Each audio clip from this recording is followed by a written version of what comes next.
9, 8, 7, 6, 5, 4, 3, 2, 1, 0. Women's Wrestling Talk, the #1 women's wrestling network on the planet.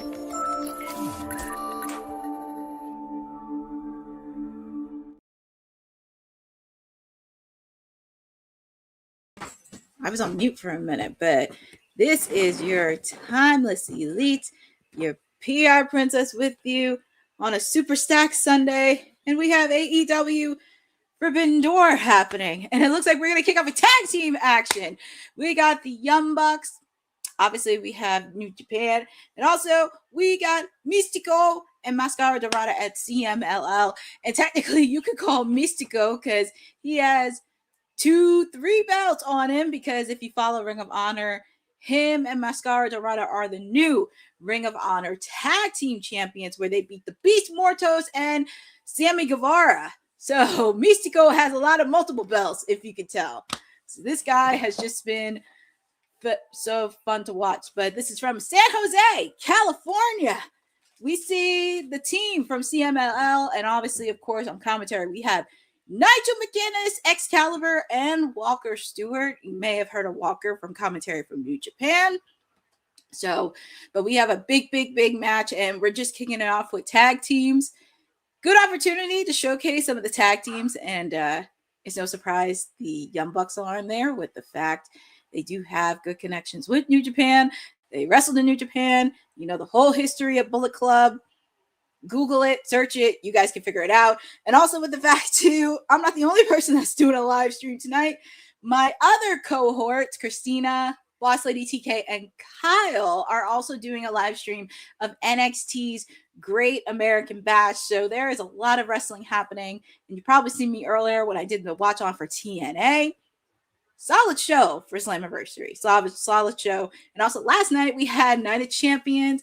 I have to watch it, but I did read the results. Congratulations to Io Sky. She's queen of the ring.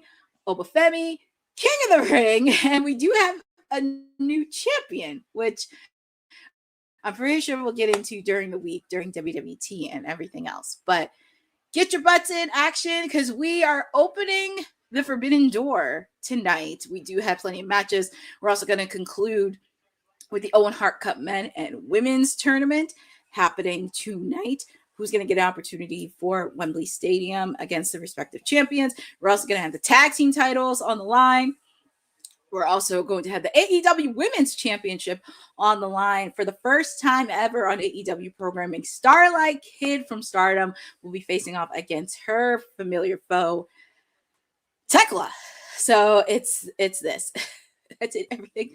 Yeah, it's crazy, Bosa. Us and our friend of WWT, Denise, we've been watching, because you know what? We appreciate all things professional wrestling here. It's not just one promotion. We promote everything. Major, independent, local, you name it. We always try to make sure we have coverage.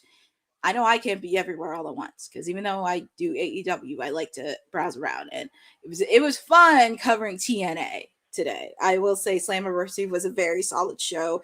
I was very happy I got to watch it. So, and I did see for the sick, they have the final spot in. So super excited on that. But here we go. We got a tag team action happening. Yeah, we got some familiar faces. Mascara Dorada. And I think, and I could be wrong because I know they're twins. And when I say this is, because I always get the Jackson brothers go. I think that's Nick Jackson in the ring. It has to be Nick. But you can't underestimate Mascara Dorada, because there's a lot of similarities. But feel free to put in the chat on who you guys got winning. Do you have the Young Bucks winning? Do you have Mascara Dorada and Mystico winning? Or, and this is going to bother me because there's just so many names from New Japan I'm trying to keep up with. I know the name of the team. Bear with me. Here we go. Sky Team, Ale Sky Team, the Young Bucks, and Unbound Co. from, I would think they have to be from New Japan. But yes, as I was talking about that, 2/3 of them are the new Ring of Honor tag team champions. But feel free to put in the chat. If you saw my bold predictions earlier today, I actually did pick the Young Bucks to win this match. Only because after this, after Edge and Christian do what they need to do with the dogs, it looks like at All In, it's a bound possibility we may see the Young Bucks for the tag team titles at Wembley Stadium. And you can see my face because I'm very sarcastic about it. But what can you do?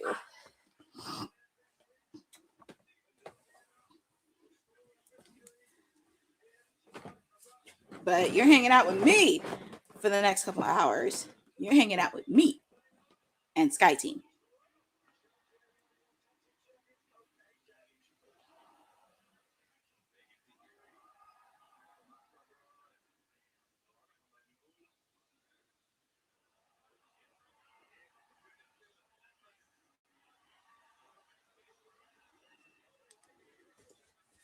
Ooh, and this would be interesting with Mascara Dorada. I see, that's the whole point of Forbidden Door, is you bring wrestlers and you don't expect. I understand what they're doing with the Young Bucks position for the tag team titles, but it would have been fun to see like another tag team from AEW get in there. Like Top Flight, the Gates of Agony, Private Party, maybe the Hurt Syndicate. I mean, there are many tag teams out there. I know Jurassic Express is on hiatus because of Luchasaurus's injury. Private Party's MIA because apparently we found out not only Quen is injured, but Isaiah Cassidy is also injured. So we don't know where that's going to be. But also, I know there's been a lot of issues with visas happening because the Beast Mortos, people from CMLL, they're having visa issues. But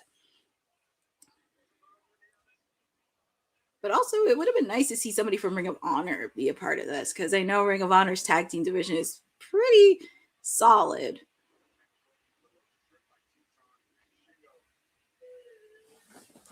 And I will say it was fun seeing New Japan up close because I saw the show in February and it was a really fun show in Trenton. I will say it was really, really fun and the energy was so consistent. And of course, we saw people from AEW. Like we saw Ricochet, the Gates of Agony, Takeshita, Andrade was there. So it was nice to see that. And also learning about some of the stars from AEW. And also Athena was there too. But learning some of the stars from New Japan. It was kind of fun to watch. Ooh, nice Hurricanrana from Mystico. And also, he's not the only luchador that's going to be in action. We're also going to see the most wanted Bandino, the reigning Ring of Honor men's champion. He'll be facing off against Jon Moxley for the AEW Continental Championship. Obviously, of course, the last couple weeks, Bandino called out Jon Moxley, and he challenged him for a match. So we're getting the match tonight. Continental Classic rules apply. Everyone's banned from ringside. So it's going to be Bandino and Moxley one-on-one. And we get another super kick. Actually, no. I will say that was a nice move that the Young Bucks did. That was a pretty nice move. With the fact they're twins. And I think they're in their 40s.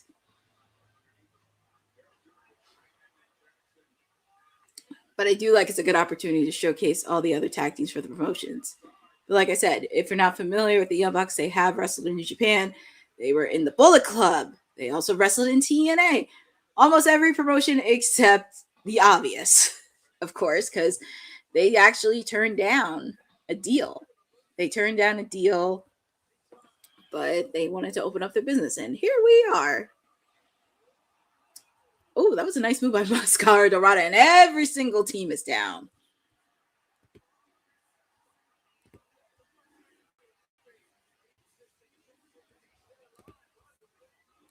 See. Oh, great. Well, I'm taking everything with a grain of salt with Uncle Dave, but Jack Perry still has to renew his contract with AEW. Don't know when that's going to happen, but we shall see. But it has been a crazy, crazy Sunday. And also, I know people are watching, but please keep me up to date because I did DVR NXT Great American Bash, but I know some of our cohorts in WWT are doing a live stream on this. So pretty much we've been on schedule all weekend. We've been very much on schedule all weekend. So, but shout out to everybody in the chat. I know a few of them are on NXT, but that's okay. You're on AEW Forbidden Door with me, but we do have some matches. We have the Steel Cage match. We have the AEW Tag Team titles, the AEW Women's title, the AEW Continental Championship. We also have the oh my God, I know it's one of the titles from New Japan that is on the line. I'm actually happy Pac is getting a singles match, which he should. It's long overdue that he should get a singles match. But yeah, we have the IWGP Global Heavyweight Championship on the line. But yeah, we got some pretty good matches in the card. And obviously, of course, our main event is going to be the Owen Hart Cup Men's Tournament. From 2 years ago, Swerve Strickland taking on Will Ospreay, best friends in real life. Well, they're going to be common enemies. It's going to be very interesting on how this is going to play out because this could go either way. Ooh, that was a nice one. Shingo Shiitake is the name. I feel like I heard that name before because I know he's been on AEW television frequently.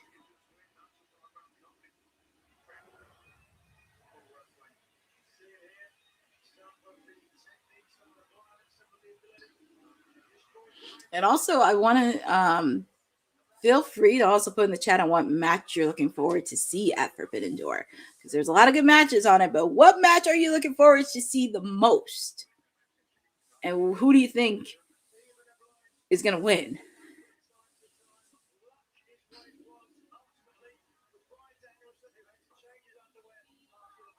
Oh my God.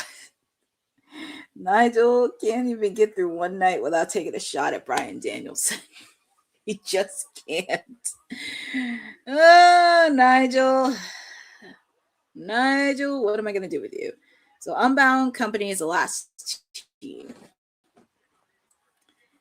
Oh, the 12-man Boza you're interested in? Yeah, I saw the cage structure. It looks like instead of a regular square, it's going to be a circle steel cage, which actually makes a lot more sense in a way instead of a regular steel cage, but it's going to be interesting because hopefully there is a lot of space for that. And before I forget, because this actually happened yesterday, we got to send congratulations to Darby Allin because he's finally married. He's a married man. He is off the market. He officially got married yesterday. We saw some of the stars from AEW in attendance. We saw Swerve, Thunder Rosa, DDP, Sting and his son, Alicia, of course. I'm pretty sure MJF was there, but we did see Alicia there. Brody King. I'm sure there was many people on the roster, but it looked like a really interesting and unusual wedding, which that's what Darby wants, but very happy that he got married. So congratulations to him and wedded bliss. I'm just happy I'm happy nice move by Mascara Dorada, but wedded bliss to Darby Allin. Just wedded bliss. Yeah, I did see the photos of his wedding, and it was just the wedding that he expected to see. But congratulations, Darby Allin. Now we have 2 weddings off the books. Well, Ospreay's wedding that happened earlier this month, and Darby Allin's wedding happened yesterday on my actual birthday, which is insane. But oh boy, it was. But hey. I'm just happy you got to walk down the aisle. That's all I asked for. But here comes Mascara Dorada. And I will say he's been making a lot of waves since he's been not just with CMLL, but also with AEW. He's been making waves. So if you have not heard of him, you're in for a treat. Another super kick. Another super kick. Ooh, that was a nasty clothesline.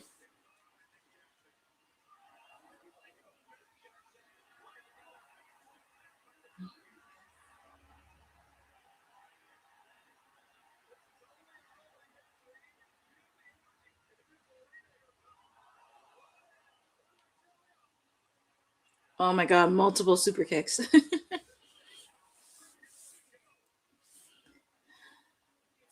And of course, I kind of knew.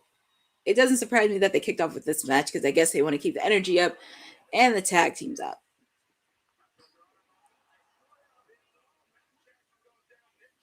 Here comes Nick Jackson. Oh, that was a nice move, like mini Canadian destroyer. Who is gonna get the victory? I shall say. And all members are down and the crowd's on their feet and they're, as you see, everybody's going nuts for Forbidden Door. And it's hard to believe this is the fifth event, the 5th year that they're doing AEW Forbidden Door, which is crazy.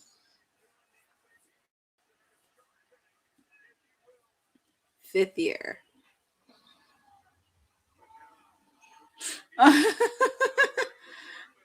Oh my goodness. Chiago. He's just making waves towards Mascara, Mystico. But Mystico, he's just doing what Mystico does best.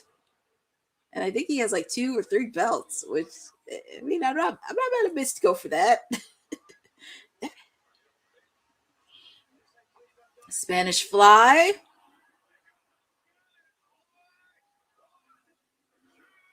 Quick kick out. Oh, and I also forgot too, with all this wrestling, tonight's the BET Awards. So much happening in pop culture and everything. Ooh, nice move by Mascara Dorada.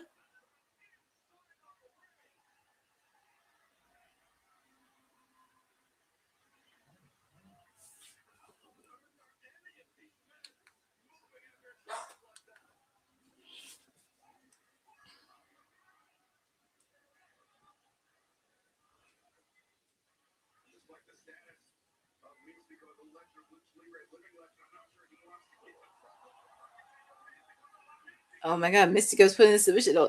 Is he going to tap? It would. I wouldn't be mad if it was somebody for CMS. I wouldn't be mad if Mystico and Mascara Dorada took the victory. I would not be mad about it. Question's gonna be interesting though for the Ring of Honor tag team division because there are a few tag teams that are making a lot of waves in Ring of Honor, and also with the fact too the Outrunners and Dalton Castle are the reigning 6-man Ring of Honor champions. So that's also another thing too.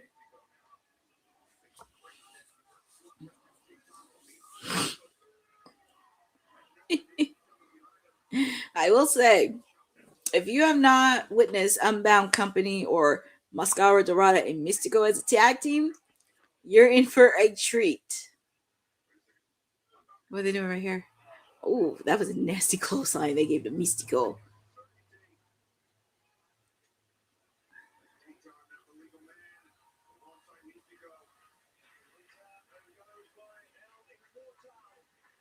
What are they going to do here with Mystico?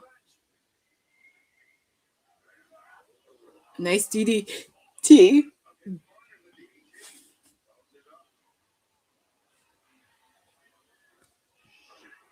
Oh, man. That was impressive.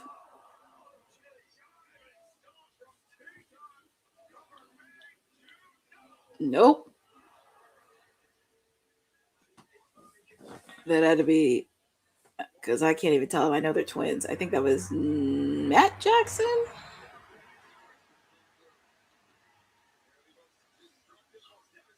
Yeah, that has to be Matt Jackson. And then I guess the longer hair is Nick.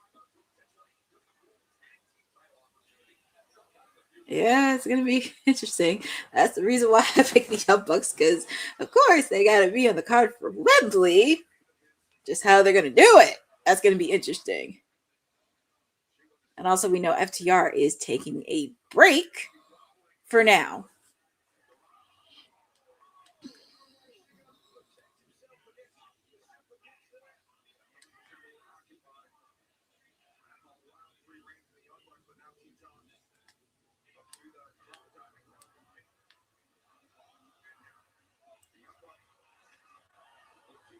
What are they gonna do here? I think they're gonna end with their finishing move. That has to be it. That's got to be it. 3. And your winners are the Young Bucks. And I kind of figured that only because, number one, they're in California. And their hometown's not that far. Which, that would really be travesty if they did lose. But can't lose because they're in California.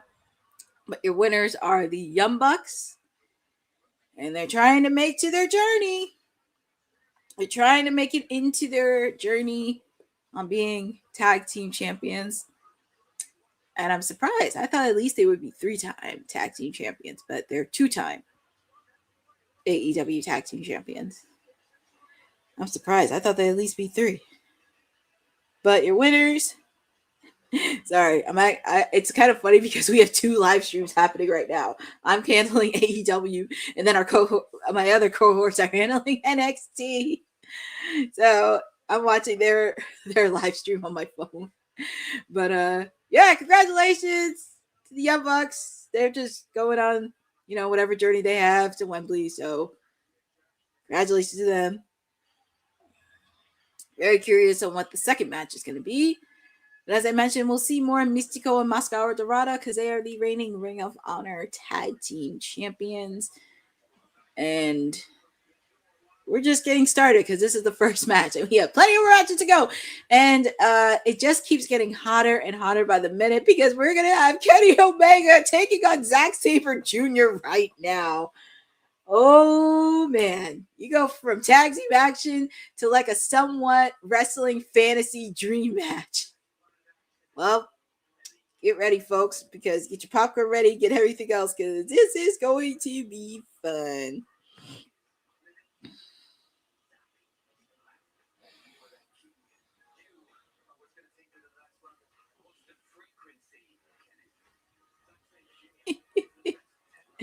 Man, they really want to start off.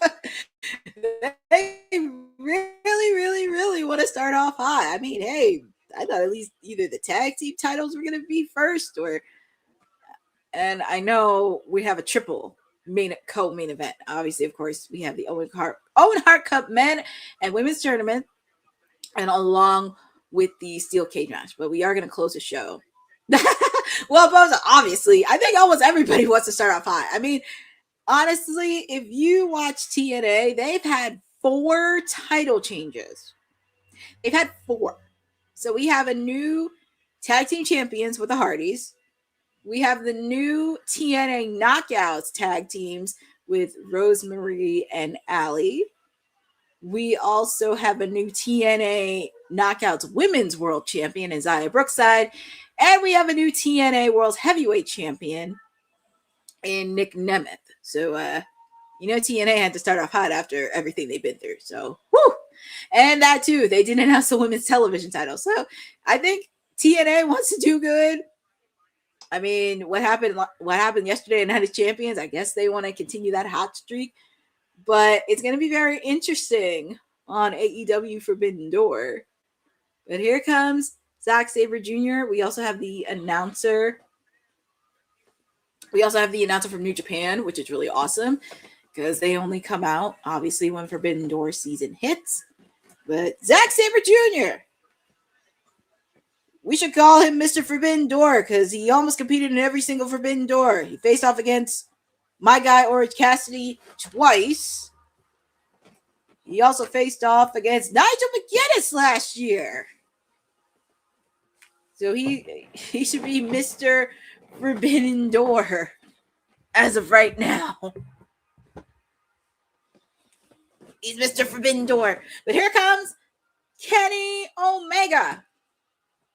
Here comes Mr. Kenny. Because I feel like it doesn't matter what state you're in. Kenny Omega is still going to get a round of applause. Shout out to Jeff Metterling in the chat. And yes, Rosa.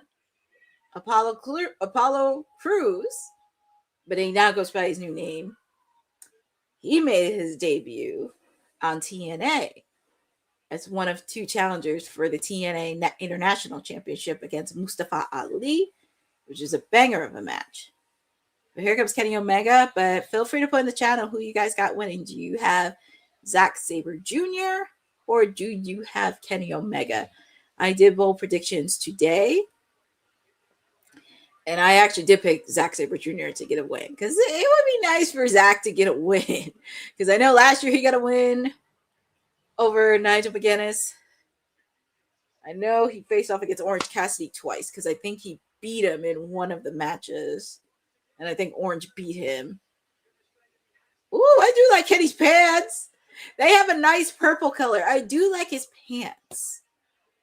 They do have a nice purple color. That's very sparkle. I do like his pants.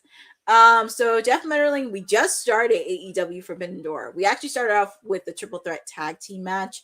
New Japan's Unbound Company taking on Mascara Dorada and Mystico from CMLL and the Young Bucks. And the Young Bucks actually secured the victory. So we're in our second match of AEW Forbidden Door. This has been a very super wild card weekend full of wrestling. We kicked it off with SmackDown. Yesterday we had Night of Champions. And today we just have a triple header. Earlier we had TNA Slammiversary. We also, some of my cohorts right now, they're doing NXT Great American Bash. I'm doing AEW Forbidden Door. So we're just pretty much scattered all over the place, which is good because we want to make sure we get all the coverage that we can and make sure we are prepared, we're hydrated, we're ready to go. Because like I said, it's been a busy weekend. And also, I'm happy because yesterday was my birthday, but I get to continue my weekend because I did have a great birthday. And I get to end it with Forbidden Door for my watch along. And also tomorrow, Raw's coming to my backyard. So you can't go wrong with that. It's going to be interesting how Raw's going to be after Night of Champions. Because after Night of Champions, I mean, they got to focus on the road to SummerSlam. Shout out to Eric Teagle in the chat. It was so happy to see you on my watch along for TNA Slammiversary. But here we go. We have Zack Sabre Jr. taking on Kenny Omega 1-on-1. But like I said, feel free to put in the chat who you guys got winning. Do you have Zack Sabre Jr., who I call him Mr. Forbidden Door, or do you have Kenny Omega getting the win? I mean, I picked Zack Sabre Jr. to get the victory. And thank you, Aaron Teagle. I did have a great birthday weekend. It was really fun and happy I get to relax today and just catch up on all things wrestling. I do have to no, Jeff Metterling, Honey did not ban you. She didn't do her watch along on Friday. It has been a little bit crazy on Fridays. I don't know if she's gonna do SmackDown this week, only because I know 4th of July weekend. Oh, that was an interesting move Zack Sabre Jr. did. That's the reason why he's one of the best. There's a reason why he's one of the best technical wrestlers. Because I feel like he would break your arm or some part of your body. Okay, so Aaron Teagle's picking Kenny Omega. I picked Zack Sabre Jr. Like I said, I just love Kenny's attire. I just love it.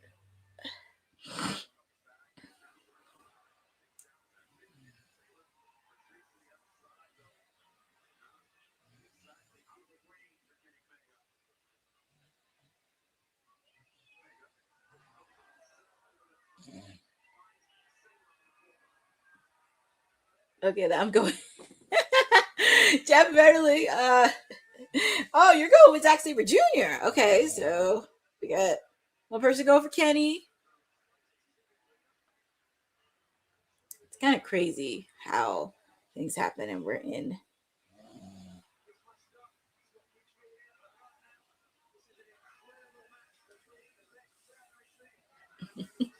I know Nigel has to be on his base behavior when it comes to Zack. Oh, he's really gonna break Kenny's finger. There's a reason why he's one of the best technical wrestlers, because he would he hurt his hand and his finger and his shoulder. There's a reason why he's one of the best technical wrestlers. Nigel knows it. He faced off against him last year for Forbidden Door. Oh, man.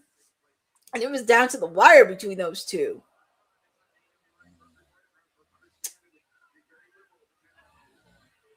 it would be nice to see him in more programming in AEW, not just during Forbidden Door season. I would like to see him being programming all year round. I would love to see Zack Sabre Jr. at least participate in the Continental Classic one year, or maybe in the Owen Hart Cup men's tournament next year. I think that would be kind of cool if they expanded. I know for the men's, like, they have so much they can do with the men's, because I feel like it's a possibility everybody gets shot. But it would be nice if they did expand a little bit, not just with AEW, but someone from CMLL, somebody from New Japan, somebody from Ring of Honor would be very nice. I know, like, there was a lot of fans that were whining and moaning, complaining regarding the women's division because, like, there wasn't no star power. When they were happy to see Mercedes back, like, yeah, we got star power, but isn't the whole point of Forbidden Door is really getting a showcase to stars that you never thought you would see on TV? And also look at the promotions that are partnering with AEW, New Japan, Stardom, CMLL, also throw in Ring of Honor. And I would actually love to learn more about them and what they offer and bring to the table. And especially if they have a good, solid performance, I would like to see them a lot more post Forbidden Door. But of course, it's just internal issues, promotion, scheduling, and all that interesting, fun stuff that always happens. But anyways, that's something I would like to see more happen. But what's Kenny going to do here? What's he doing on the announcer's desk? It's like everybody's moving out the way. Nigel, get out the way! Nigel, get out the way! Well, Zack Sabre Jr. stopped it. Oh.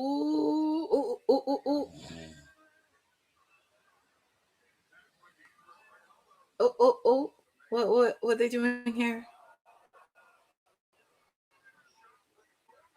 Look at Nigel's face. I'm really looking at Nigel's face. He's just looking like, get out the way! In British tone. Oh my God, Zack Sabre Jr. Zack Sabre Jr. gave a middle finger to the fans. Oh man. You can't go wrong with Zack.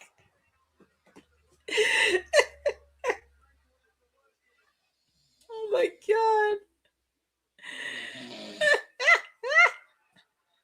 Zack is a character. I know, right? Zack, he can make a true, you know what it is? He can really make a good heel character. You just got to let him go through it. He's a guy from the UK, and he can really make a good heel character if you give it to him properly. And you can set him up for a world title picture.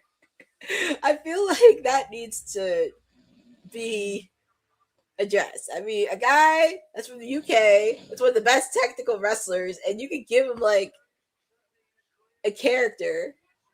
Oh man.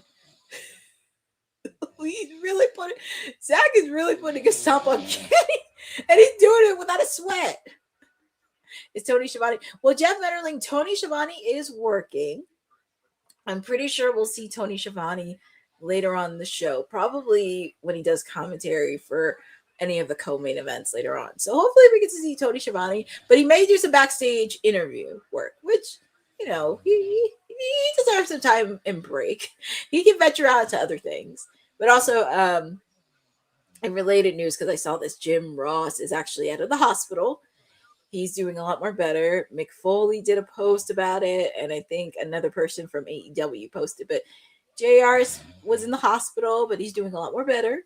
And do want to give speedy recovery to Jim Ross, because he is definitely one of the voices of professional wrestling next to Gordon Soley. And I know there was another person before him that did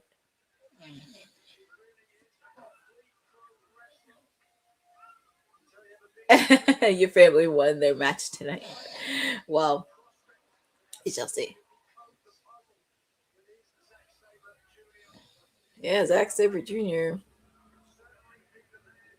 Yeah, but it would be nice to see, like I said, it just would be nice to see Zack Sabre Jr. expanded a little bit more. It would be nice seeing him in a Continental Classic,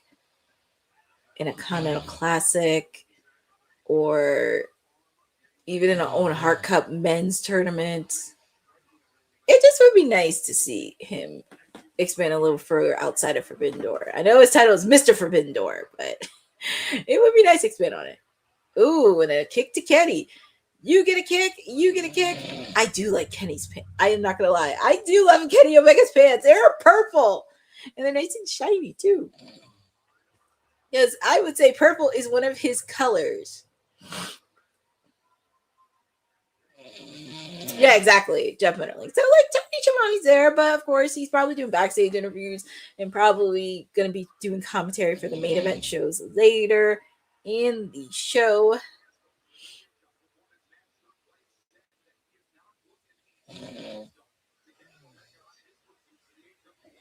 Kenny's doing his ritual.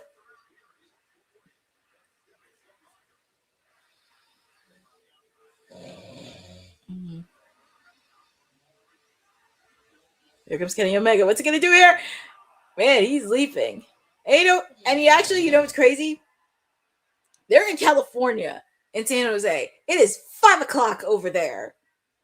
It is 5 o'clock. I wouldn't be shocked if they get out at least by 8 o'clock, 8:30 PST on the West Coast. Because like I said, this is our second match. And you would think there would be more. But, hold on, let me see. Because I had the full match list on my...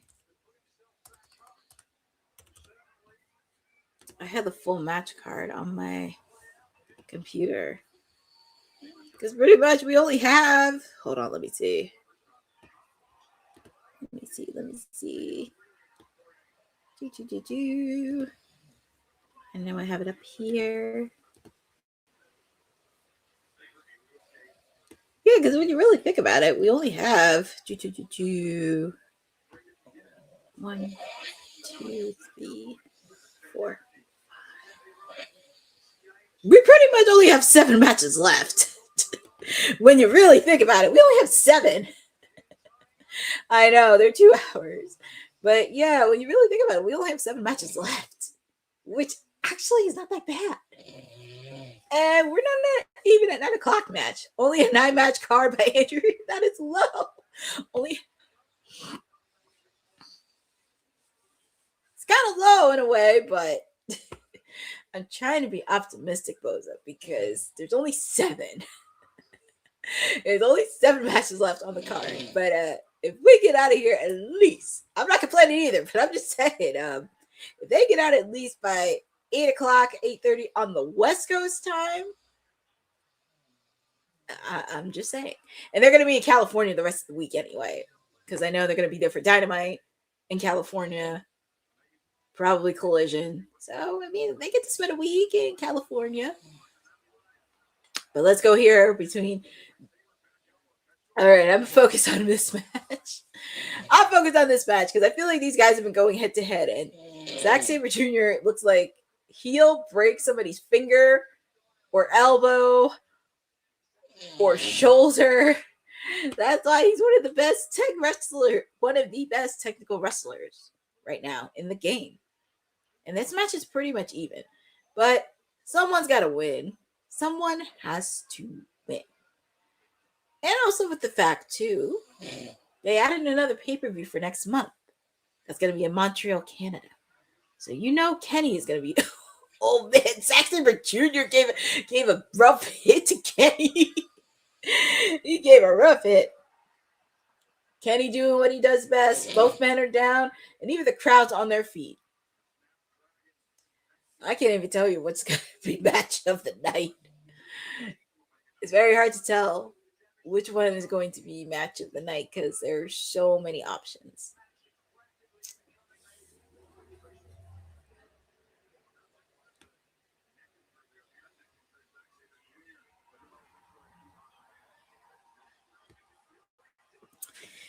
Yeah, Jeff Metterling, we were just talking about Night of Champions. It was a lot of buzz after Night of Champions. But as I said, congratulations to Io Sky.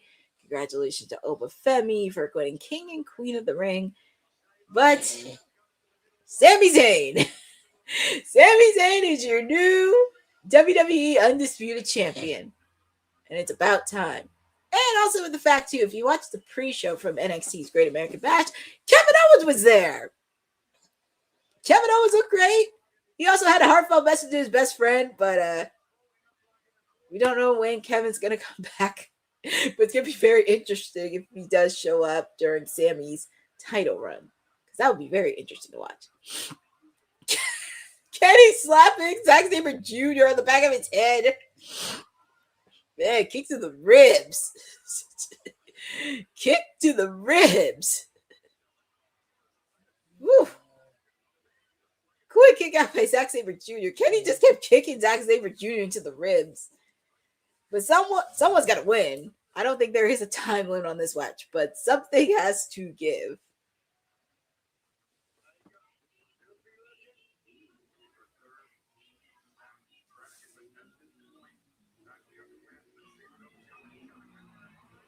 One, two. Quick kick out by Kenny.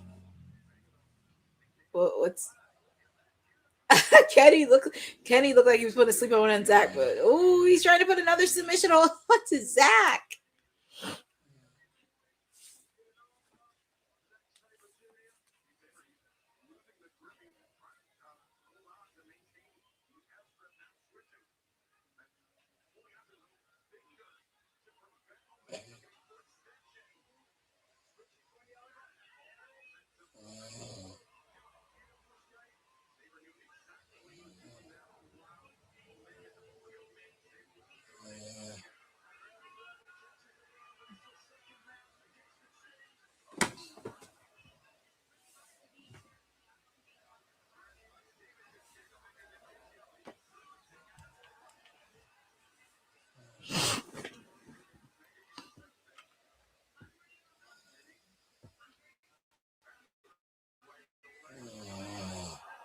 Oh man, what's Zach do? Zach is like, ugh.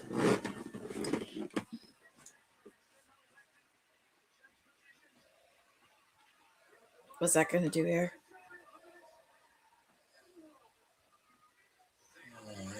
What's Zach? Zach look like he's gonna put submission hold on it. Foot on the ropes.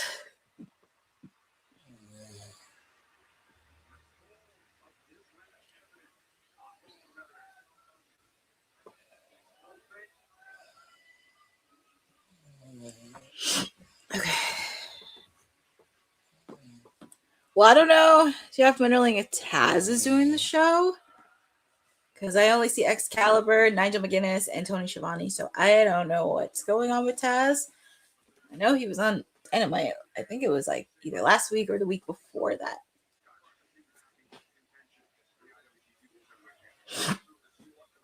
But something has to give.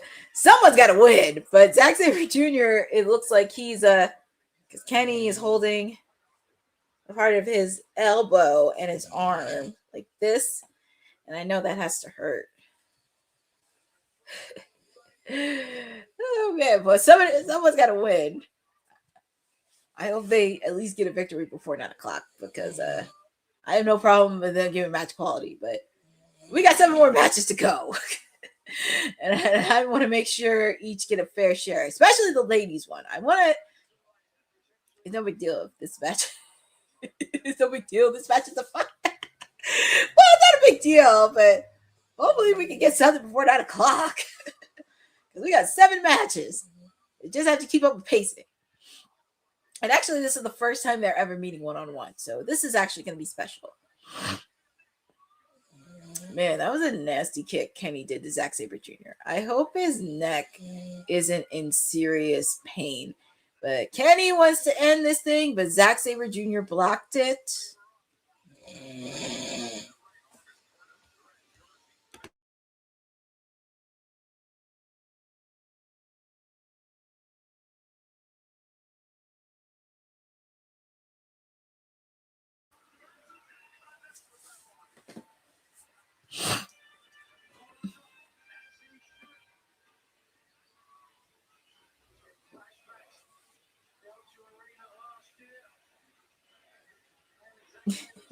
Fans are chanting Kenny because I think Kenny wants to end this thing.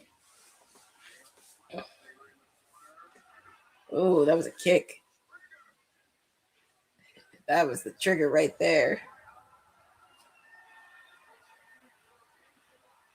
Kenny wants to wrap this thing up.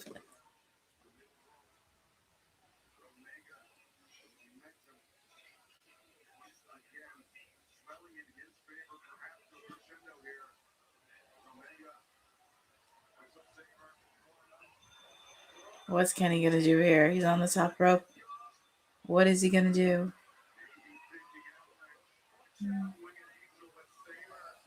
What's Zach doing? What's he do?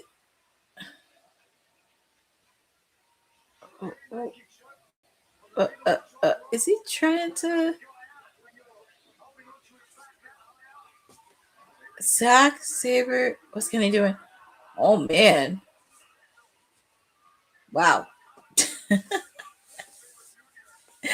is gonna be probably the match that's gonna be ongoing that never ends. But someone has to win.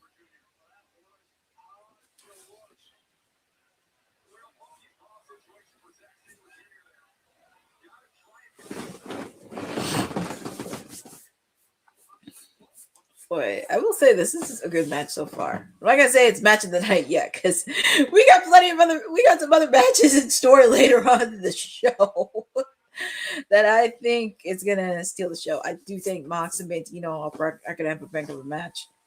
I'm very excited to see. I mean, obviously it's gonna be Mercedes in my world, but I'm more interested in Tekla versus Starlight Kid, because it's gonna be Starlight Kid's first appearance on AEW soil, and with the ongoing rivalry with Tekla and Stardom, because the president of Stardom is in the audience, and Tekla's been making rampage over at Stardom the last couple weeks, if you paid attention on socials. So I'm very intrigued on that. I'm also intrigued on I know people don't care on the steel cage match, but I'm very intrigued on it because, well, you have Mark Briscoe and his conglomerates, and then you have the other team that's just filled with egos. So you know something is bound to happen in that match. And Andrade is not going to forgive MJF after what happened on Dynamite. According to it's okay. Jeff Metterling, I'm used to pay-per-views. I can handle it. It's always interesting how, like, and this is nothing against the content creators. It's just you always hear every week how it's tiring, everything else with a watch along, and sometimes they say it, but then you see them do another watch along again for AEW. Now, granted, this is something AEW has to think about, because I know everybody wants a pay-per-view bonus. Everybody wants to get paid and everything else, but I think you gotta have to think how many matches that you want. Now, All In Wembley Stadium, I could give them a pass because that's their biggest show of the year. Same thing with Double or Nothing or Full Gear or even Revolution, because that's their first one of the year. But like some of the other pay-per-views, it's just really thinking like, how many matches do you want? And I feel like the minimum should be like at least 6 or 7 matches. But like I said, I understand everybody wants to get paid. They want the pay-per-view bonus, but just have to really think about how many matches, because I know everybody wants a match. But and then you also think about like, well, okay, well, if I don't have, Kenny or the Young Bucks or even Mercedes, this is kind of something where Tony Khan has to do, because not all of them can wrestle forever. They can't wrestle forever, so this is where you have a stacked roster and you can focus on them. Quick kick out by Kenny. I thought Zack Sabre Jr. was gonna get the win.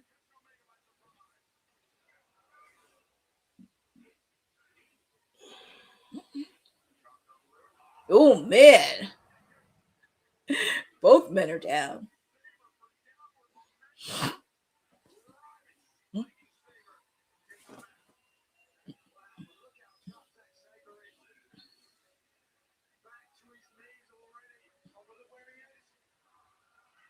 And the fans are chanting, "This is awesome!" And like I said, this is match number 2. I can see why Boss Man Tony Khan wanted to start off hot with the first match we had in this one. I can see why.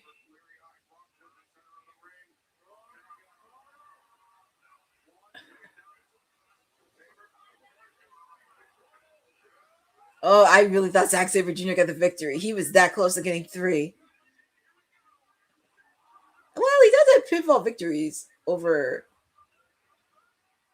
Oh man, quick guy. I really thought Zack was gonna win. Well, he does have pinfall victories over a few people in AEW. As I mentioned last year, he faced off against Santo McGinnis. I know at a Forbidden Door, he faced off against Orange Cassidy twice. Because I think Orange has won a match and he won a match. I know there's other people he's faced.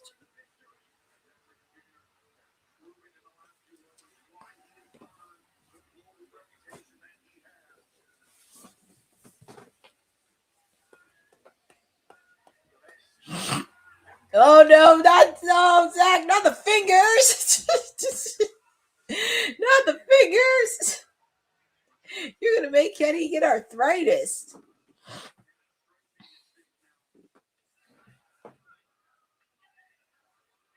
Yeah, definitely. I just watched Collision today. There were some really cool matches on the card. I was very happy to see a presence from CMLL and Stardom. Just everybody getting hyped for Forbidden Door season. So I did enjoy some of the matches last night at Collision. It was pretty nice. Oh, that has to be it. But Zack Sabre Jr. has that submission on to Kenny. Is Kenny gonna tap out? And also, you have to think of the storyline him and Will Ospreay are in. With the fact Will Ospreay's association with the Death Riders. And with the fact John was in one of their conversations. And he knows Kenny Omega's weakness. Question is, does Kenny Omega knows John Moxley's weaknesses? So that's very intriguing. You have to watch.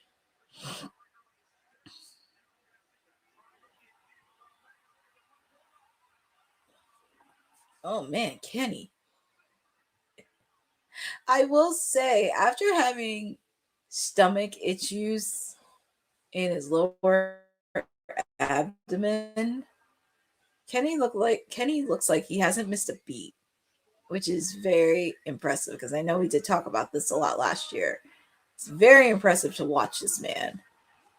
One-winged angel. 3, that's it. And your winner is Kenny Omega. Kenny Omega got the victory over Zack Sabre Jr. And we ended this match before 9 o'clock. Yay! Oh my god. Ended it before 9 o'clock. It's a good match. It was a really good match. It was a really, really, really good match. Now I'm curious I feel bad for what the match is going to be next after this. I feel really, really bad. Well, we know the main event is going to be Will Ospreay and Swerve Strickland. Like, we know that's going to be the main event, obviously. But very curious what the next match is going to be. Like, what's going to be the match to cool off?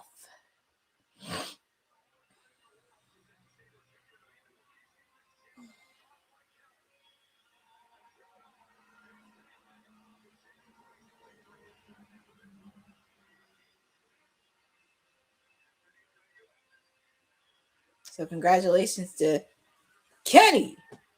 Again, the victory. But he's going to have an interesting road to Wembley. Sorry, I'm laughing at Dave LaGreca's post that he made after Nick Nemeth won the title. Oh, man. That's kind of hilarious. I will say it's really funny.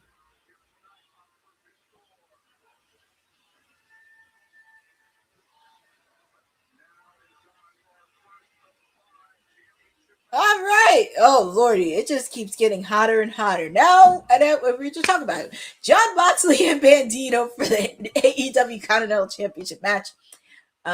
Continental rules apply. Everybody is banned from ringside.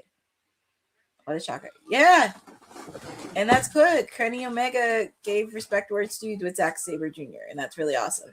They're showing the promo with John Moxley and Bandito. But since we are on, since we're taking a slight break, we are going to talk about the Women's Wrestling Archive that our boss lady, TK Trinidad has made. So we talk about the past, the present, and the future of women's wrestling. Women's wrestling didn't just show up yesterday in glitter boots. We've been here the entire time, body slamming through history. The Women's Wrestling Archive launches 2026, and it's going to pave the way for all women's wrestling. Because if we don't document it, a man might think he did it first. This has been a passion project for a very long time. Head over to the womenswrestlingarchive.com to donate 1, 5, or whatever you can. It all goes a long way. Let's give these women the spotlight that they've always deserved. Her story belongs in history. Help us preserve it today. Join us at womenswrestlingarchive.com. Support the archive. Support women's wrestling. Donate today. Support everything that you can for the Women's Wrestling Archive. $1, $2, $3, $20, anything else. And awesome because we saw Brodito in the entrance, Brody giving his tag team partner good luck. But I'm not going to lie. Bandito is the Zorro of professional wrestling. If you ever saw like the movies or anything with Zorro, you always say, have no fear. Zorro is here. It's just like he's like the Zorro of professional wrestling. Because anytime when Bandito comes out, that's who I automatically think of as Zorro. But he has done wonders. I mean, the reigning Ring of Honor World Heavyweight Champion.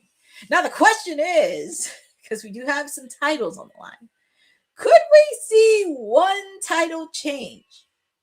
Just one. Just one. Well, let me turn off my mic. Okay, my microphone is on. So shout out to Heel Fan 824. I did turn my microphone up a bit, so hopefully you get to watch me. And I know the volume's low, but only because I'm turning it down only because of copyright issues. So that's why I'm not turning my TV loud, but I am turning my microphone up loud. So hopefully everybody can hear me. But here comes Jon Moxley. Here goes. He's the reigning Continental Champion. He's the ace of AEW. Former IWGP World Heavyweight Champion. He knows New Japan from the back of his head. Coming in. Feel free to put in the chat on who you guys got. Do you have Jon Moxley winning? Oh, and there is Miss.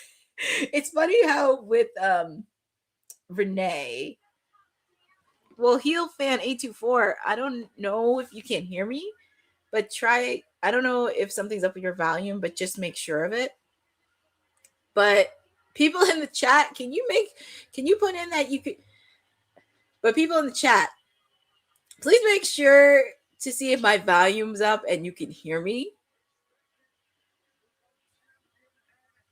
But Jeff Mennerling has Jon Moxley retaining. Well, Hill Fan 824, we're gonna find out and see regarding this because this is our third match. This is match number 3. Jon Moxley, Bandito, AEW Continental Championship, Continental rules apply. Everyone is banned from ringside. Okay, that's good. Everybody in the chat can hear me. I don't know why somebody says they can't hear me, but I have my microphone up. But I don't know. But here comes Jon Moxley.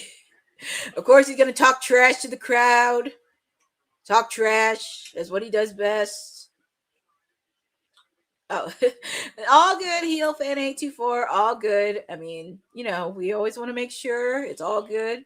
Everybody makes mistakes, but happy that you're here with us because, like I said, this is a super card Sunday of wrestling because I have cohorts on the Women's Wrestling Talk that are doing NXT, Great American Bash. I'm covering AEW Forbidden Door. I did Slammiversary earlier today, so it's just we've been all over the place. And then yesterday we did a watch along for Night of Champions. So yeah, we've been all over this weekend, which is good. We want to make sure we're all spread out and give wrestling coverage because we want to support everybody in wrestling. Shout out to Eddie Foster in the chat. You're just in time for match number 3. Bandino, Jon Moxley for the AEW Continental Championship match. Continental rules apply. Everyone is banned from ringside. And feel free to put in the chat on who you guys got. Do you have Jon Moxley retaining? Or do you have Bandino winning? I actually picked Bandino to win because I like Bandino. He's really funny. I actually got to sit in a Ring of Honor media scrum, so he's funny. I call him the Zorro of professional wrestling. And plus, I wouldn't be mad at Bandino 2 belts. I mean, he's doing a great job of being the reigning Ring of Honor champion, and that's why he's the most wanted man. But I will say, Bandino has been having a good 2026 so far. You can't sleep on him for that. I mean, he faced off against MJF for the AEW World Title, even though he lost. It was a good match between them. He faced off against Swerve. He's facing off now with Mox. He's been defending the figures. Mox would give him the finger when Bandino gave him the pew pew.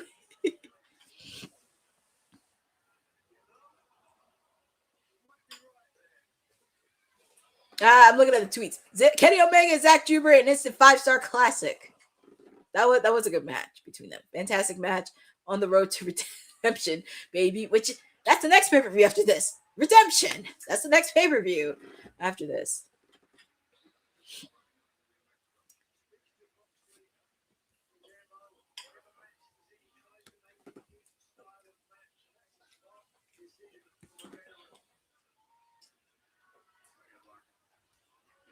Look at Moxley. Moxley's very stiff when it comes to dance moves. I can figure he can't dance.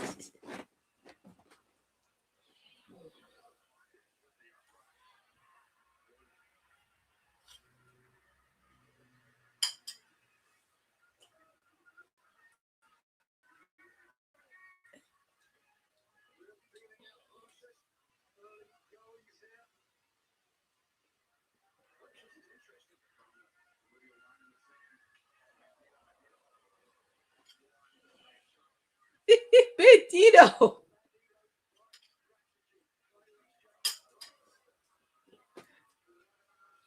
Wait, is that Ian? No, because I was gonna say Eddie Foster, Jeff Mitterling. That's not Ian Riccaboni. That's actually Walker Stewart. He's one of the lead commentators for New Japan Pro Wrestling. Because when you said Ian, I had to think twice. Because I was like, that doesn't sound like Ian. So that is Walker Stewart, who's one of the lead commentators for New Japan. Because I know he does do commentary when Forbidden Door happens. Because I know he commentated last year. I think he commentated the year before that. So he's been commentating. I just want to be very clear because I was like, Ian.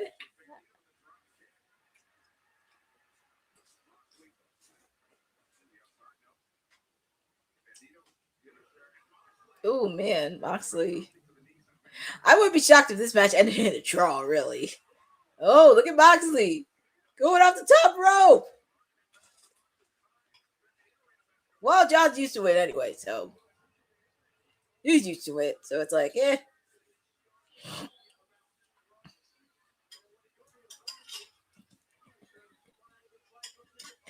Well, that is true. Yeah, that is true. It's not, but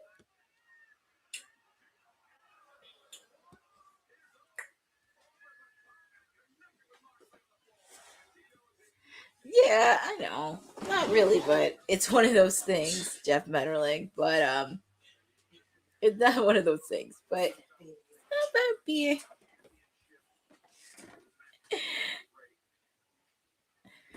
Well, Jeff Metterling, true, but I just want to make sure because when I heard Ian, I was like, that doesn't sound like Ian. I guess because I'm so used to Ian's voice, because I watch a few things on Ring of Honor, and I know he's done Dynamite and Collision. Because I was like, that's not Ian, but all good. But yeah, not a big deal. But I had to think twice because I was like, huh.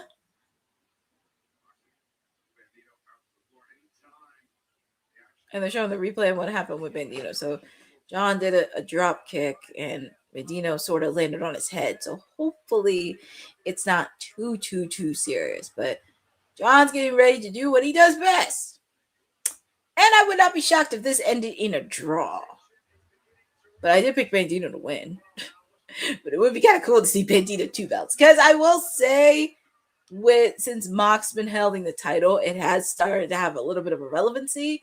Because he's giving opportunities to tombstone pile driver onto Bandito on the steel steps.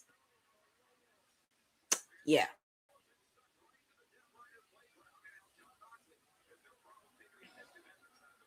Yep.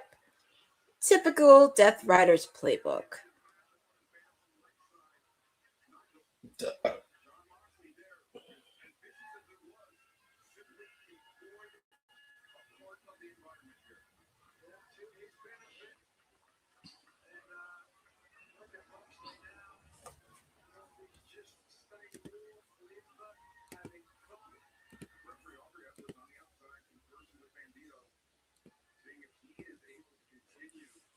Oh man, Bandito's busted open. Oh my goodness. Well, Aubrey is checking to see if he's okay, but hopefully Bandito. And typical John Mox biting off somebody's head. What do you expect? That's off his playbook. And he's trying. What is it with people trying to rip off Luchador Mask? I don't get it. Mox is trying to rip off his mask. Oh, stop it. What are you doing?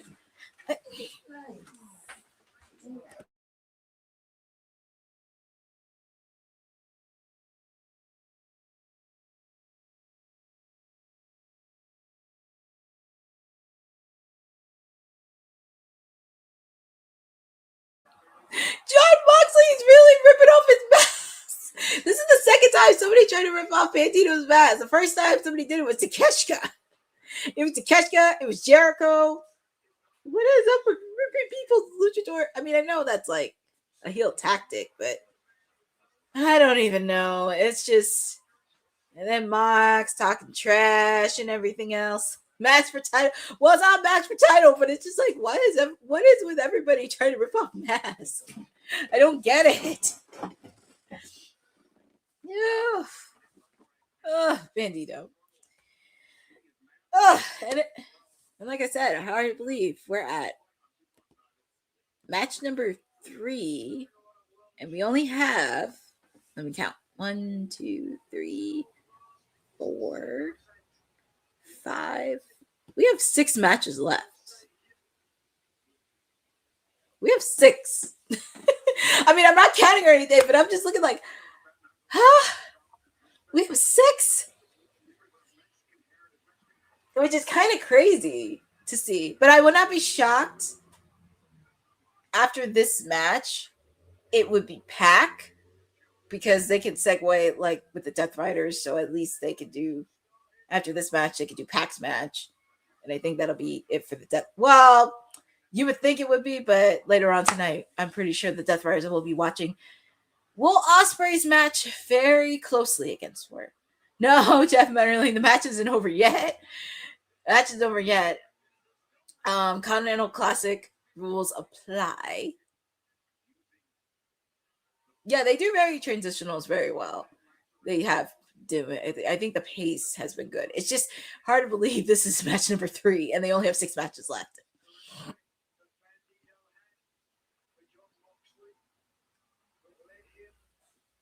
Yeah, I think that's something. But I would not be shocked. It could be. I don't know heel fan 824, but I counted. There's only 6 matches left. But it's just the transition part. But 6 actually is not that bad. I'm just surprised it's after 9 o'clock and there's only 6 matches left. That's the thing that surprised me, because usually it's like 8 or 9. And sometimes they have done 10 matches. But it wouldn't be shocked me if Pac's match was after this. So at least there could be some sort of a transition with the Death Riders. And then I guess a women's match could be in it. Very curious on what women's match they're going to do, since they have 2 women's matches on the card. I mean, you would think I would be happy with 2 matches, but I don't know. It's always 50-50.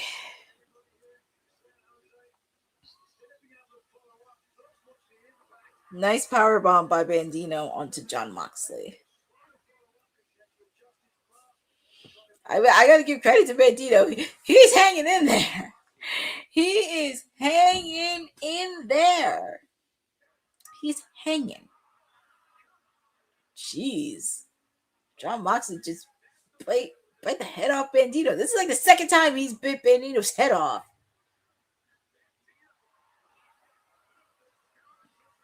And there's a reason why Bandito is the reigning and defending Ring of Honor Men's Women's Championship, because he held that title for over a year. It would be funny if he held it for like over 1,000 days. The same way they did Athena, where Athena had to carry the AEW Ring of Honor on her back. I would not be surprised if they had Bandito do it too, because that would be really cool if he held it for 1,000 days, and I wouldn't be complaining about it.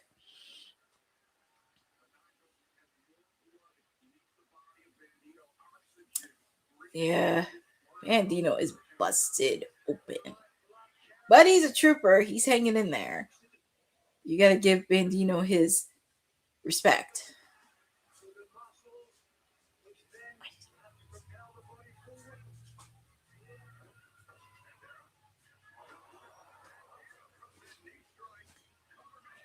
So quick out by John. I wonder how many minutes are left, because I know this has to be timed. No, Jeff Mitterling. Mercedes match isn't next. It is part of the 3 co-main event matches. Obviously the main event's going to be the Owen Hart Cup men's match between Will Ospreay and Tori Strickland. We also have the 12-man steel cage match, and also the Owen Hart Cup women's match is going to be the 3 co-main events for tonight. So those are the 3. So she'll be on later in the show. Look at this. Strength by Bandito. That's right there.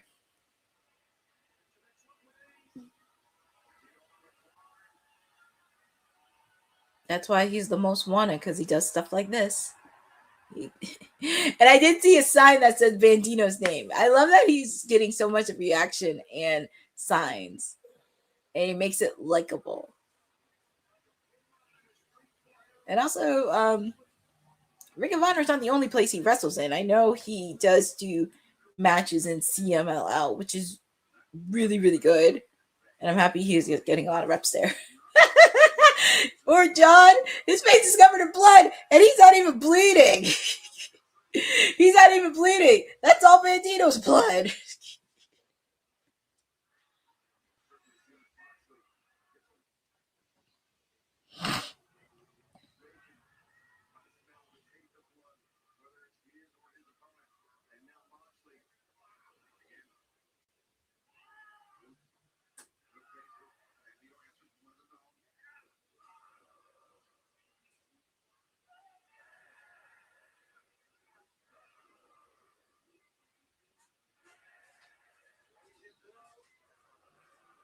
Oh man, blow.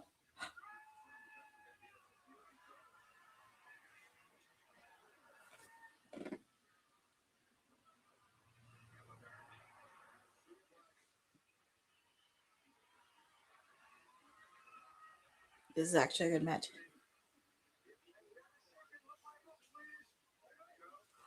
Oh, that was a nasty clothesline.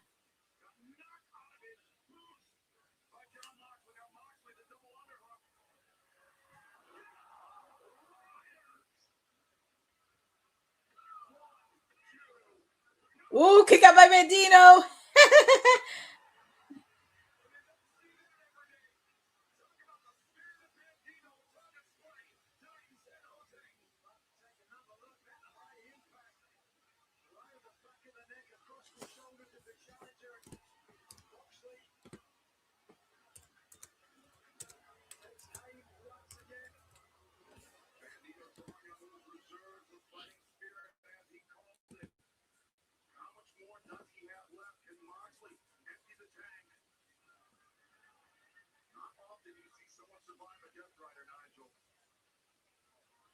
Moxley, perhaps with something more sinister in store.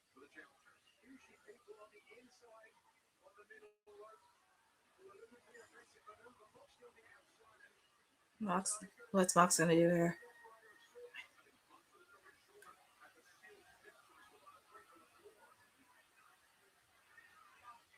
I'm actually gonna put myself on mute really quick because I have to take this call. But I am watching this match too.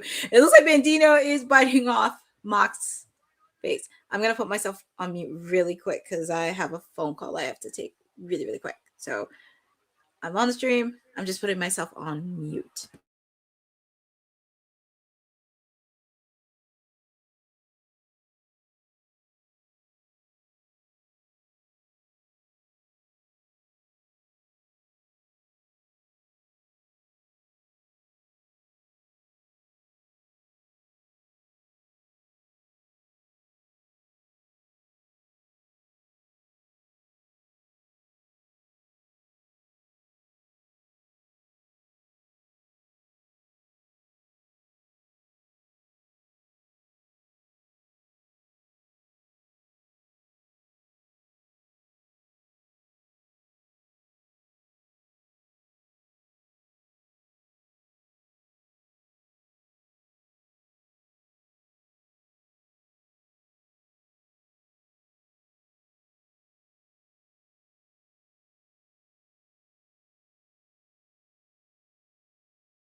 I had to take that call. I was on mute, but I had to take that important call right away. But I did see Mox is still AEW Continental Champion. He did shake hands with Bandino. I did see Brody King come out. But now, and it's funny because we were just talking about Pac, and now this match is happening with Pac. But feel free to put in the chat on who you guys got winning the match between Pac and Shota Umino for the IWGP Global Heavyweight Championship. I hope I pronounced his name correctly. Sorry. No, I had to take a very important call that I couldn't miss because I thought it was tomorrow, but it was actually in a couple minutes during it, but that's okay. It was a really good match between Mox and Bandino. I was actually taking a look at it, but they did. I was happy to see Mox and Bandino shake hands. Of course, I saw Brody come out in support of his tag team partner. But I'm very excited. And it's funny, I was just saying this should be the next match. And here we are. We got Pac. Pac then, I'm not upset. But feel free to put in the chat on who you guys got winning this. And I like they bring in people you don't know from New Japan because at least it gives some of the announcers an opportunity to learn more about them. That's one of the things I learned about in commentary is always making sure to spotlight some of the stuff that many people will not know about. Exactly. I think this is like one of the best legit Continental Championship reigns we had so far in Mox. Nothing against Eddie. I love Eddie Kingston. Nothing against Okada because Okada, I don't even want to talk about Okada's reign as international champion and Continental champion because the matches were there, but it was just like, who outside of Takeshita, who are you thinking we're going to be Okada? I know, I saw the build up for that. But I actually do like this crossover. And like I said, I was talking earlier, that Pac, and here we are. It's hard to believe. I mean, I'm not counting time or anything, but it's hard to believe we only have 5 matches left. I'm used to like 6, 7 matches at this time because usually a match would go like an hour depending on who's in it, and then you have to wait for the pacing. But this pacing is actually pretty good for Forbidden Door. I will say I'm very impressed with the pacing of it so far, that we only have 5 matches left, which is insanity. I don't know, Jeff Metterling, if Tekla's wrestling next. I mean, I don't know. I mean, it could be the tag team titles, because we do have, I'm going to call them Edge and Christian. I'm not calling them by their names. We have the tag team titles. We have the AEW Women's Championship. We have the Owen Hart Cup Men and Women's Finals. And we got the Steel Cage match. So it could be either the tag team titles or the women's title. I could see Tekla's match being next. But I would not be shocked if the tag team titles were up next too. But and what would be really interesting for Forbidden Door is like if they does something so surprisingly. That would really, I know they started off hot, but it would be interesting to see one title change happen. Just one title change or something of the unexpected. Yeah, lots more matches to come because, like I said, I just can't believe it's only 5.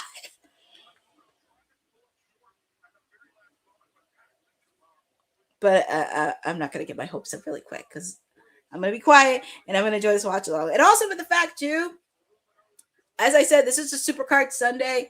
Some of my cohorts in WWT are handling NXT Great American Bash. So we have people covering NXT Great American Bash.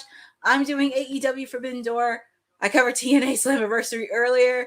We had some of our cohorts on yesterday for Night of Champions. So it's been a jam-packed wrestling weekend, and we're just giving you coverage all weekend.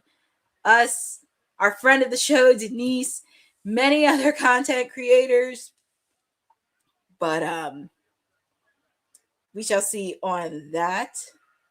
I'm actually watching their live stream on NXT because it's always nice to support people like on the edge. But and also Kevin Owens is there. He helped out with the pre-show for the NXT Great American Bash. And also because people were asking, where is NXT Great American Bash? It's actually on the CW. I was checking on my cable and it's actually on the channel CW. So that's just future reference.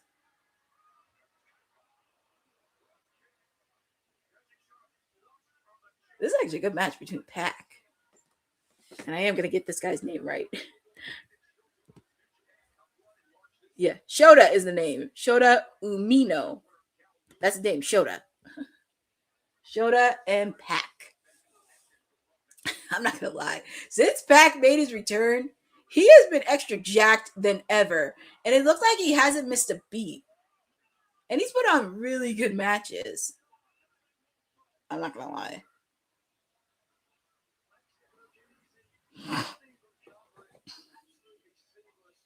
Because Pac is jealous. So oh, man. Shota. So he's a protege of Jon Moxley. See? Man. Man. That's why Jon Moxley's the ace of AEW. He's one of the aces. Who doesn't have a history with Jon Moxley over at New Japan?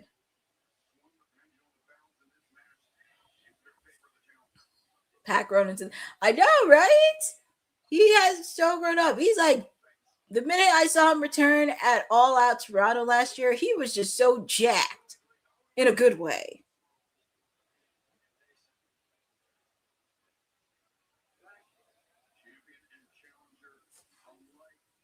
What's going to happen? Is it going to be a Spanish fly off the top rope? Oh my God. And I feel like this match right here, this is the concept of Forbidden Door because you don't know what to expect. And with the fact too, Shota is a protege of Jon Moxley? I did not know that. that is really interesting. And I love these kind of matches. And you know what? I'm happy that Pac has a singles match because it's been long overdue. I'm happy he does have a singles match, especially against somebody in New Japan that has history with Mr. Leader in Command, Jon Moxley, because he wrestles in New Japan. But I do like that, and I love the concept of Forbidden Door with matches that you would never expect. I know there's some stars in AEW that have never wrestled in Japan, let alone wrestled with some people in Japan. Yeah, we've had a lot of surprises. Lots of surprises, but we still have more to come. The president of Stardom is here. We all know why, because of the ongoing rivalry with Tekla and Stardom, which I actually find this fascinating, which I will share more during the match with Tekla and Starlight Kid, because I have a few thoughts that are actually fascinating. Shota and Pac are so even with each other.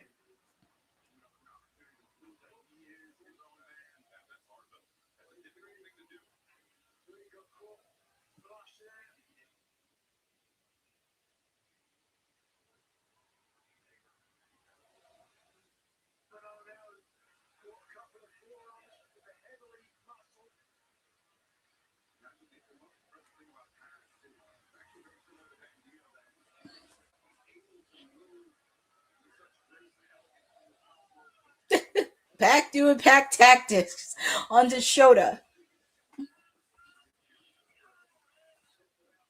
Shota looks like he hasn't missed a beat.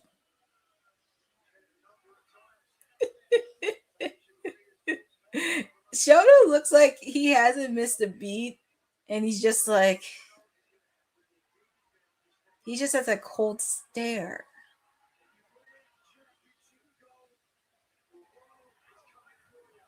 Mm-hmm. I wouldn't be shocked if we saw an appearance from United Empire, which is the group that Will Ospreay was in. I would not be shocked if they made an appearance tonight, since it is Forbidden Door season. But these guys are going at it one-on-one. Shota and Pac. Oof. That was a nasty kick Pac made.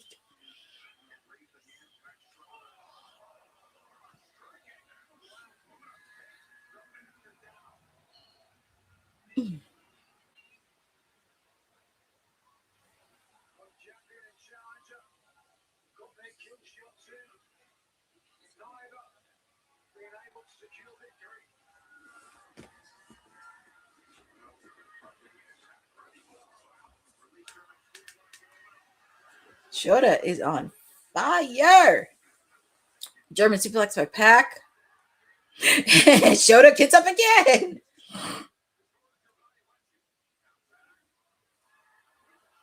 What's Pac doing right here?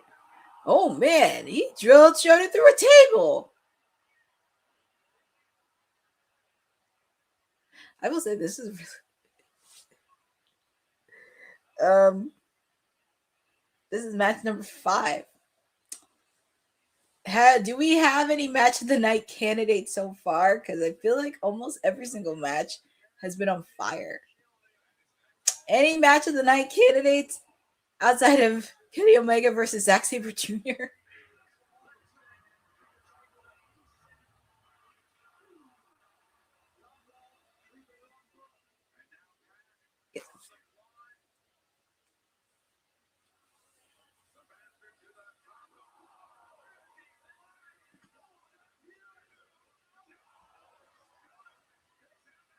Yeah, it's hard to believe this is a 4th match. Any match of the night candidate so far? Because I feel like almost every match has been on fire lately. But Pac is putting a submission hold. Oh, yeah, Bandito and Mox. That was a really good match. It would be really interesting if Pac won that title. I know I picked Shota to win, but it would be interesting if Pac won the title. At least we get one title change. Just one at Forbidden Door. And with the fact, too, it's been a triple header today. Because, like I said, TNA had to deal with 4 title changes. Night of Champions. Well, we already know what happened yesterday. And also, I don't know what's going to happen with NXT Great American Bash.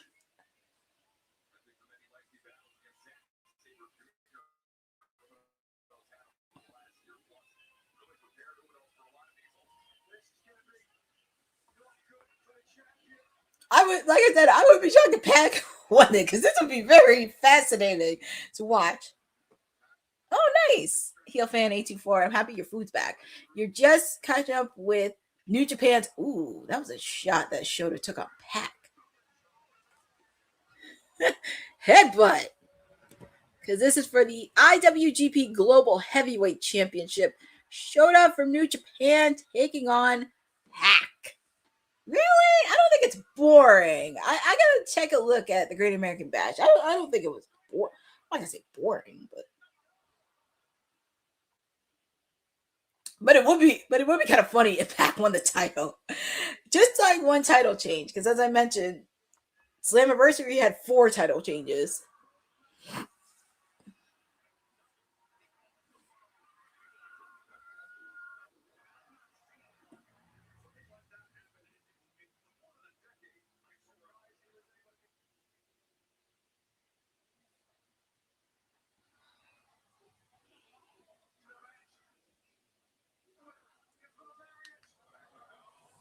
Oh man, I'm not gonna lie.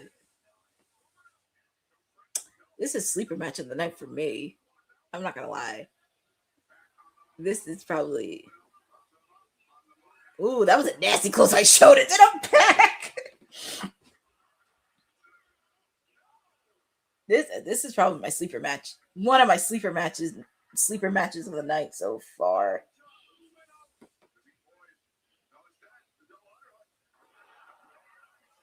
Oh, that was a nasty double underhook.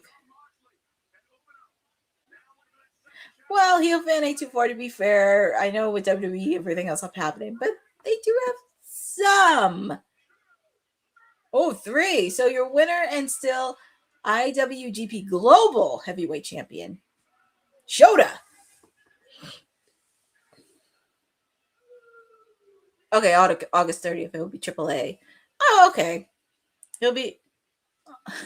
Oh, man. So now we have a triple header in August. So it's Heat Wave.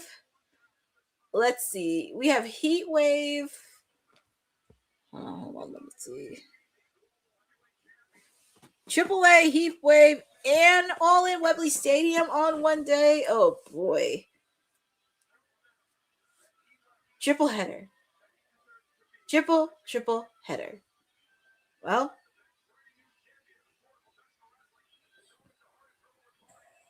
Well, Pac put up a solid. Well, we see Marina Shafir and John. I know this is kind of. I'm like, first off, who comes up with these counter programming? I mean, I know everybody watches everybody's company, but I'm like, come on. But shout out to Shota for retaining the IWGP Global Heavyweight Championship. It was a good match between him and Pac. I really thought Pac was going to win. I would be bad. I would not be mad at it. Well, here comes the man that mentored him, Jon Moxley. He's coming out. And what's he going to do here? Now, Jeff Metterling, Tekla's not out yet. But here comes John. His protege from Japan. I wish I knew what John was saying.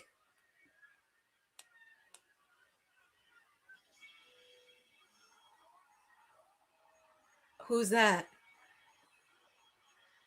Who is it? Oh my God, that's Hiroshi Tanahashi! Tanahashi! I know he's retired. He's retired from wrestling from earlier this year, but Hiroshi Tanahashi, the Ace. They call him Mr. Ace. Tanahashi! Oh. Oh, Tanahashi. And he cut off his hair. He had a recent haircut. Jon Moxley knows who Tanahashi is.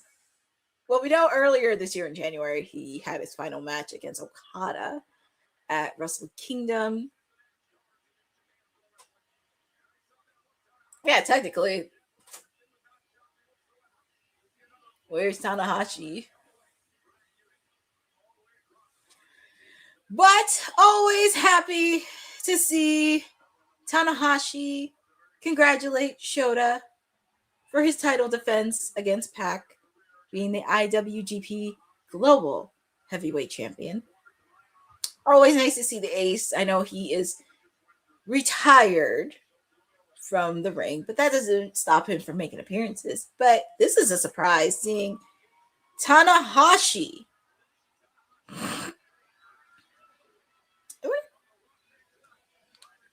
But I know he's doing some things behind the scenes because I know there's some internal stuff happening in New Japan. But always nice to see the Ace.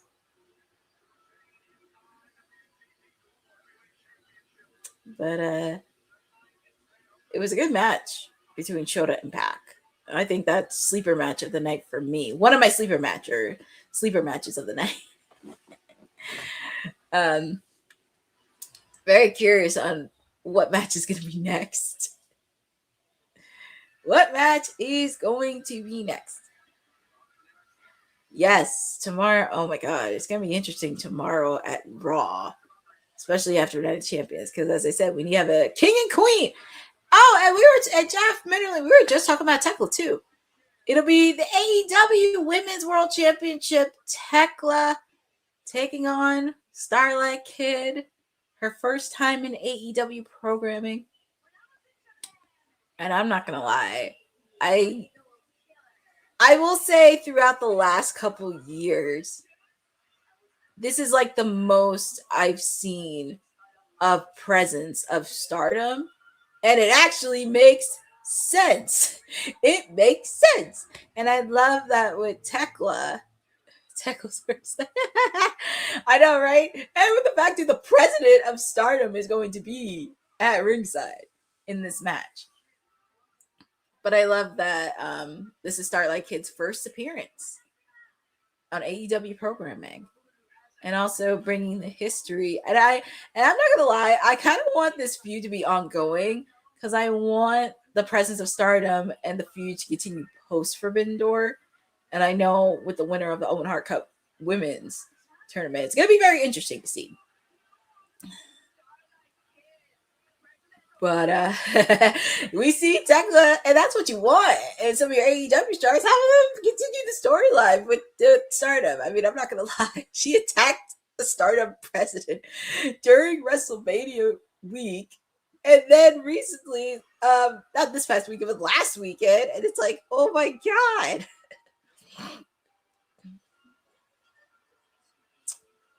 Well, I'll take a grain of salt with Uncle D because I could care less.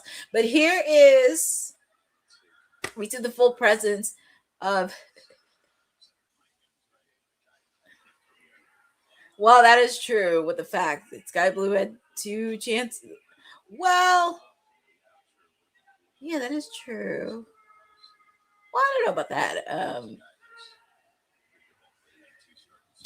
Well, no, Boza, to be fair, because Julia Hart and Sky Blue had opportunities. You're thinking of the opportunity Sky Blue had because she competed in the Owen Hart Cup Women's Tournament and also on TBS Survival of the Fittest. Because I know Julia Hart lost in a qualifying match as well.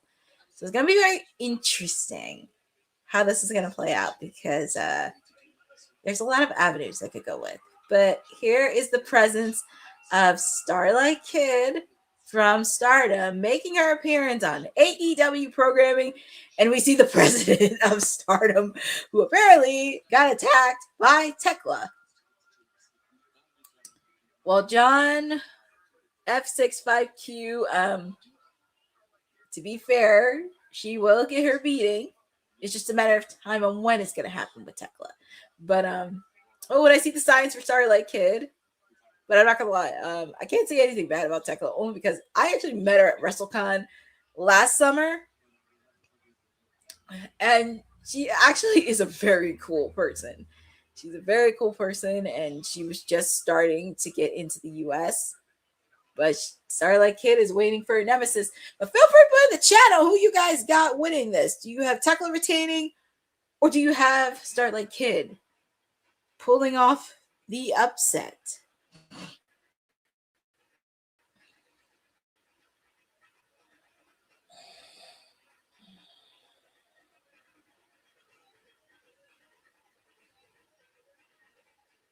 Oh, look.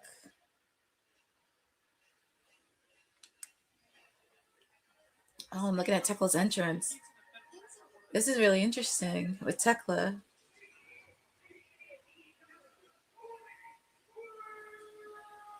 Look at that. She has fire, people. She's got fire blowers. So, Jeff Metterling, just to keep you up to date on Starlight Kid, she is a wrestler from Stardom. Just to catch you up to speed, Stardom is the all women's wrestling promotion in Japan, and they have a partnership with AEW. And many women's wrestlers that you're familiar with have wrestled in Stardom before, like Toni Storm, Blake Monroe, Mina Shirakana, Athena, Mercedes Moné, Io Sky. Many people have wrestled in Stardom. So I'm happy Stardom is getting a lot more presence as it was in the past. That's why I asked in the media call this past week with Tony Khan, is it a possibility we could see Stardom have a bigger presence post Forbidden Door? Because I don't want to see them in just Forbidden Door. I want to see them throughout the whole year, like seeing them at All In Wembley Stadium, seeing them at Full Gear, seeing them at All Out, or even World End, and see them having an appearance at the Owen Hart Cup Women's Tournament. But Renee is doing her sideline reporting. You can tell the president of Stardom is so scared right now. You can tell. And then Renee doing her sideline reporting. But these ladies know each other very, very well. Starlight Kid beat Tekla before. Oh man. Well, feel free to put in the chat on who you guys got. You got Tekla winning, or do you have Starlight Kid winning? And this is for the AEW Women's title. So pretty much whoever wins, we will possibly see at Wembley Stadium. At Wembley. And also later on tonight, we have the Owen Hart Cup Women's Tournament between Mercedes Moné and Maya World. So could Maya World pull off the ultimate Cinderella story? Or could Mercedes add another thing to her collection? And I do have thoughts on that because I gave it on my watch along last week. But I'll share it later. And one of the tequilas is going to be sponsoring Forbidden Door. I forgot the name of it, but yes, I'm going with. Okay, so Jeff Federling's going with Tekla. go with. So Boza, you're going with Tekla. Jeff Federling, you're going with Tekla. Yes, it's a wonderful thing. Stardom is getting an opportunity. I wish I know, and Sindel's not even here in this chat, and she was here with me on Wednesday.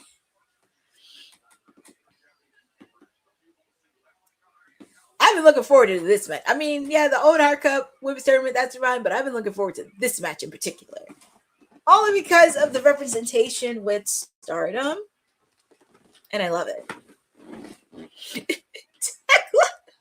I'm not gonna lie, this is like one of the things I wish,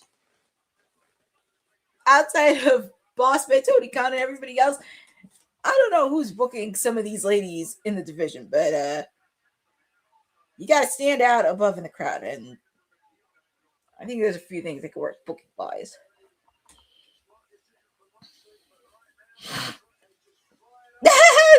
Star looks like Starlight Kid. Is that enough of Tekla?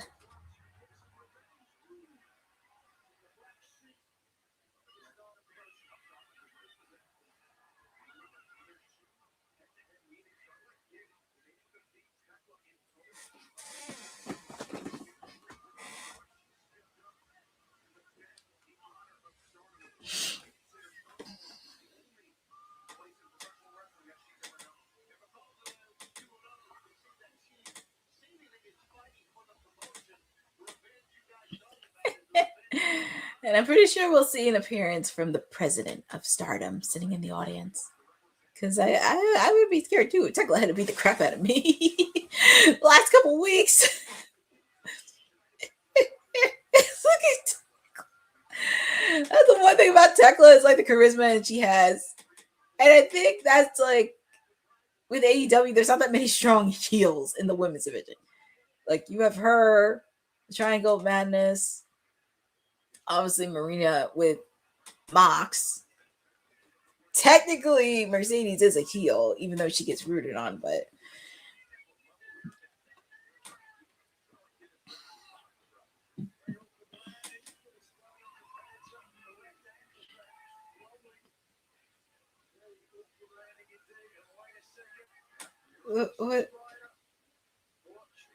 what's she doing? Ooh, she just threw Starlight Kid right near the announcer's desk. Well, the Spanish announcer's desk.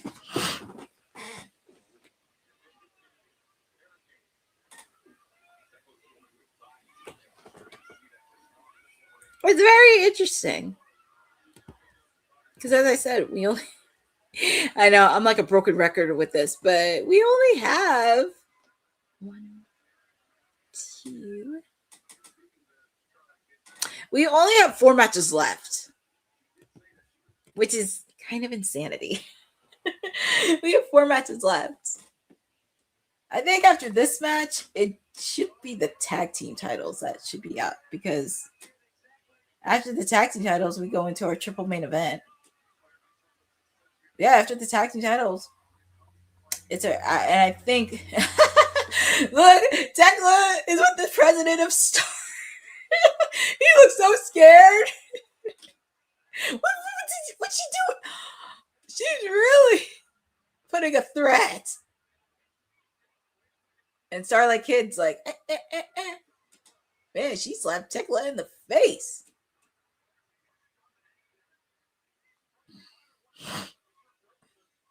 Yeah, I think after this, it would have to be the tag team titles. Because after the tag team titles, you have your co-main event. I'm very curious on where they're going to put the steel cage match in. Where are you going to put it? Quick kick out by Starlight Kid. Like I said, I'm very happy Stardom is getting a lot more attention.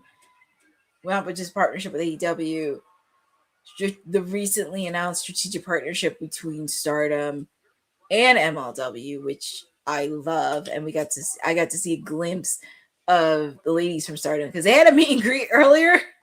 I can't tell you how many lines were right at the door just to see them, because you could tell that they have a cult fan base, which is not that bad.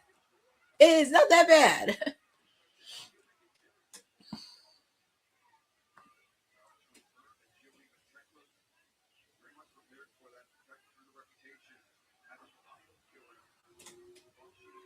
Kick to the head.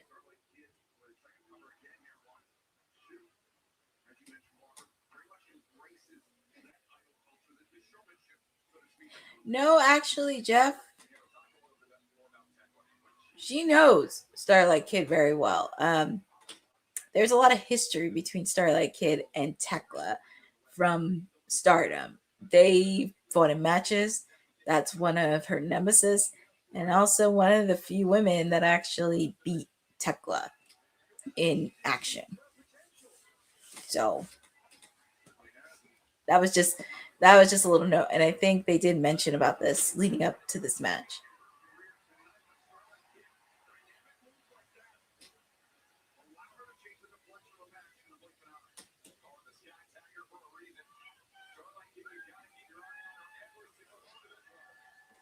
Quick kick out.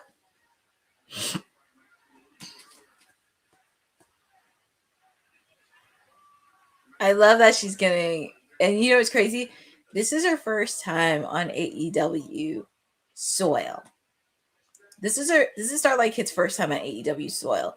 And I love that she's getting such a warm and positive reception.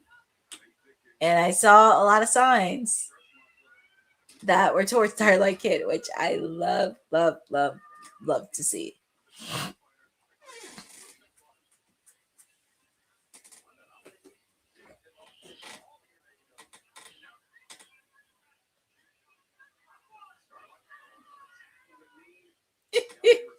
I've never, well, outside of Jamie Hayter and Chris Statlander, this is like the third woman I've seen that almost gave Tekla a run for her money. Outside of Chris Statlander and Jamie Hayter. Actually, Jamie Hayter almost beat the crap out of Tekla.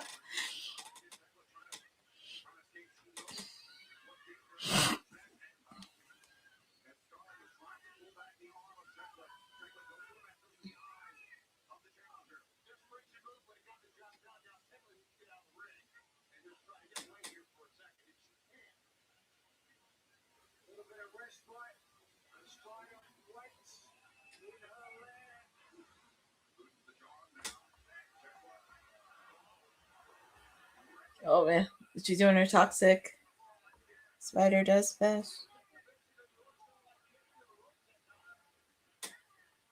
Okay, they just wrapped up their watch along for NXT because I know NXT ended at like 10 o'clock. Yeah, they ended at 10 o'clock. So pretty much it's just me on live right now.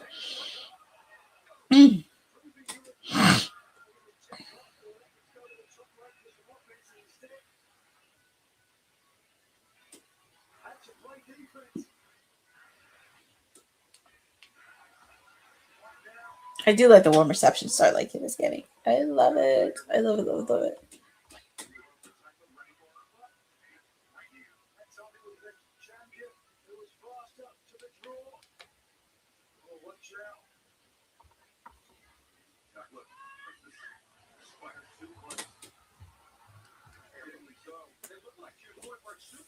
So that wraps up NXT Great American Bash because my other cohorts just ended the live stream. So it's just Forbidden Door from here on out. That's it. Oh, nice drop kick by Starlight Kid.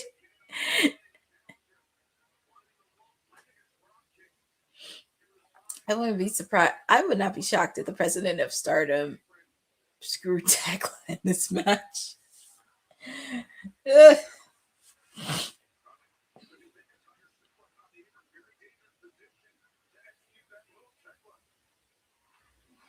Oof, that was a nasty punch.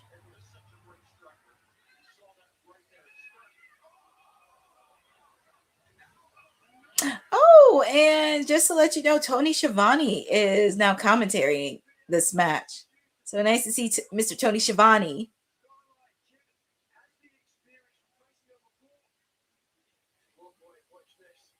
Wait, I think that was Tony Schiavone. I thought it was Tony Schiavone, but it was Excalibur and Nigel. Yikes, that was a nasty bump that Tekla took. I thought Jimmy Hayter gave her a run for her money. I thought Jimmy Hayter gave her a run for her money when they met at Wrestle Dream last year and Dynasty this year. Dios Azul Tequila is the official tequila sponsor brand for AEW Forbidden Door.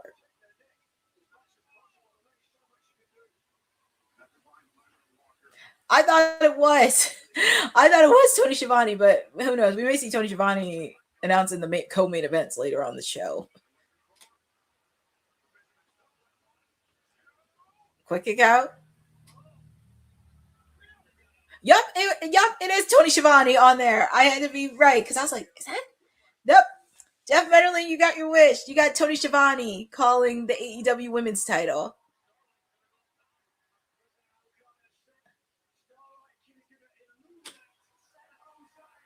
Oh, it's Starlight. Oh, miss. Tekla got out of harm. Oh man, that was a rough spear she hit.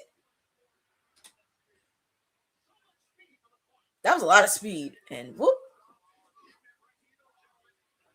Ooh, that was a nasty drop kick to the back that Starlight Kid did. I'm not gonna lie.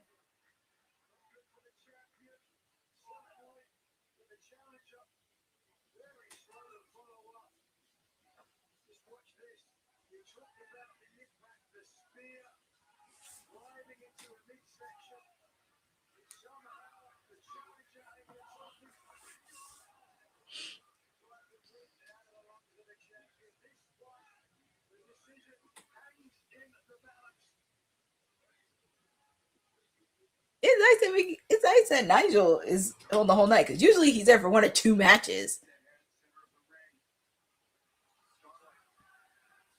I hope these ladies get enough time. If you could give at least Mercedes 21 minutes in a match, I'm sure you can give these ladies equal amount of time because I think the last time they hit the 21 minute mark was Britt Baker against Thunder Rosa, and that was a couple years ago.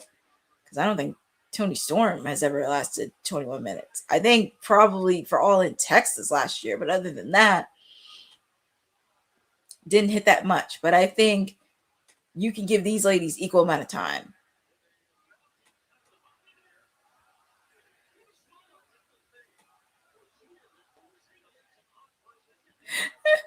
You could tell these ladies know each other so well because of the chemistry that they have. There's just so much history between these two. Going back to like the Stardom days.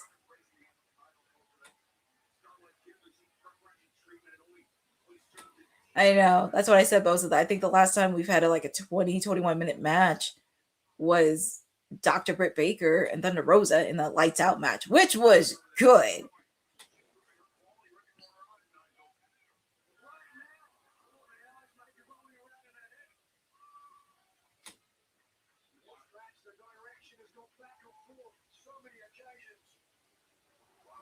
Oof, kick to the head. And you can see the president of Stardom sitting right there.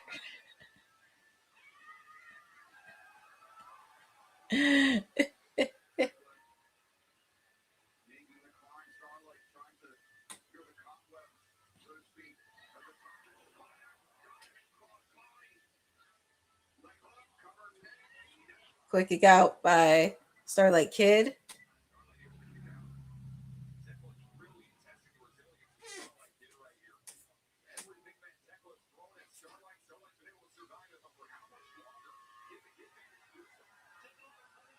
Look at that. She has a spider. That's why she's called the Toxic Spider. Bro, the match. Come on, Jeff Metterling. This is actually a good. I gotta like this match. Ooh. Man. She's on that knee of Tekla.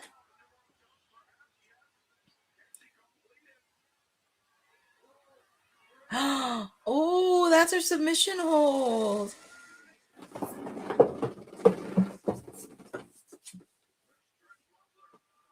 Oh man, that's an interesting submission hold. swinging onto Tekla.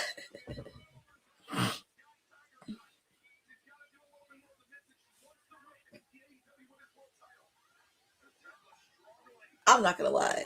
I know I said Pac and showed up, but I think this might be my other sleeper match of the night pick because these ladies are really giving it their all. And I love that this is a good appearance for Starlight Kid. Win or lose, I mean, I don't care which result goes. Like, these ladies are giving it their all. And I love it. And it's a storyline that does involve more presence with Stardom, which I'm not mad about.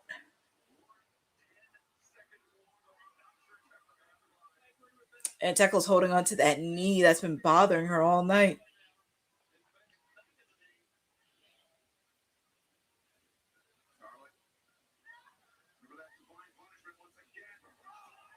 Oh boy. Quick kick out by Tekla.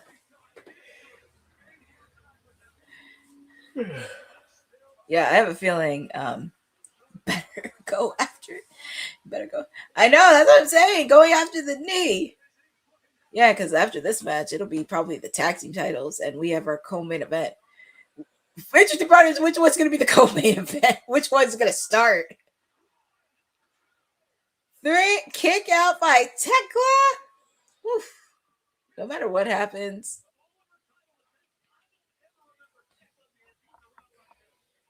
Actually, I do, Tony Schiavone, because the last time Tekla was gassed out when she faced off against Jamie Hayter at Dynasty. I would say Chris Statlander, but when she faced off against Jamie the second time, actually, when she faced off against Jamie the first time, that was something.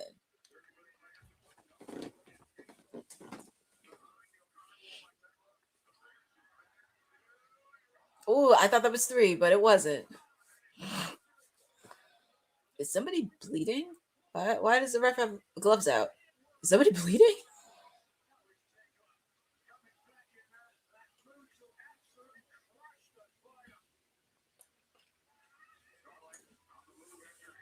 Oh man, look at Tekla. She did the move. Spear. Woo! Oh, Starlight kicked out. She kicked out. Man, Tekla really isn't getting a run for her money. If it makes it past 21 minutes, yeah. Stomp.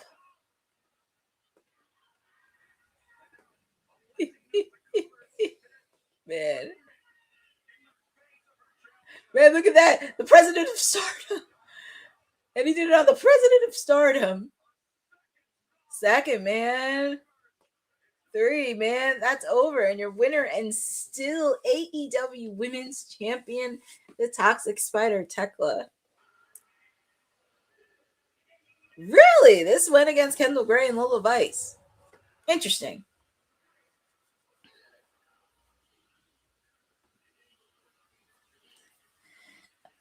I think she's going to have new fans. I think she's the president of Stardom. I just love the president of Stardom's reaction.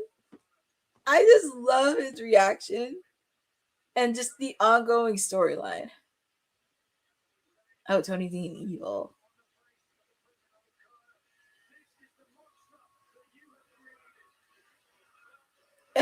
Nigel told the owner of Stardom, "This is the monster that you created." That's what Nigel said. He said, "That's the monster you created." And here comes the Triangle of Madness. Now this is going to be interesting because I'm pretty sure the Triangle of Madness and Tekla are going to be watching. What are they doing? They're really going to cut? No way! She's really going to cut her mask?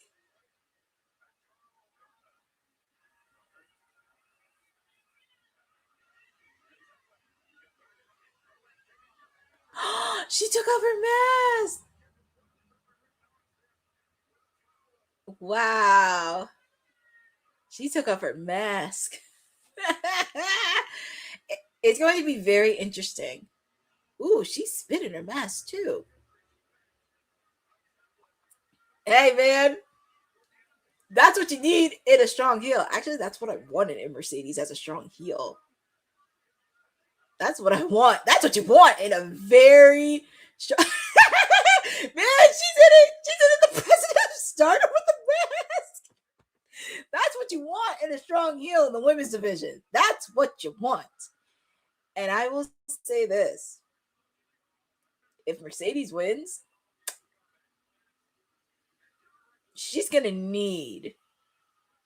You don't think you need some of the women's division, but when you go up against the Triangle of Madness, and with the fact too, if Julia Hart black missed you in the face, this is where they're gonna have to do character development if Mercedes wins, because I know she wants to be confident and everything else, but when she goes face to face with that toxic spider, this is where Mercedes is gonna have to lean on. This is where Mercedes is gonna have to lean on to some of the women in the division who she burned a bridge with. I don't know with Athena and all, because well, I don't know if she'll have Athena or her minions, but this is where she's gonna have to lean in.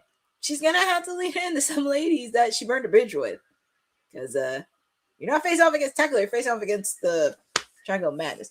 Shout out to Frederick Cole in the chat, and I just said this earlier. It'll be the tag teams. We have the AEW World Tag Team titles, and I was just saying this earlier. I'm gonna call them Edge and Christian against David Finlay and Clark Connors.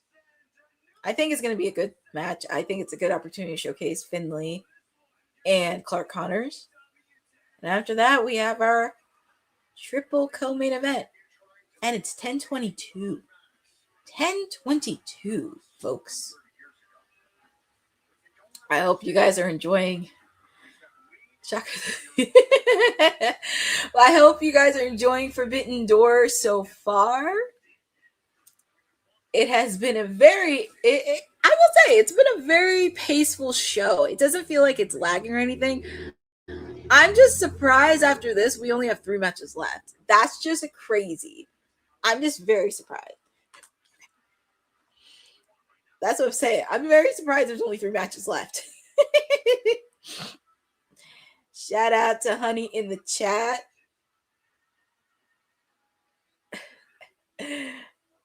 I'm not going to lie.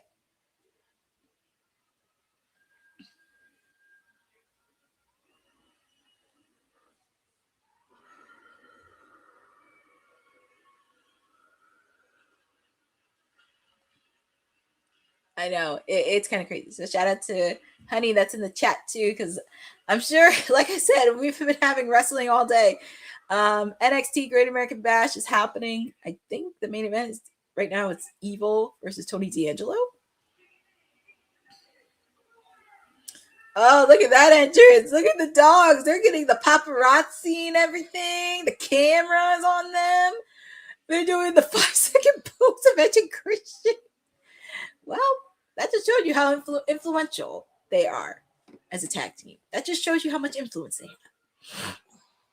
Oh, God, and they punched the paparazzi. And they had the portable cameras.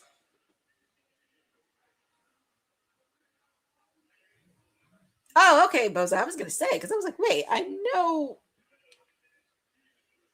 it had to go off sooner than later. Okay.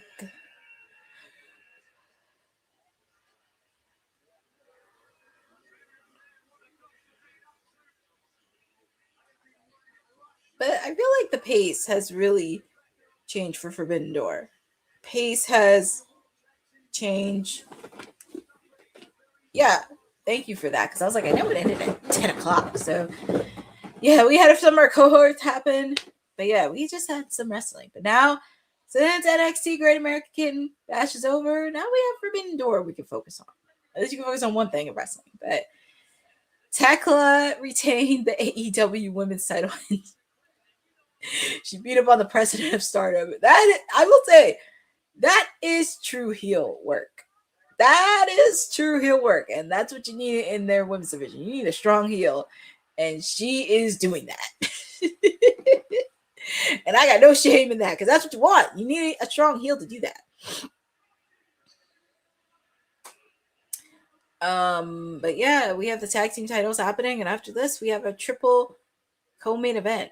Very curious on what's going to be the first one for the co-main event. Yeah, she's a heel that you would think it would have been Megan Bayne. Which Megan Bayne would? I mean, I don't mind Tekla being champion. It's just like, this is where they're going to have to do, like I said, with Mercedes and Maya World, it can go 50-50 because with Mercedes, they're going to have to do a lot of character development because you can't call yourself a CEO and everything else. But when Tekla smells and calls you out, and you saw what she did to the president of Stardom, this is where you're going to have to lean into some of the ladies in the women's division you burned a bridge with. And Maya World would make sense because at least she's a strong baby face that people can get behind. And also with the fact, too, she has her tag team partner with her, and she could get like somebody from Ring of Honor. She can get somebody from Stardom. It makes it more easy. But it's going to be interesting.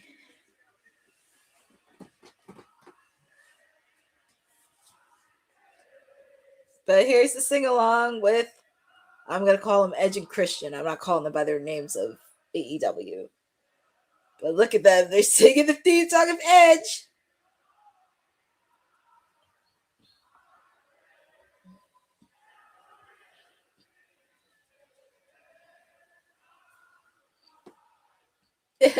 And we have referee Stefan officiating this match.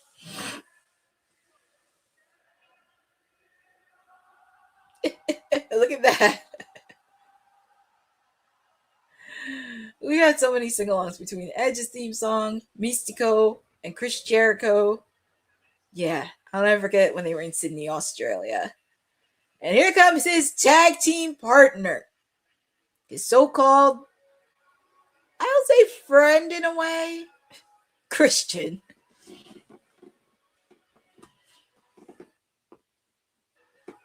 There's Christian. And he still has his arm bandage up after that brutal assault he had right before the I Quit match at Double or Nothing. And I love that their first offense is against the Dogs because I want to see them go up against some other tag teams in the division. I wouldn't mind seeing them go up against not just the Dogs, Gates of Agony, pretty much any type of tag team. Because we do have some cool tag teams in the tag team division in AEW. It's just, you always put the same ones in for the AEW tag team title picture. And I'm tired of it.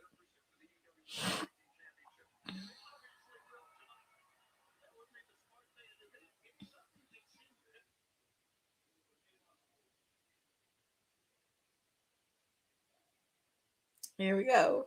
Referee Stefan is going to be officiating tonight's match. But feel free to put in the chat on who you guys got winning this match. Do you think Edge and Christian is going to retain? Or do you think David Finlay and Clark Connors are going to get the victory? And this is Edge and Christian's first title defense.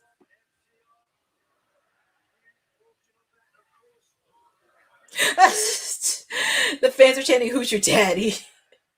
because of Christian. That's really funny. I don't know if anybody saw the post of from Father's Day a couple weeks ago because I think they were highlighting Christian.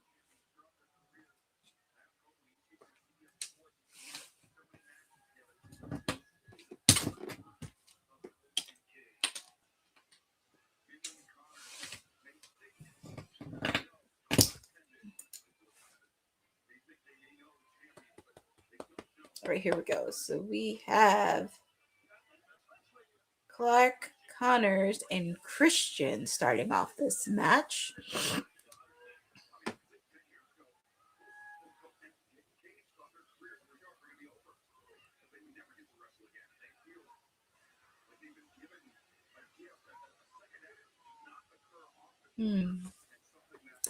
Like I said, it's hard to believe.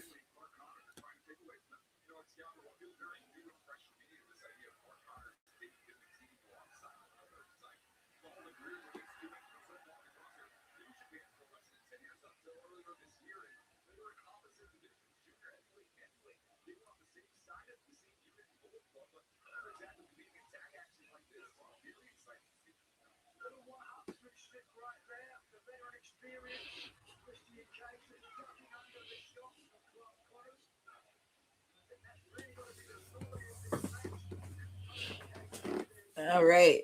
So yeah, we have the AEW tag team titles. Like I said, this is 10:30. Yeah, we probably won't be done till like midnight, I would say. What's Christian doing? Ooh, that was a nice kick by Christian. That was a nice move that he did. That was a nice combination that he did. Clark Connors and Christian is like even. Tag is made to Edge. Tag is made to David Finlay.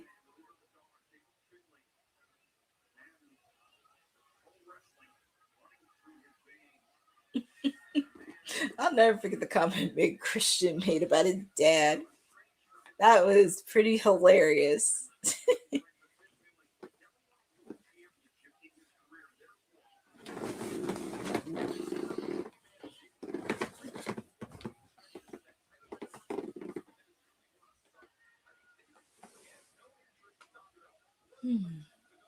This should be really interesting, Edge versus. And also with the fact, too, it does help because the dogs did compete in New Japan, so it makes a lot of sense. And also, we did hear what Gabe Kidd had to say because now he's officially 100% medically cleared.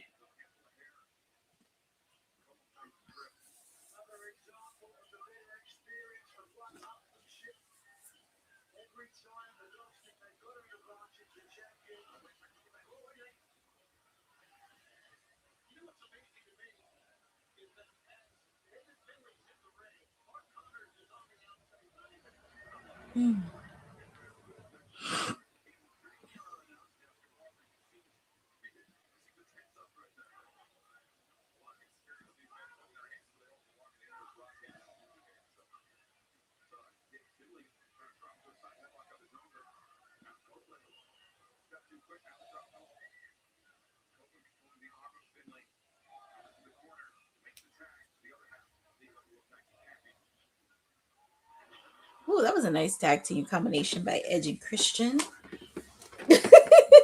Of course, Christian had to put a cheap shot in.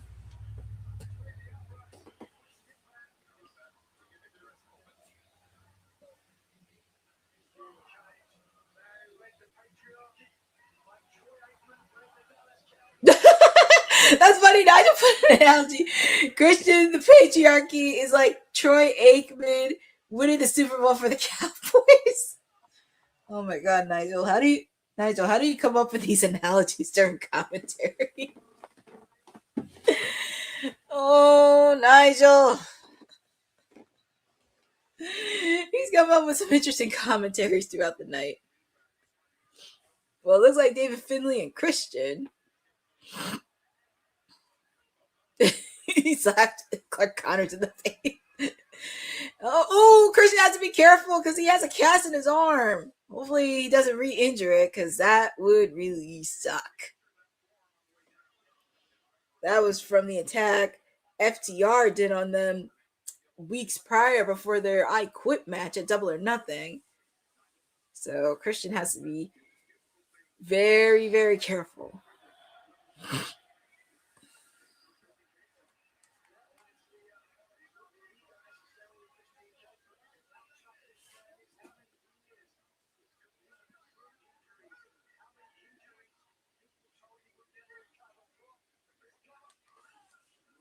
Quick kick out by Christian.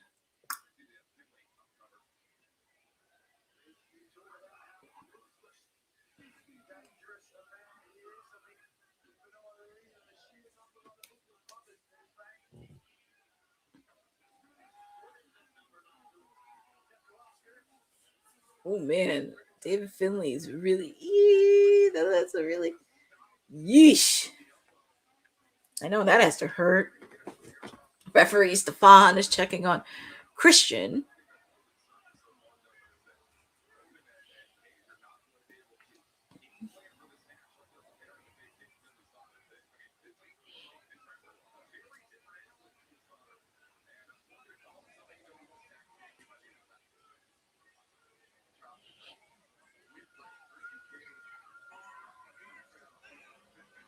Well, David Finley's really putting on to Christian, especially after what happened this past week.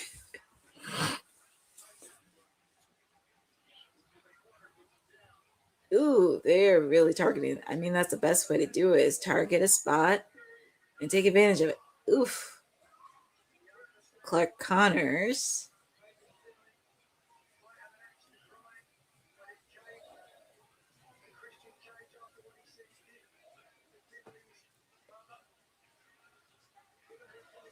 Clark Connors, he's putting a submission hold on a Christian.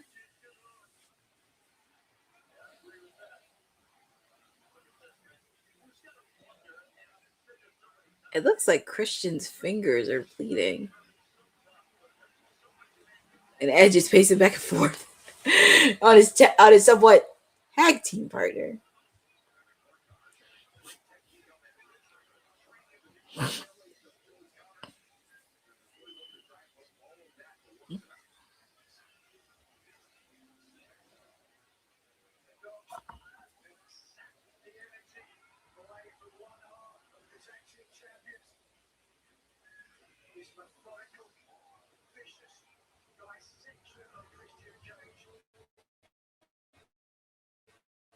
They're really focusing on that cast of Christian.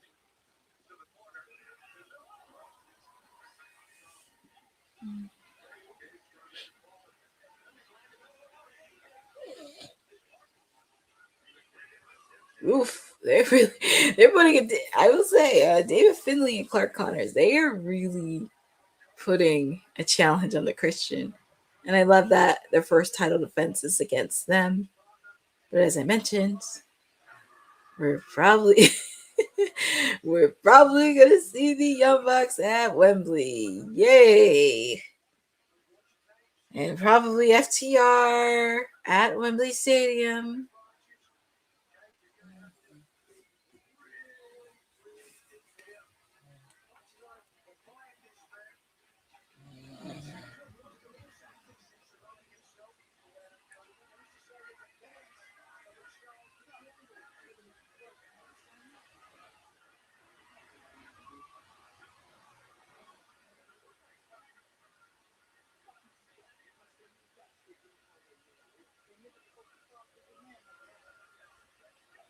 Clark Connors with his signature toothpick.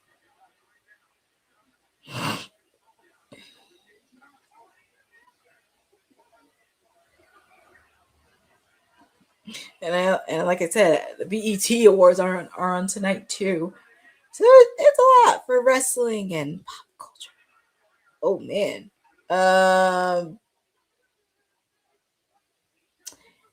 Yeah, I saw one of the posts on NXT, and I will say, one of our cohorts of WWT said probably won't be too happy on this. Yeah, I'll just leave it at that. I'll just leave it at that. But I did see that TNA is posting the new. She will be posting the new TNA Knockouts champion, Zaya Brookside.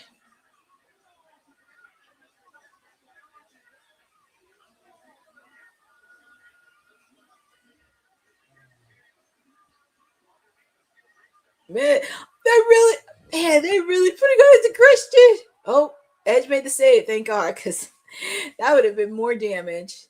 And whew, he made the save to help out his partner, because that's what you need to do. Help out your partner.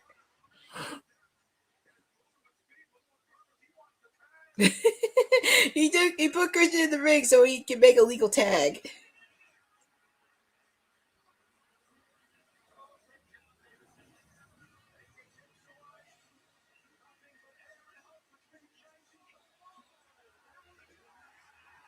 Tag is made to Edge. Sorry, I'm just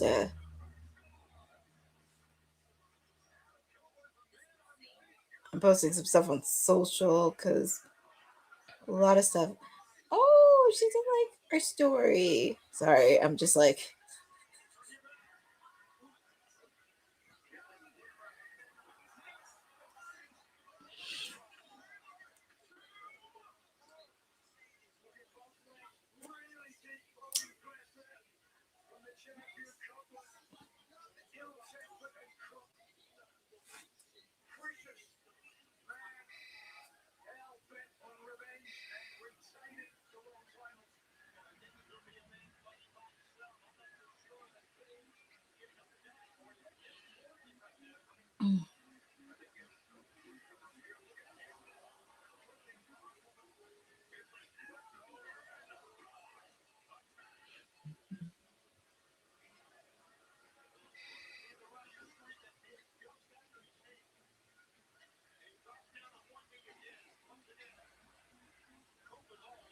Let's see.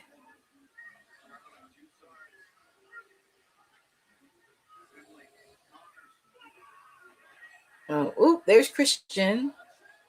I think this is not that bad. This is actually really good that they have the title Defense Against the Dogs, which actually makes a lot of sense because, as I'm saying, I would like to see some blood feuds in other divisions within AEW.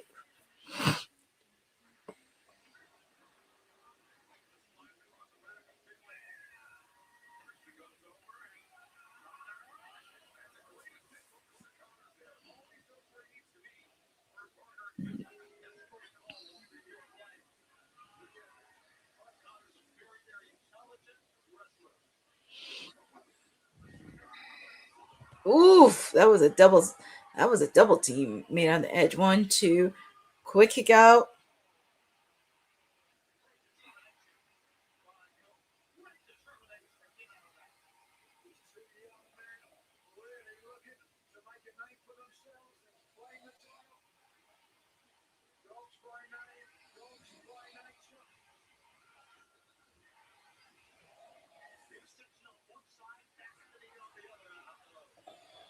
Oh, that's so sweet. So, an AEW socials, because I'm looking at this. AEW CEO gifted Hiroshi Tanahashi a gorgeous custom guitar on the occasion of the 5th annual for Forbidden Door. Oh, that's so nice. He gifted him a guitar. That's so sweet.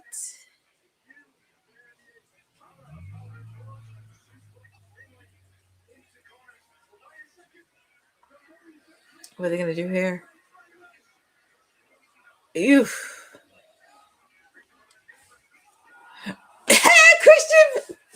Christian made the save. How about his partner? That should be it. Oh, you can tell there's gonna be shenanigans because referee Stefan is hurt. You can tell there's gonna be shenanigans.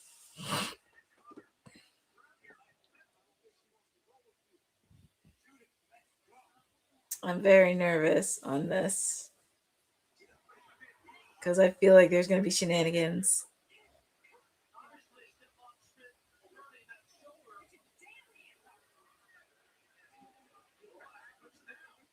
Let's see, Clark Connors, Edge.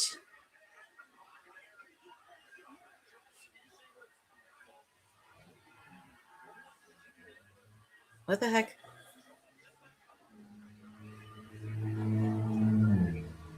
They're both going for the spear. Oh my god.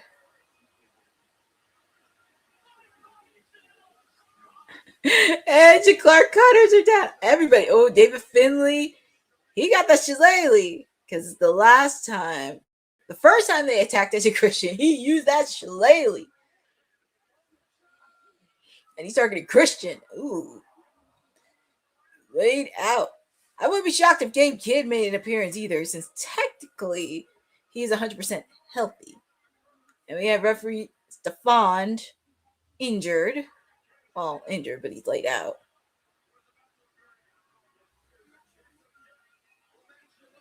Wait, who just came back?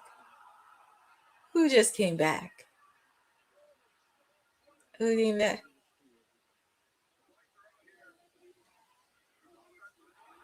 Oh, wait, where's the rest of the band gang? There's Juice, Austin, Colton, Ace Austin. Who's missing? I know they got some issues with the dogs, but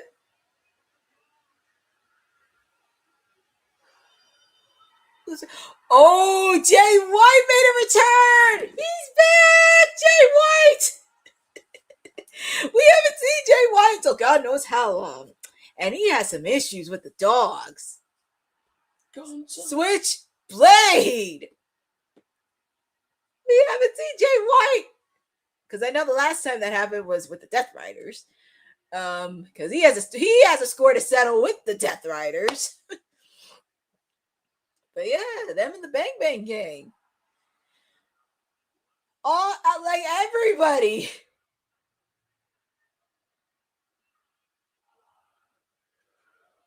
Three, and your winners and still champions, Edge and Christian. But Jay White, he's back. It's funny, somebody was mentioning about Jay White a month or two ago, but he's back. But he's back. Because I know, like I said, Jay White still has some unfinished business with the Death Riders. But he also has histories with the dogs, if you recall New Japan.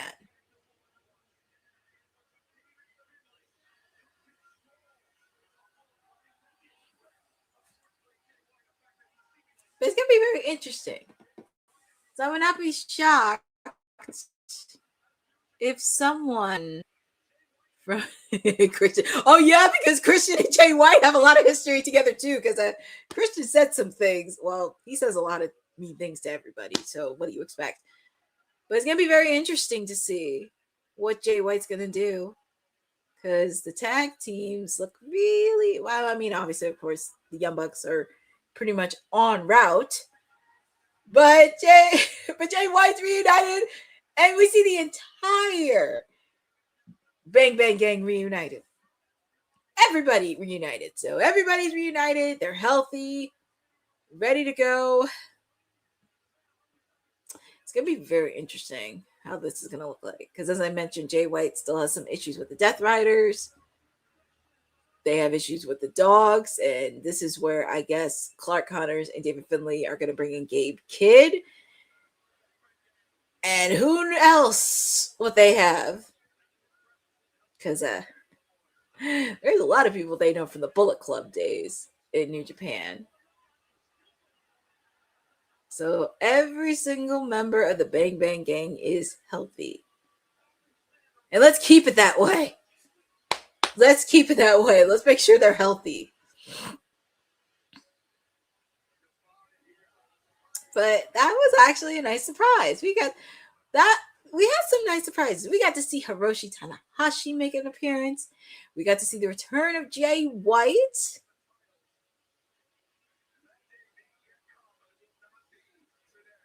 Well, congratulations, Edge and Christian. They're still the AEW Tag Team Champions, but now we have 3 matches left, which means we're getting ready for our 3 co-main events. Which one's going to start off first? I have no idea, but I know what match is going to close out the show. It will be Will Ospreay and Swerve Strickland closing it out. And we see Tony Schiavone joining the fray. So we have Nigel, Excalibur, Tony Schiavone, and from New Japan, Walker Stewart doing commentary.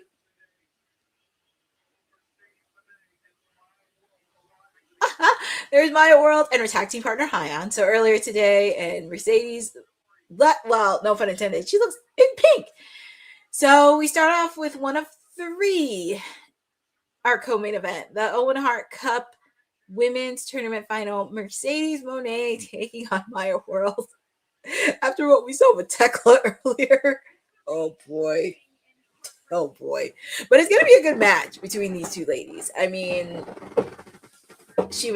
Maya World was trained under Athena, mentor versus mentee. She's been making waves. It's kind of crazy how her and Hyon had this crazy circumstance with Nixon Newell, formerly known as Tegan Knox, because apparently there was a lot of backstage stuff problems. But Maya World and Hyon came in, and now they're signed on the Ring of Honor roster. They're making waves on the AEW. And also with the fact, too, Maya World stepped up to the plate. She stepped up to the plate after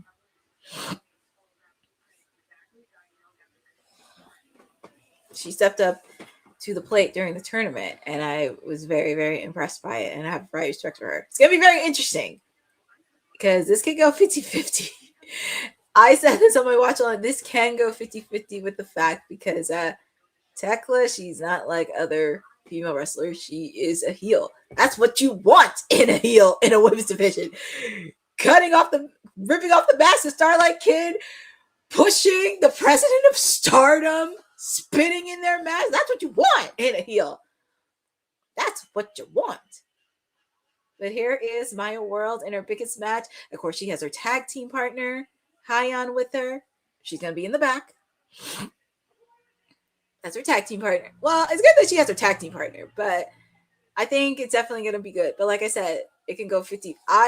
In my bold predictions, I did pick Mercedes to win, but I am going 50-50 on this because I feel like if she does win, Lord, Toxic Spider Tekla. Because Tekla, I feel like Tekla is a person that could get in your head and just fill it with toxic stuff. And with the fact, too, she has a triangle of madness. That's also another layer, too. But we get to see Miss Renee on the sideline because she's been doing a good job doing sideline reporting on some of the matches that have been happening tonight. So happy to see her doing what she does best. But feel free to put in the chat on who you guys want to see go at Wembley Stadium. Would you like to see Maya World or would you like to see Mercedes Moné? It's going to be I think this is going to be a good match. This is going to be a good match. I'm excited. Like I said, it could go 50-50. I know people were whining saying it's easy. No. This is not going to be an easy match. I hope she does not underestimate Maya World just yet because with the fact, too, Maya World put on a lot of work at Ring of Honor Survival of the Fittest. She put on a lot of work in Ring of Honor. So we shall see. But I'm looking forward to this match. And maybe it'll cheer one of our cohorts up because I read the results of NXT and that part. I'm pretty sure they're gonna be talking about NXT this week. But feel free to put in the channel who you guys got winning. Because like I said, I will say, if Mercedes wins, it's going to be a fun and interesting story on how this is going to look like, especially with Tekla. Because you thought she was being, oh look, a mini Monet puppet. I will say she does look good because she has the own heart color. She has the heart colors, pink and black. Because I don't think she had that on last year when she was in the tournament, but yeah. And if you notice too, her theme song changed. If you noticed, because I noticed that when I was watching Collision, I was like, oh, she changed her theme song. So it was very interesting. But yeah, this is like one of 3 co-main event matches. Because after this, we have the steel cage match, and our main event is Will Ospreay versus Swerve Strickland.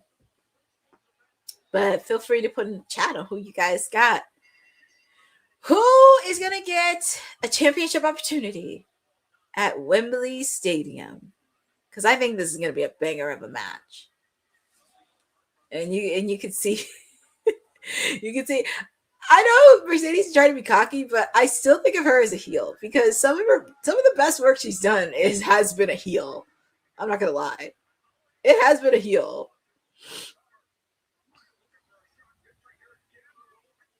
Quick kick out.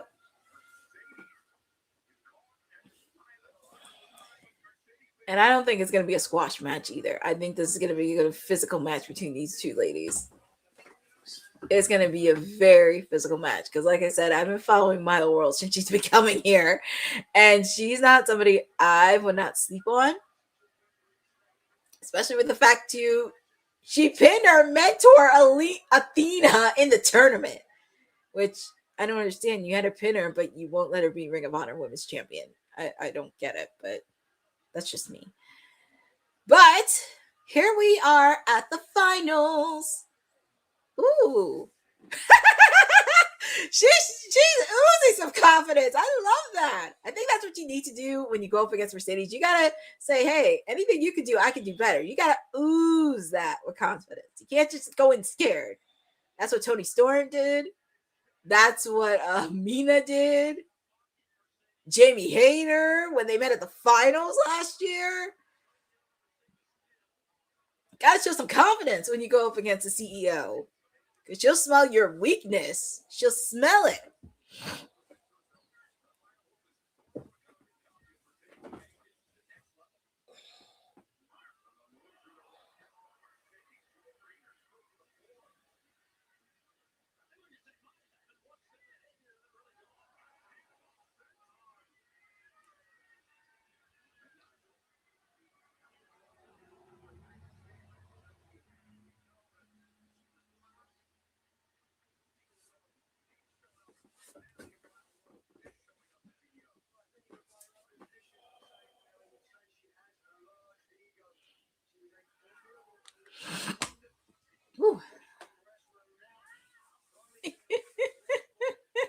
I guess she doesn't like anybody damaging her makeup. But I will say, the pink and black, she's wearing it because of the Hart family's colors, which that makes sense. Ooh, a little bit of a miscue by Maya World, but she picks it back up. Is she using what? She was about to use one of her submission holds on her. Which that's how you pay attention to stuff.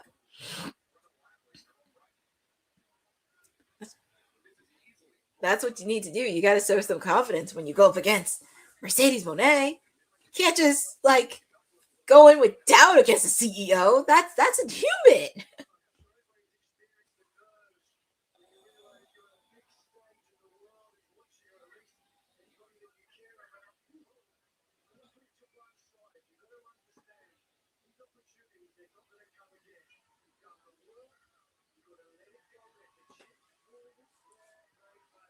I was listening to what Nigel said, and it's funny. I kind of reiterated that, and I said, "Yeah, Nigel, because you also have a shot for the Pure Ring of Honor Pure Championship against Lee Moriarty.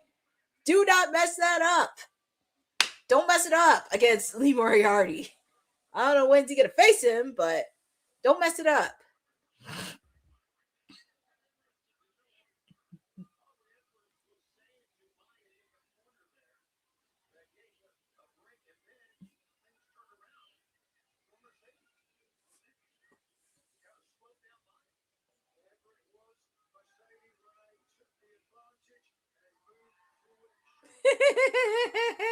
That's what she did.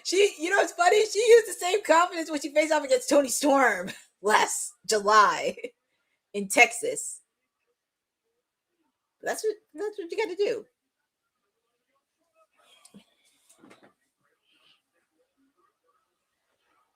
Ooh, that was a nice suplex on Maya World. Quick kick out.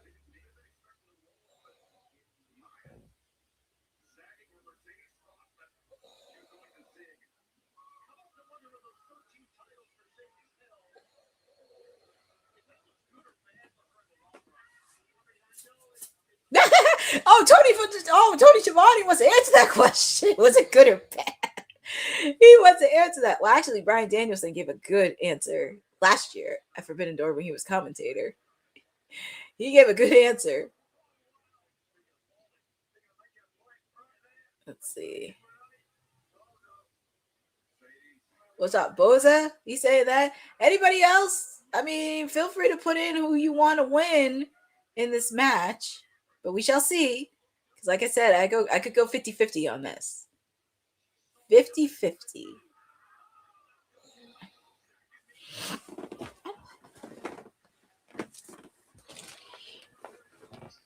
But it's hard to believe after this. It's hard to believe after this we got 2 matches left. Shout out to Roberto C for Life. Thank you for chopping on. And you were also hopping on with me for TNA Slammiversary earlier. Happy to have you on. And we're just in time because we're at our 3 co-main events happening. First one is the Owen Hart Cup Women's Final. Mercedes Moné taking on Maya World, and the winner of this match will have an opportunity to face off against the AEW Women's Champion at Wembley Stadium at All in August. And after this, we have our final 2 matches. I would think after this match, it would be the steel cage, because that would make sense. Because and yes, Roberto, happy to see Jay White back. He got the biggest pop in there. Also, we got to see the return of Hiroshi Tanahashi make an appearance, so that was awesome.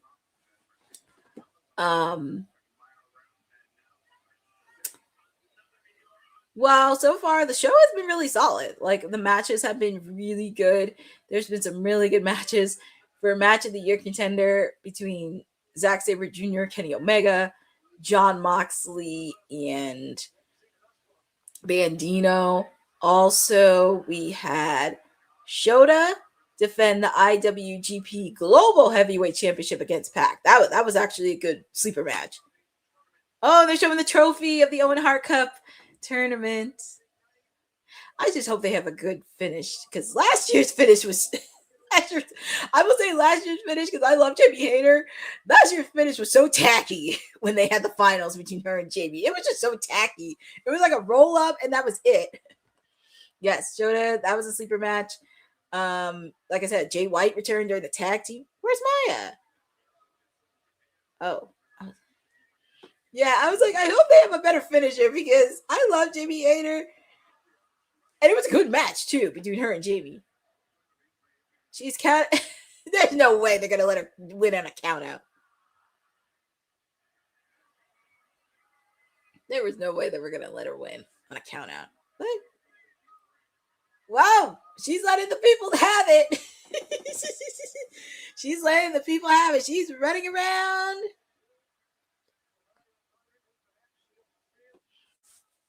Yeah. But also, like I said, Jay White returned during the tag team title match. So we have the entire Bang Bang gang back together. Obviously, of course, we know the main event is going to be Will Ospreay versus Swerve Strickland. Second time they main evented on Forbidden Door. First time was when Swerve was AEW World Champion. Banger of a match that they had. But yeah, that's the main event. So after this, it'll be the steel cage match. And we already know what the main event is. So hard to believe we have 2 matches left.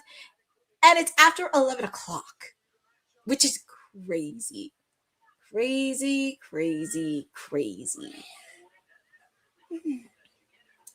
But it has been a fun, solid Forbidden Door happening.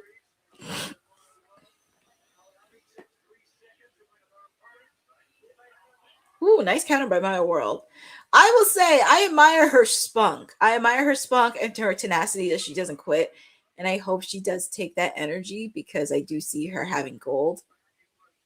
It just sucks because she beat Athena in the tournament, but you wouldn't let her pin Athena and be Ring of Honor Women's Champion. That's the thing that boggles my mind. That's the thing that boggles me, because it's like she could have been Ring of Honor Women's Champion. And that would have been fun to see her. And then Athena could go to the main roster.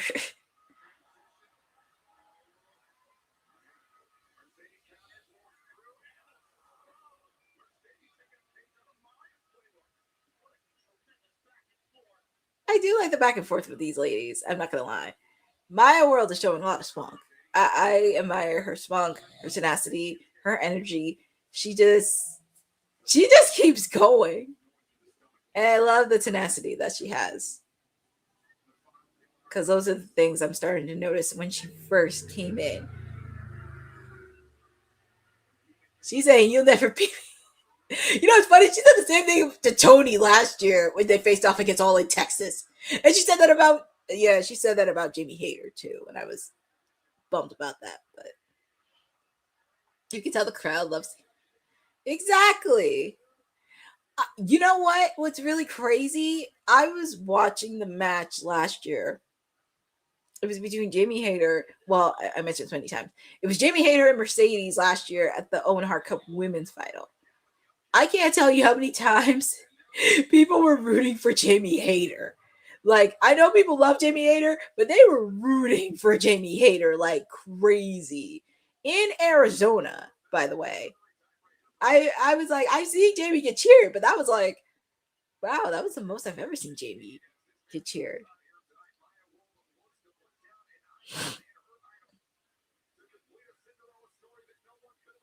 I don't think anybody can imagine this Cinderella story, but I always like these types of stories. It's going to be very interesting because, like I said, this could go 50-50. That's what I'm going to say. That's why I said if Mercedes wins, she's going to have to. I said if Mercedes wins, she's going to have to deal with the toxic spider. Because Tekla, man, that I will say this with Tekla. Tekla, that is heel work that she's doing.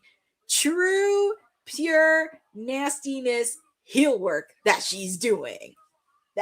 That's just heel work. I love it. I love it, love it, love it that she's doing it. That is pure heel work that she's doing. And that's what we need. And I think that's why if Willow was in it, it would have been easy because it's a baby face. But it'll be interesting if Mercedes wins because this is where she's going to have to go through like an interesting journey. Because after Forbidden Door, they have Redemption in Montreal. And after that, Wembley Stadium. It's going to be an interesting ride. But we'll see where that goes because I'm not going to get too deep into it. Because I just want to sit back and enjoy.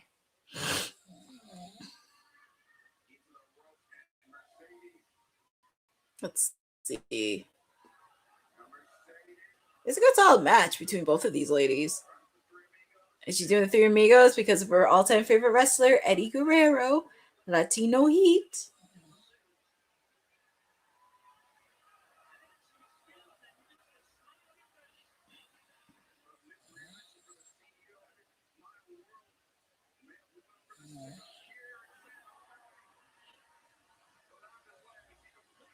Three Amigos. Woo!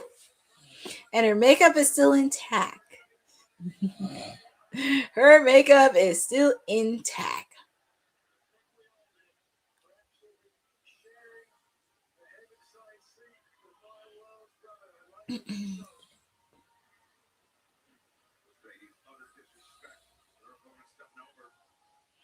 Well, it's funny. And you know, it's really funny because with Athena, because I'm like, it's interesting they're working together with the fact Athena was pissed off at Mercedes when they lost the AEW, when they lost the opportunity for the AEW women's tag team titles, which I thought was interesting.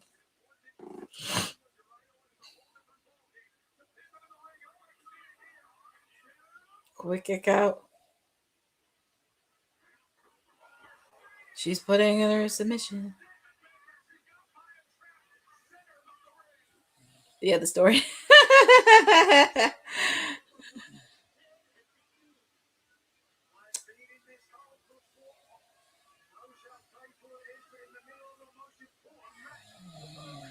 Yeah, but I'm ready for it. Mercedes has a submission on Maya World's trying to get her foot on the rope. Is Maya gonna? She has her foot on the rope. Oh no!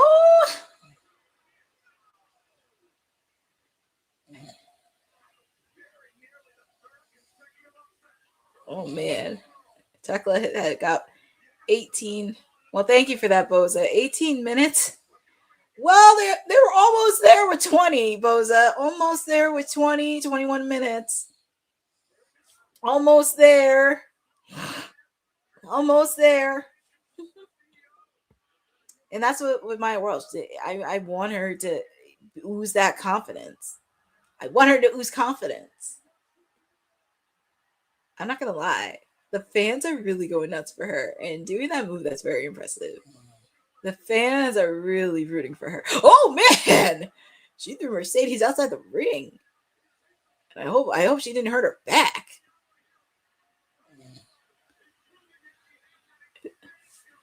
Well, Boza, to be fair, well, I would say the only other, well, as I mentioned many times, it's Britt Baker and Thunder Rosa. They had like 20, 21 minutes with Britt. Yeah, because Britt, oh my God, Britt and Thunder Rosa had it. Well, technically, Starlight Kid were almost there. I mean, they had 18 minutes, but I would have been nice for 19, 20, which would be okay. Oof, she's building momentum.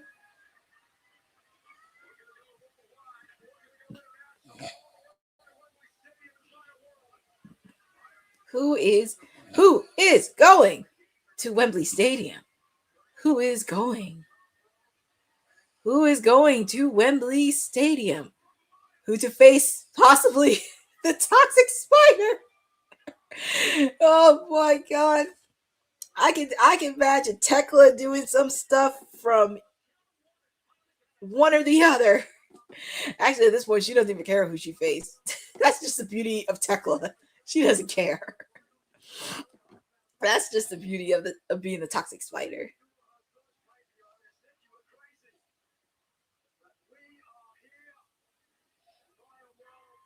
Look at that replay that she did on top rope.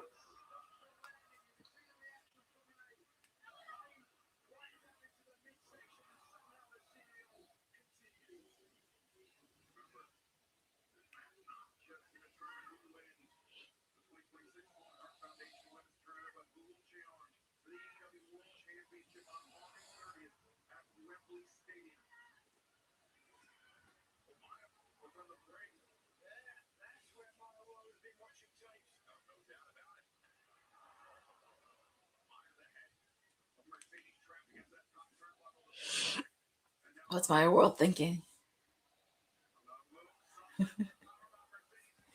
Is she gonna do powerbomb here? Is she gonna do a powerbomb?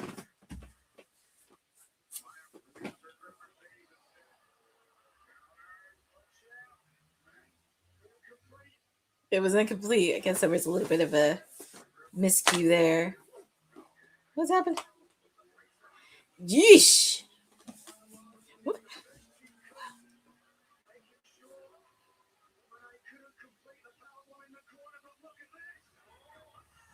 Oh, she hit Maya World on the head. I hope she's okay.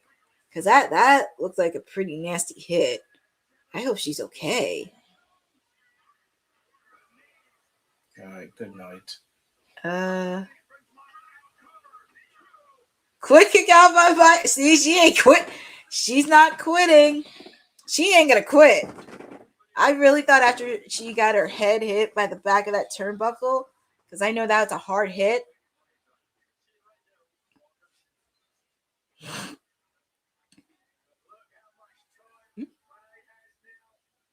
I wouldn't even be shocked if Athena did come out and tries to screw somebody. I would not be shocked. Because we have seen that happen before in the past with Owen Hart Cup matches. We've seen it in the past where someone tried to interfere. So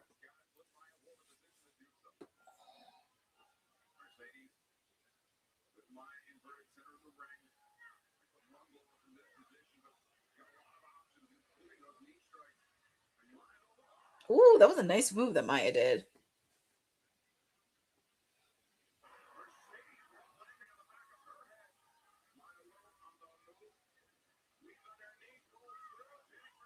Ooh, that was a little bit of a pin right there. A little bit of a miscue. A little bit of miscue.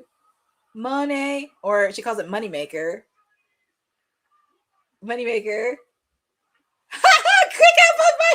She's still hanging on. You gotta give her credit. I don't care how you put this on. And for every single person that said it was gonna be a squash match, screw you. Screw all of you narcs in the world. Because you thought there was gonna be an easy win. No. Because also with the fact too, as I mentioned, my world has a win over the forever Ring of Honor Women's Champion. I mean, not many people can say they beat Athena, but I don't want to hear anybody complaining. And it's a shame I'm not going to be on WWT Live tomorrow, which really sucks because I'll be at Raw. But I'll be back Wednesday, by the way.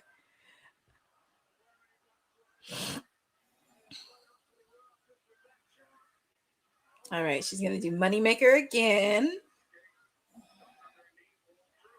One. No. I was going to say, I thought they almost hit Aubrey. I was like, are we going to get another thing of shenanigans? I think she's going to go with the backbreaker. Oh, man. That had to hurt. She's. Oh, a sunset flip onto the mat outside the ring. She's a tough cookie. And she does. She's proving that she belongs here. Uh-oh, a little bit of a miscue, but she got it. She got back in. She's proven that she can do it. And also she's doing some killer work in Ring of Honor, which is nice to see. I just wish she would have won Survival of the Fittest. But that's just me, I guess. Nope. Look at all the fans at the stand. They're so into this. You can imagine. I mean, for with this match, you can imagine how it's gonna go between Swerve and Will Ospreay. You gotta believe. Gotta believe.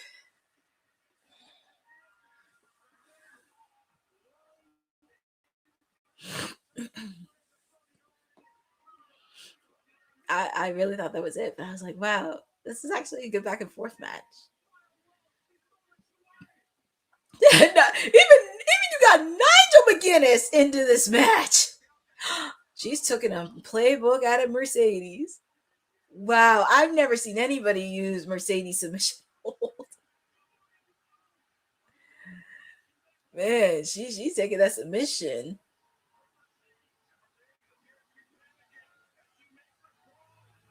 Is she gonna make it? Is she gonna make it?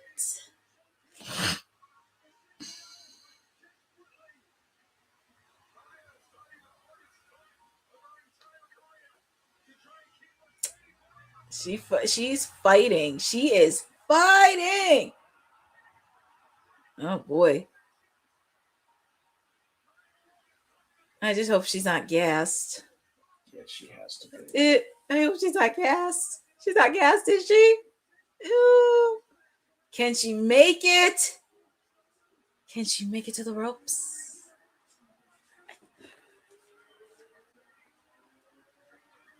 Oh, this is where she got, and that's the same hold that she did with Hazuki when she faced off against Hazuki.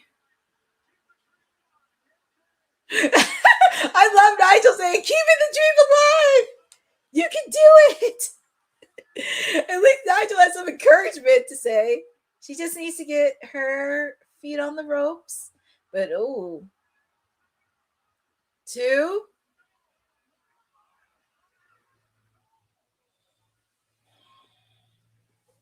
I can imagine how chaotic the men is going to be. Men is going to be chaotic.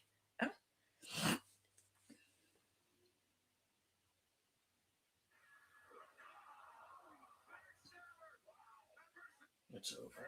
Hold on, Mercedes. That has to be it. Because, like, she is gassed. She is gassed. Yeah, she's gassed out. I will say this was a better finish this year than it was last year. But your winner, and she is, for the second year in a row, she's the winner of the Owen Hart Cup Women's Tournament, Mercedes Moné. She has an opportunity to go against Tekla. But you won the biggest prize because you face off against the Toxic Spider Tekla. You don't think Tekla's going to pull some mind games on you? And she could smell you. After what Tekla did earlier, yeah. But I will say this is a better finish than it was last year. But congratulations to Mercedes Moné. She won the Owen Hart Cup Women's Tournament for the second time in a row. She does have an opportunity to go against whoever's the champion. If Tekla survives redemption, whoever. Oh, what is up with the lighting? The fireworks. I'm looking at this lighting. I'm like, what's up with the lighting? But she is going to All In Wembley Stadium. Now, last year, she did face off against my lady, Toni Storm. But here's the thing. You don't have Toni Storm. You don't have Willow Nightingale. Oh, it's going to be interesting. You said you're the CEO. Well, you haven't met Tekla. And it's going to be very interesting because Tekla is somebody well, she can get inside your head. She can mess with you. She can beat you and whip you with a belt.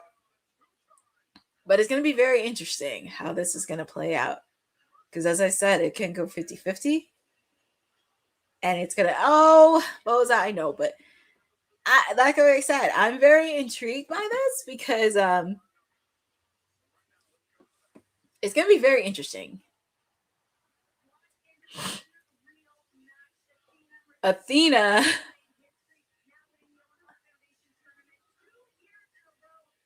Oh, Renee Burkett interviewing Athena. I think, you know what it is?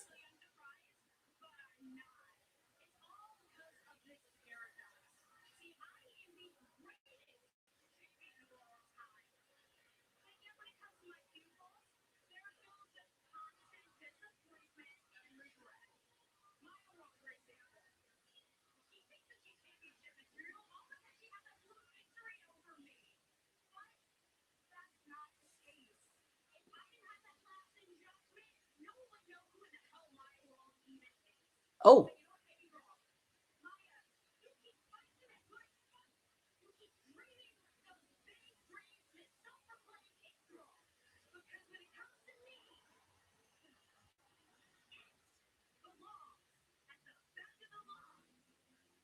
Well, I think it's going to be very interesting with Athena, the Ring of Honor Women's title, because Athena had Athena has some interesting words to say about Maya World, but that's going to be very interesting because a few later in Ring of Honor, but I mean, I'm just going to say this, Mercedes is going to have an interesting reaction with the Toxic Spire because I said this on my watch along a couple weeks ago that because Tekla's going to get inside your head, and also with the fact too, the Triangle of Madness, and also with the fact too, Tekla does have the Triangle of Madness, so this is going to be very interesting, and with the fact if you're not going to get help from Athena, you're going to have to lean in and get some character development. You got to peel the layers a bit. Well, I think Tekla will. Because to be honest, who do I think could suspect? Like, who do I think? If like, it's not Tekla, I don't know. But we shall see on that. It's going to be an interesting road. It's going to be a very interesting road. But I think I think Tekla will be there. It's going to be very interesting how this is going to play out. But anyways, Mercedes Moné is the second year in a row, the Owen Hart Cup women's winner.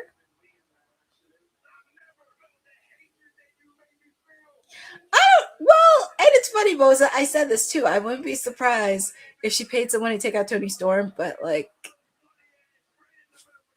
I don't know. I was gonna say Mina because it would have made sense with Mina, but I wouldn't be surprised if she did pay somebody. All right, like I said, I wouldn't be surprised if she did pay somebody to do it. But that's a conversation I'll save for another day. But we have a cage match. We gotta go in. I know people really don't care about this match, but I slightly care because my guy Orange Cassidy's in it. So yeah, I kind of. It's a 10-man. It's a steel cage match. Who knows what we're gonna get? So pretty much, if Mark Briscoe wins,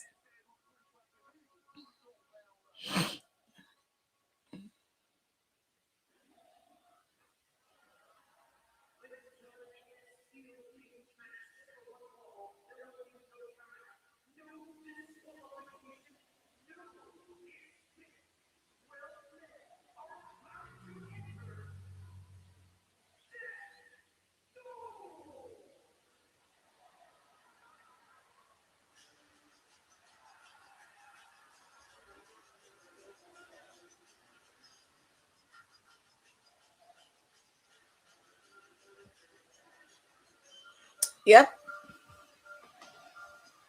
But here comes.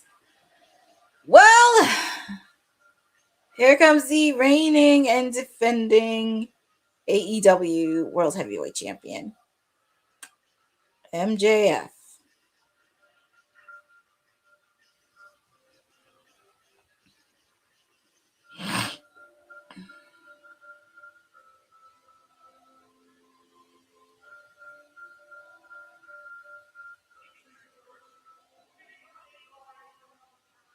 Oh, Lordy, that idiot.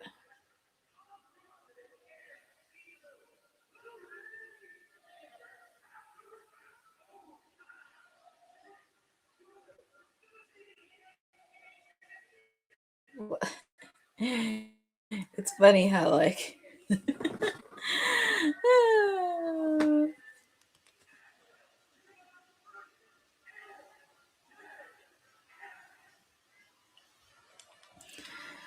Well, here comes the reigning and defending AEW World Champion, MJF.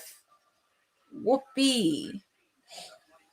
I actually do like the structure of the cage, that it's a circle, because people thought it was like a square circle of the cage, but I actually do like it that it's a circle. Now, this I could get on. It has been really great pacing, because after this, we have our main event.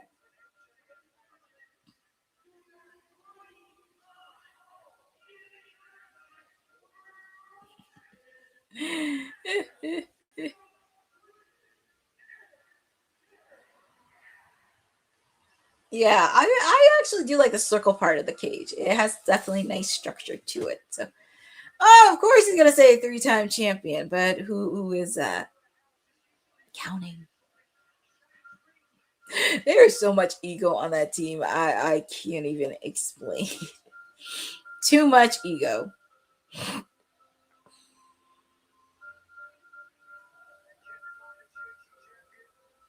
Wait, who's missing? I don't feel like there's somebody missing. But here comes Mark Briscoe's team. And of course, we kick off with Darby Allin, who I said, by the way, he got married yesterday. So congratulations to him. He is finally off the market and a married man for the second time. So hopefully this marriage for him works out better. Here comes Darby with his trusty skateboard. And then we have Konosuke Takeshita.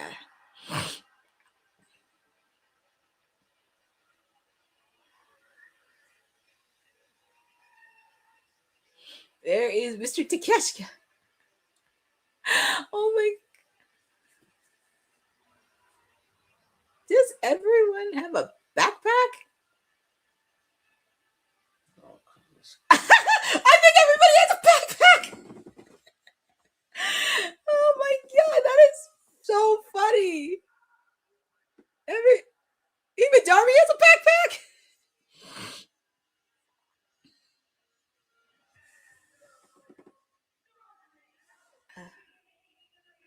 Oh, Boza, I could care less about the narc. See, if they think that she's the one to first defend it, that's because they didn't watch AEW when it first started. And I do feel bad for Willow because when she first won the Owen Hart Cup women's tournament, fortunately she got injured, but she did defend it the following year. But here comes Mark Briscoe and his conglomerate. Roddy, Kyle, obviously Orange Cassidy, Darby Allin. And what is Roger carrying?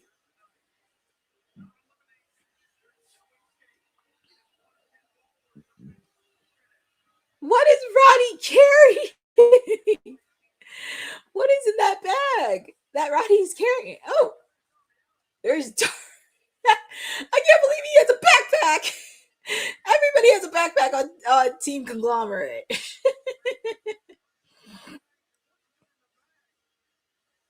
What is in the bag for God? What is in the bag for Roddy?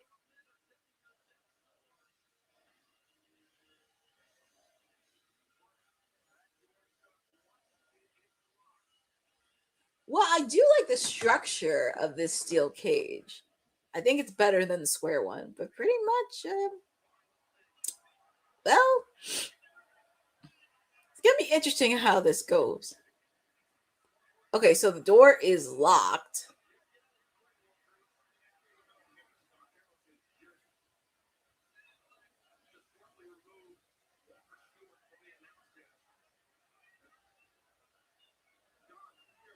Oh, lordy.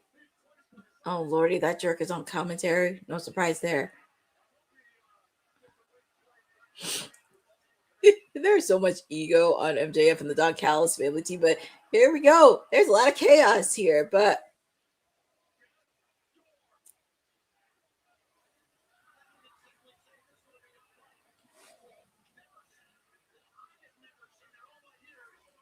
feel free to put in the channel who you guys got winning. Do you have Team Conglomerates or do you have MJF and the Don Callis family?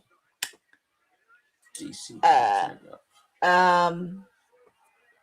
Feel free to put in the chat. You already know I don't go against Orange Cassidy, so I am Team Conglomerate. Because if Mark Briscoe wins, he gets a future shot at the AEW World Title. That's only if Mark Briscoe wins. Well, at least I will say they have enough space.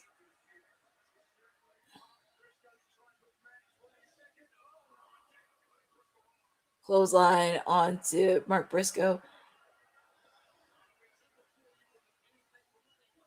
And MJF better be careful because he has that wrapped up leg. Because we don't want our champion to get seriously injured now, can we? On the road to Wembley Stadium? No, we don't.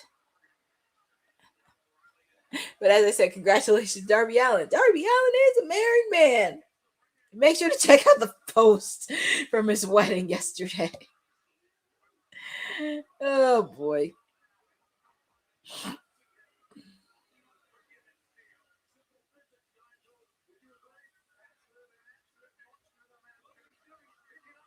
Oh lordy, Kevin Knight and Jake Doyle.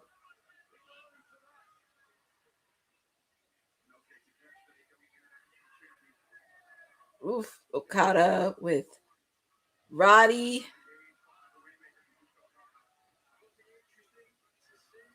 I don't even know whose idea it was to have him wear those shirts.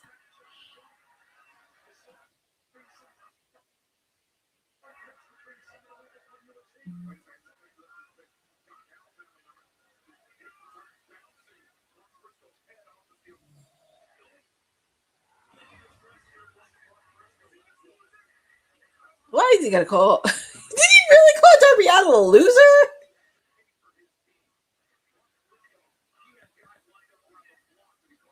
Oh boy, it's gonna be very interesting.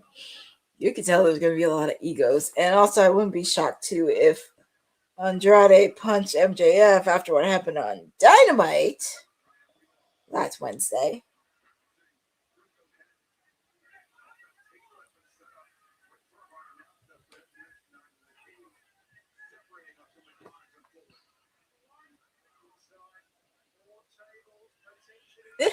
Well, both it has been a fun show. Look, I mean, like I said, it was gonna go 50-50 when regarding Maya World and Mercedes Monet, and it was a really good match. It makes I just hope it doesn't overshadow, because it was a really good match, and I also did enjoy Tekla and Starlight Kid. I just hope that match doesn't overshadow the AEW Women's Championship match, because they were both good. I just wish Tekla and Starlight Kids pushed to 20, because like I said, the last time they had a 20-minute match,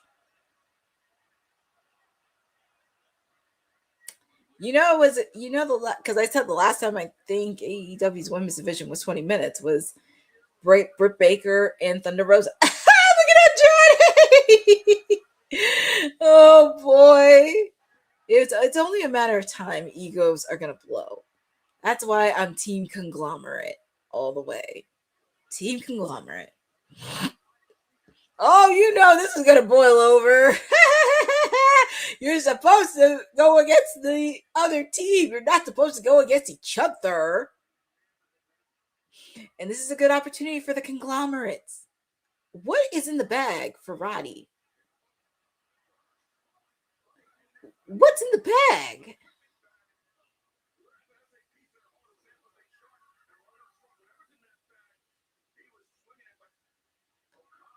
Yeah, what's in the bag?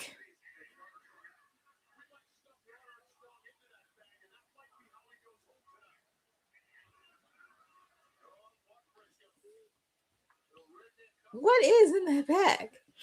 It's just funny how everybody has. It's just funny how everyone has backpacks. Is that a classic Nintendo? No way! Does he have a game cartridge in that? Ah, he got the controllers. Well, actually, controllers do hurt. he caught with it. He caught it with. Hey, you can't go wrong with a good Nintendo and a good controller. Oh man, that is hilarious. And also the fact too, Orange Cassidy does love classic arcade games. He did mention that when AEW in the early years of AEW, he did mention he loved arcade games. Yeah, what's Kyle gonna do?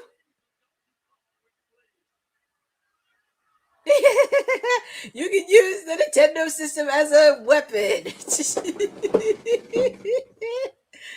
Wow. And what else is in the backpack? What is in the backpack? Oh my god, thumbtacks. Oh my god, thumbtacks.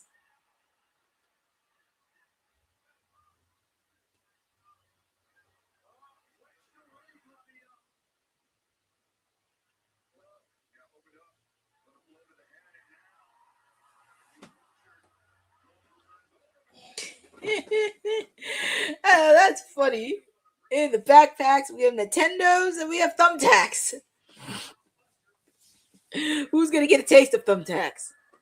Well, there's Roddy.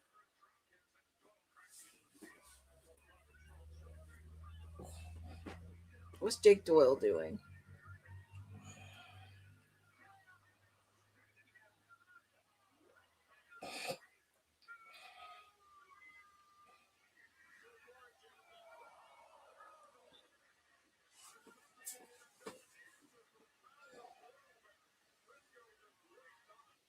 But what's Kyle? It's funny. There's Kyle and Kyle. So Kyle O'Reilly's choking Kyle Fletcher with the remote control, and Kyle Fletcher is busted open. Ooh, he hit Kyle O'Reilly with one of those turnbuckle. belts. But yeah, Kyle Fletcher is busted open.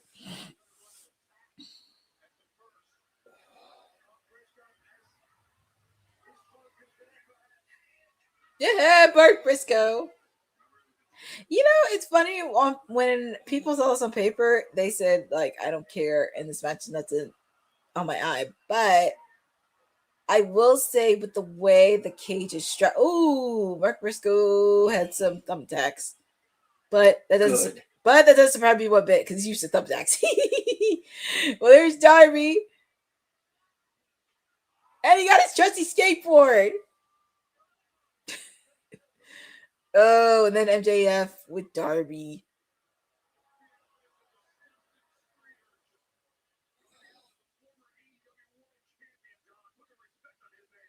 Yeah, he's a former AEW World Champion, whether you like it or not. It's in the record books.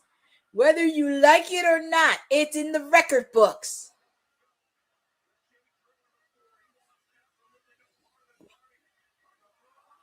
Oh, Darby's used to this stuff anyway. It doesn't shock me one bit. He's used to this. We kick out. Darby's used to this, so it's like, yeah, he's used to thumbtacks. He's used to everything else. I mean, what do you expect? He's immune to pain. Swerve's immune to pain. Mox is immune to pain. Oh man, The freak. Darby's reaction says it all. Says it all. Says it all. And oh lordy, MJF. I guess he's sweeping thumbtacks. What is he trying to do? Sweep it?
I don't know what the heck happened because my computer crashed on me and I had to reboot it, which was a little bit of a bust, but happy to be on.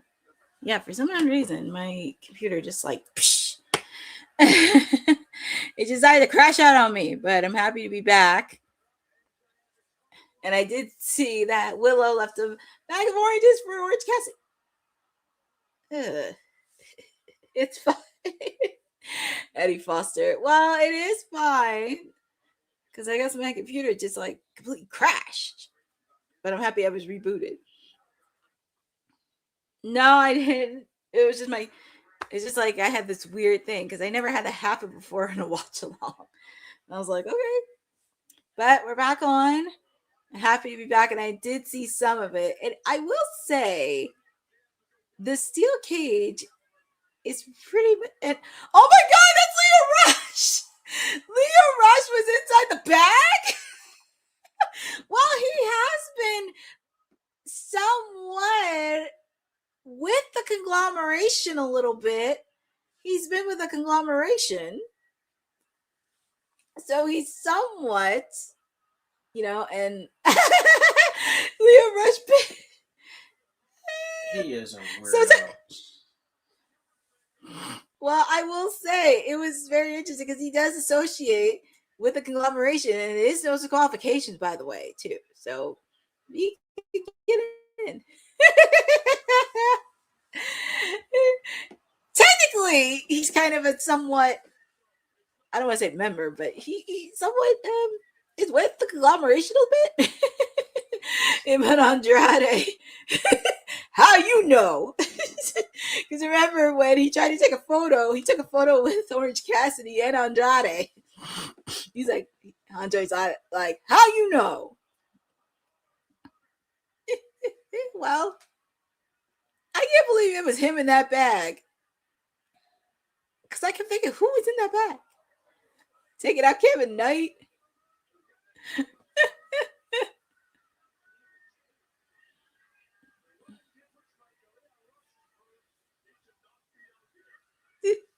Look, MJF is terrified. MJF, he's all alone. He doesn't have anybody. I mean, hey, for him to really freak out on Pac, he wants your ring. MJF said, "My ring." He's like one of those little brats He's like one of those little brats in the schoolyard. That's mine.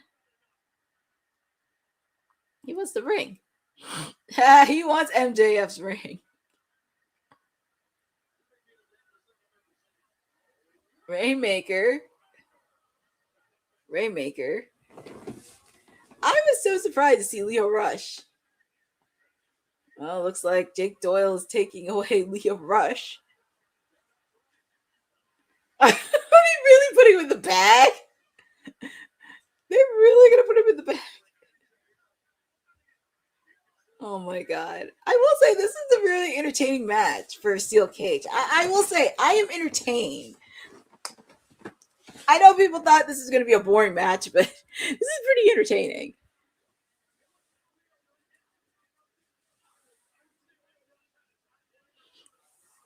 Oh boy, now they have it wrapped up in steel change. Yeah, get that freak out of there.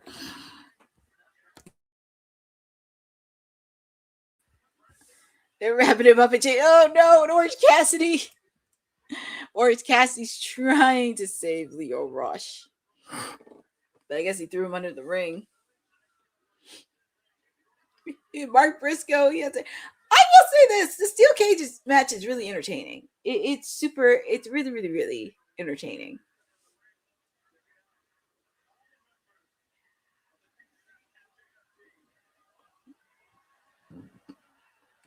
Look at Mark. Mark has a ladder. He's just hitting everybody with the ladder.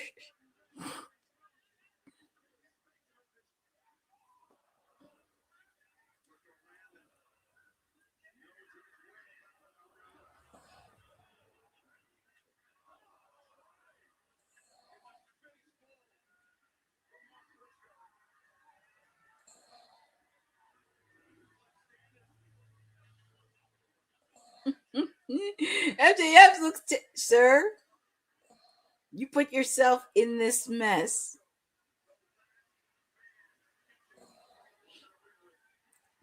Actually, I will say the last person MJF wants to be in the ring with, I can name 5 people: Mark Briscoe, Darby Allin, Orange Cassidy,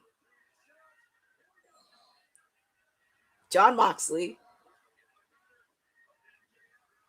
and Kenny Omega. I'll also throw in Jericho too.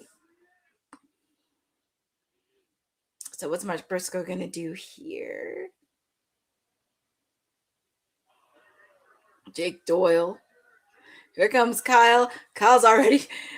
Now both Kyles are now busted open. Both of them.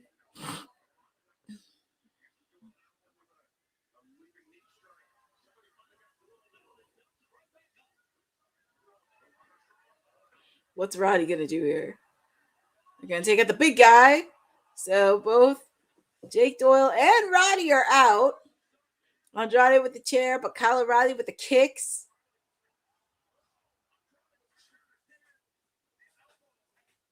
Elbow.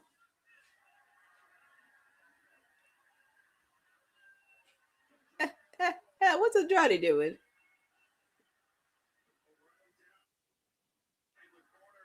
What's Andrade doing?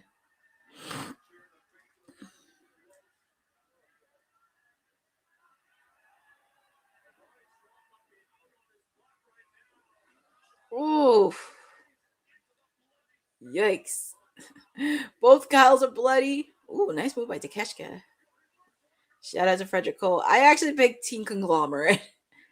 I mean, my guy Orange Cassidy's on the team, so it's like I can't go against him. It would be nice to see Mark get a win.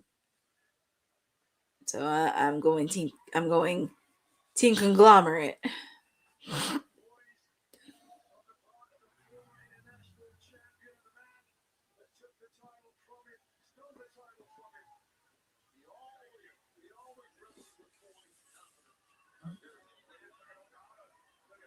What's Okada? He really wants to. He wants to destroy Takeshita.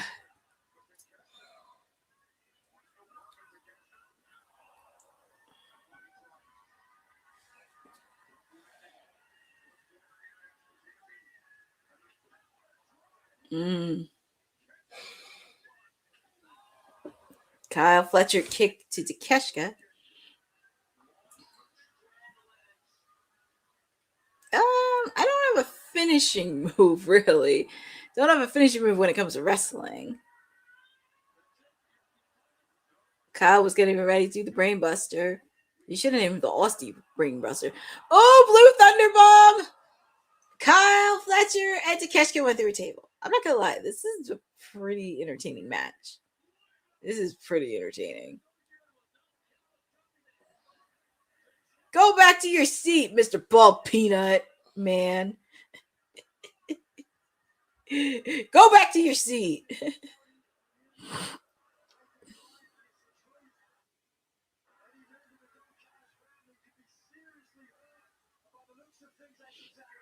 Oh, since when does he care about his family anyway?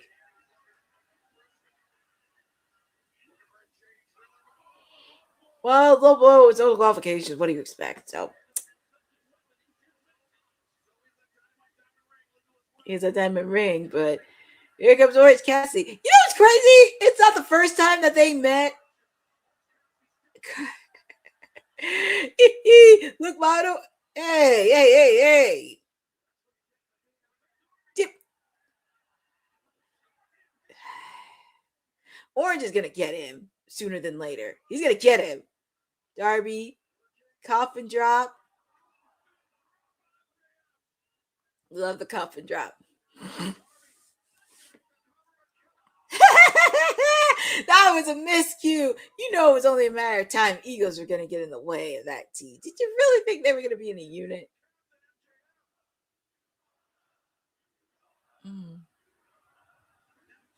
That's an interesting question in the chat. Darby. I try to watch the media scrums, but I usually wait till the next day because it's a little late in the East Coast. Frederick Colt. I usually wait until the next day because it does get a little bit late. Is Kevin really trying to climb the Darby Allin into the steel cage? I hope so too, Bozo. We're working on that. TBD. I mean, I'm keeping that dream alive. Marty. Darby and Kevin Knight at the top of the cage. A lot can happen, but it doesn't surprise me one bit because I've seen people go off the top of the cage. I've seen her. What the heck was that?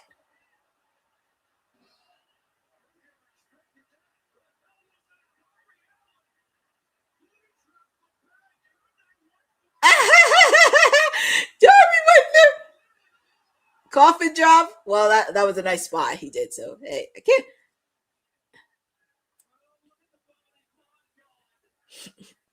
They're really going out of. They're really going out on this, and I will say, they really did. Every single one of them did. Kudos to everybody participating in this cage match. I know people were not gonna like it, but you got to give credit where credit is due. I'm not gonna lie. This match was very entertaining. It was super entertaining. Jay Driller, that has to be it. Ooh, quick kick out by Jake Doyle.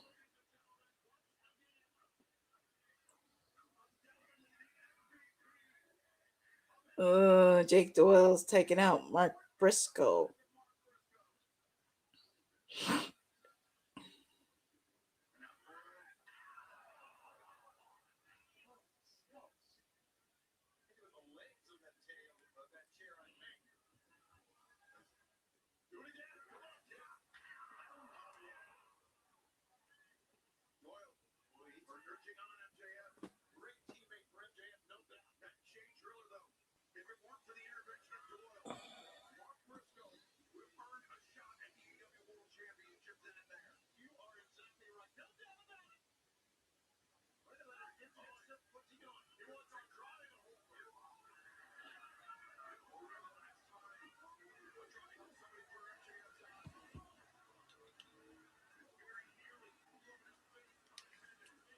Oh, look. Andrade and MJF. You know these guys are going to go at it. Because Andrade's been wanting a shot for the AEW World Heavyweight title. He's been wanting it. And also, you saw what happened on Dynamite this past week. It was a very much of a miscue.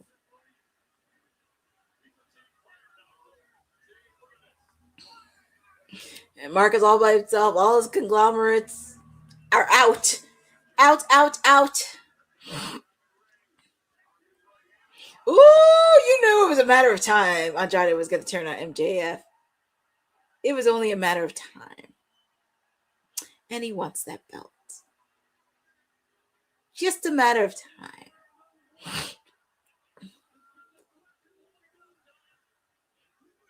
And Jake Doyle is thinking,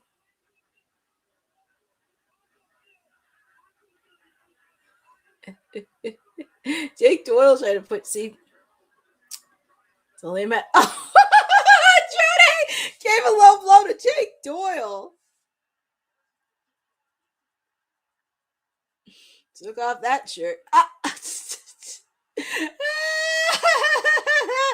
is good. That shirt is going to be a top seller. That is going to be a top seller t-shirt. I guarantee you. The minute it's over and it's the Dynamite, that's going to be a top seller. That cage match, it was. It was better than you expected it to be.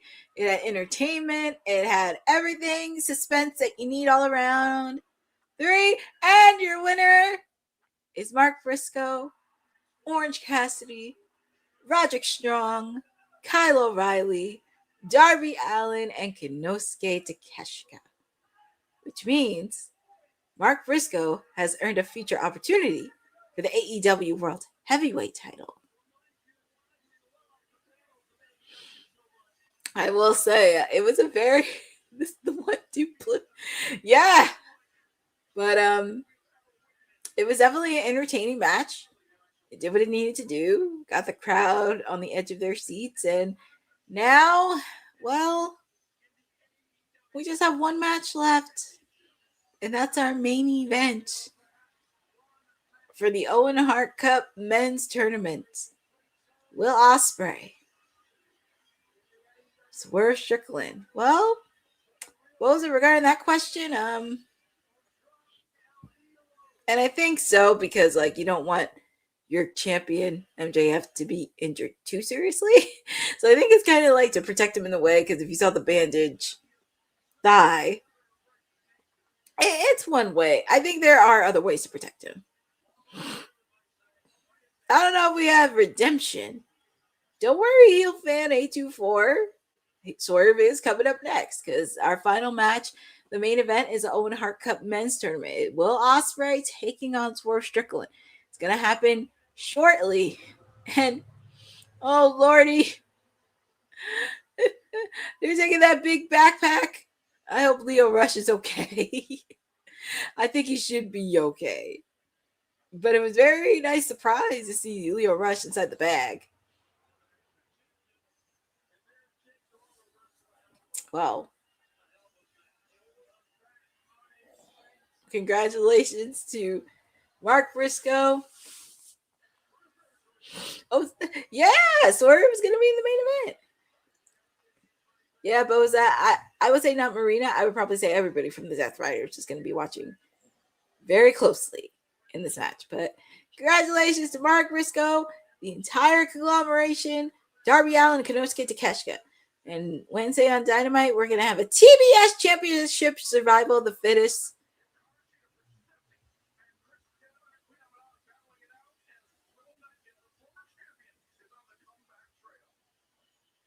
So all ladies are going to get it. And look, they're showing clips of Willow Nightingale on her comeback journey. On her comeback journey. Oh, yes, the pay-per-views be very, very slapping, I will say. But, whew, I know, Boza, that may mean event. And also, we're going to take a quick commercial break because it's been a long, long time.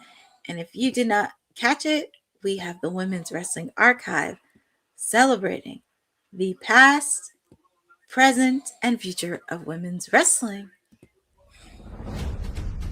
Women's wrestling didn't just show up yesterday in glitter boots. We've been here the entire time, body slamming through history. The Women's Wrestling Archive launches 2026, and it's going to pave the way for all women's wrestling. Because if we don't document it, a man might think he did it first. This has been a passion project for a very long time. Head over to the womenswrestlingarchive.com to donate 1, 5, or whatever you can. It all goes a long way. Let's give these women the spotlight that they've always deserved. Her story belongs in history. Help us preserve it today. Join us at womenswrestlingarchive.com. Support the archive. Support women's wrestling. Donate today. So it looks like came in perfect timing because it looks like Mark Briscoe wants a shot on AEW Dynamite this week. But we'll see what happens. But Mark Briscoe wants his shot. And he says he has his friends, his conglomerate friends to help him.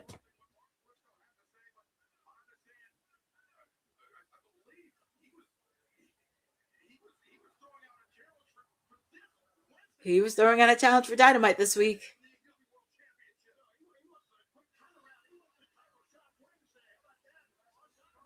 Wow. And you know what? I really thought of something regarding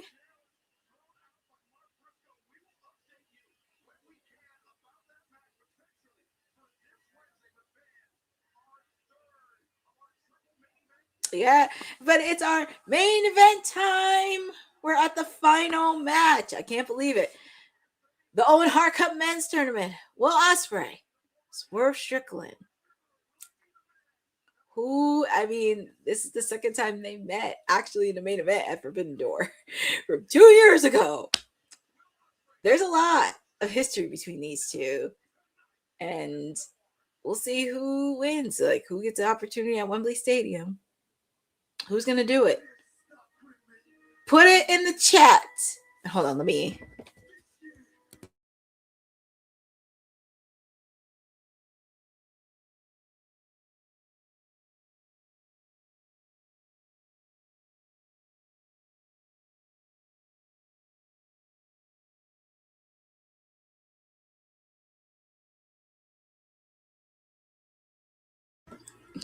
I had to turn up my TV just a little bit. I had to turn it down just a little bit,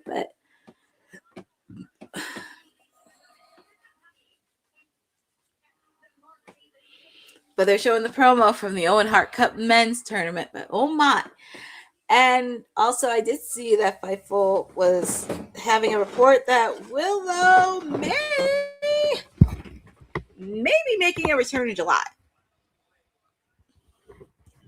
Because I know for a fact she does not want to miss. She doesn't want to miss Wembley. She doesn't want to miss Wembley Stadium. And I think it's going to be very interesting to see. But feel free to put in the chat on who you guys got winning the Owen Hart Cup men's tournament. Because who is going to get a shot for the AEW World Title? Is it going to be Will Ospreay or is it going to be Swerve Strickland?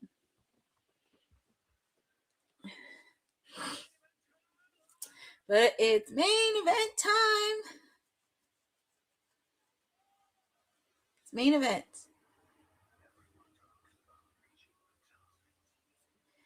And shout out to Lynette in the chat giving us an update regarding NXT. It's funny how they tell the story from what happened last year at from last year at All in Texas. And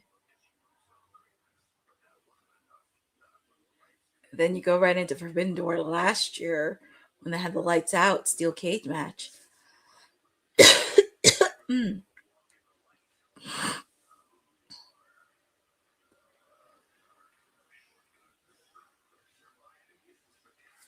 And then they're showing the one where Will Ospreay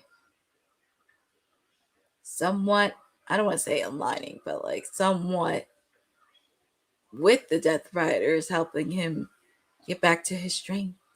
So, Lynette, we are at the main event of Forbidden Door, which is the Owen Hart Cup men's finals. Swerve Strickland versus Will Ospreay, a rematch actually from 2 years ago at Forbidden Door when Swerve was AEW World Heavyweight Champion. He faced off against Will Ospreay in the main event, and Swerve won. Yeah. Here's Will.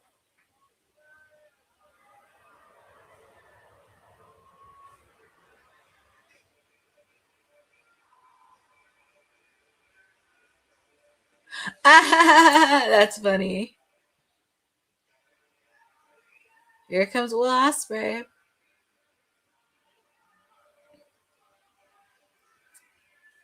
Why does Will Ospreay remind me of Bane from Batman and Robin? If you remember the character Poison Ivy, that's what he reminds me of. And if you don't know who Bane is, he is an associate with Poison Ivy.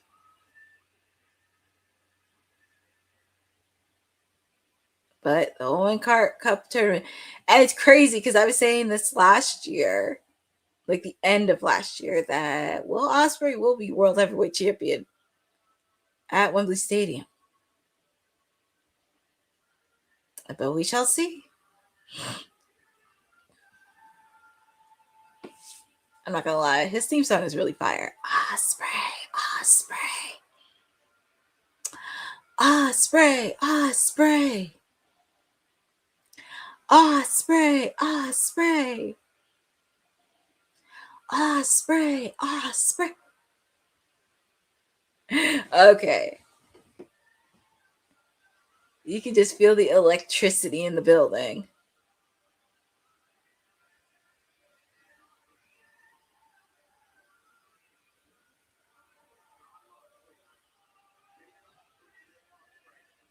We shall see.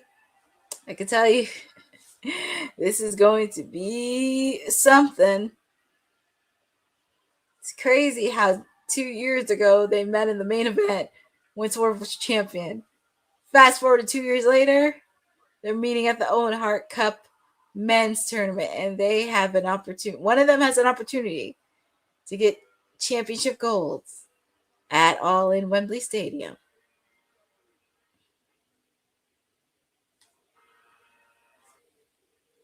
I'm not gonna lie, it is. Here comes Swerve.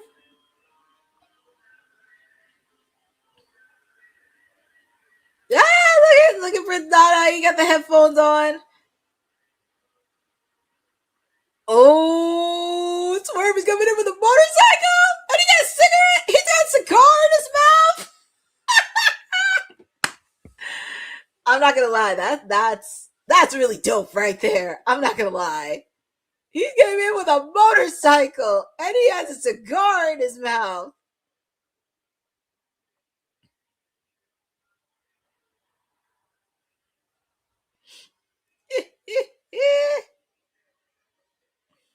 It is. This match is gonna be fire. And Prince Nana with his sparkly blazer.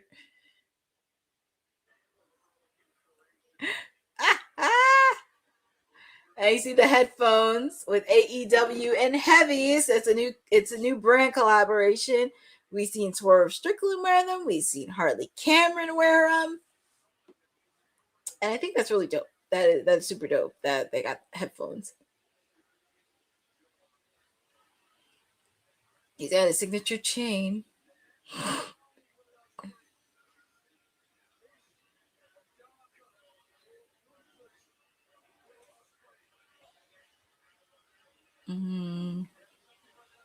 It's just a photo still right there.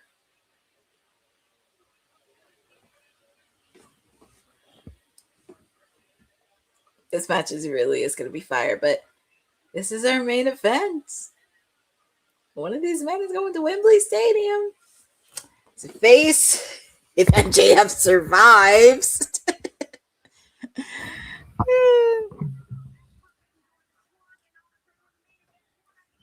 And we see, and Renee has done a good job doing a lot of sideline reporting. And I'm very happy to see her thrive.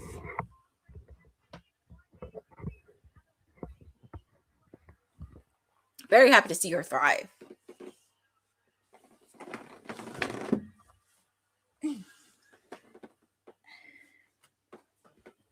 Just have to stretch my legs out for a little bit, but here we're getting ready. And we're going to hear from Jason.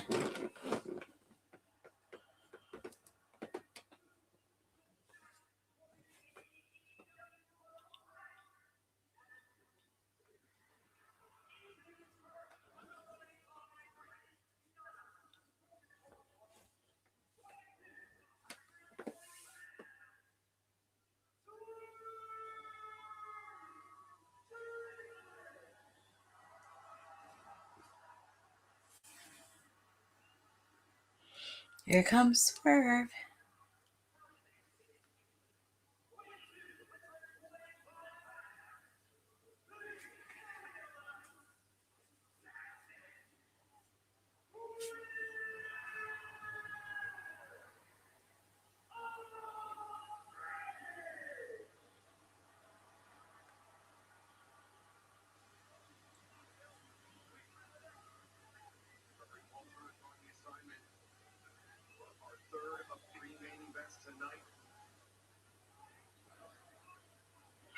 All right, this is our final main event. Who? Oh, hold on. Fix. Okay, let me fix it. But here we go. Our final match of the night. This match is definitely going to be fire from what it was 2 years ago. But feel free to put in the chat on who you guys got winning. You got Swerve or you got Will Ospreay?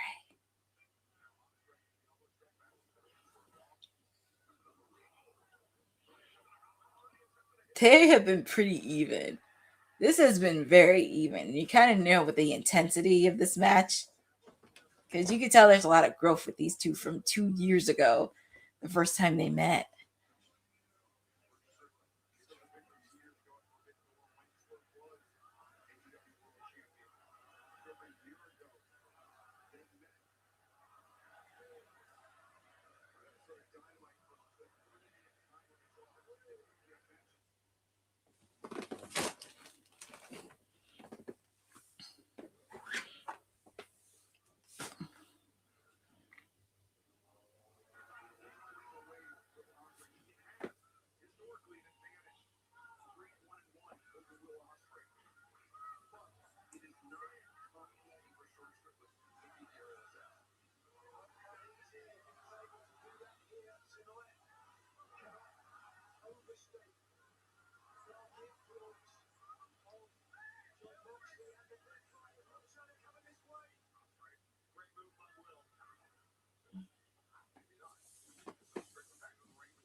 All right. Nice drive kick by Will Ospreay. Getting the crowd early, but this is the final match, folks. Final match at Forbidden Door.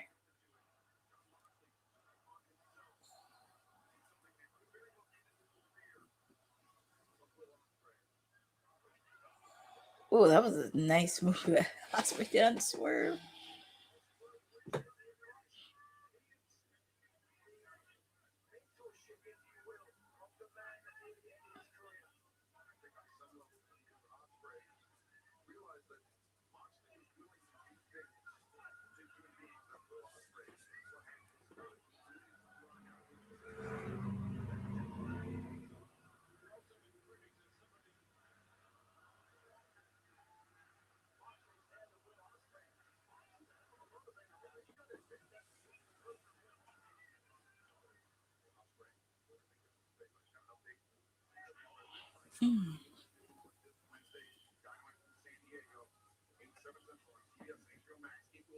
Oh, so it's official on Dynamite. It'll be MJF, Mark Briscoe for the AEW World Title. I guess Mark Briscoe doesn't want to wait. I thought at least he would wait probably till beach break. But we also have our TBS Championship Survival of the Fittest match happening this Wednesday on Dynamite.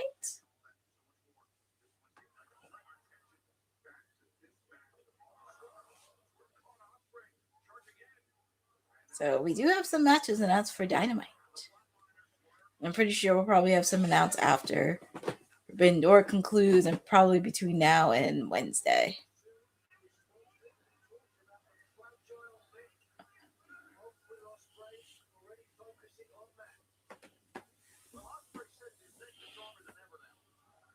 Well, I guess Mark didn't want to wait to get his title opportunity, but we know we have one match for Beach Break. It is Tommaso Ciampa taking on Chris Jericho. I think so, because I think there'll be more matches announced when I probably come back on Wednesday.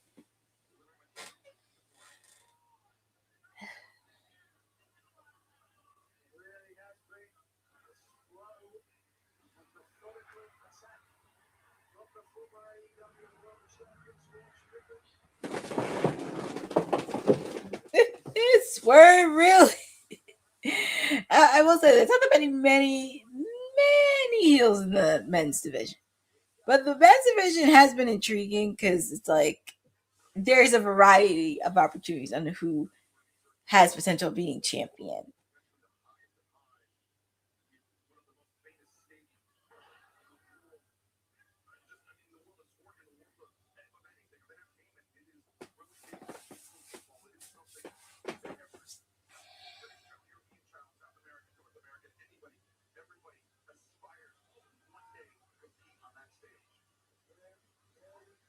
Yep, he is.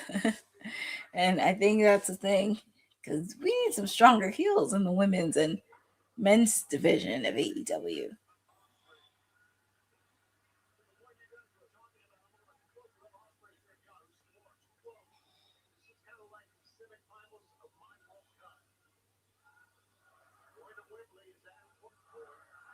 They're ready for Swerve.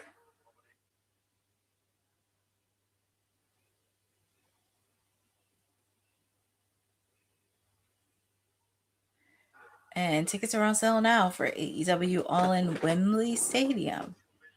So if you want to go to the biggest event of the summer, tickets are still available.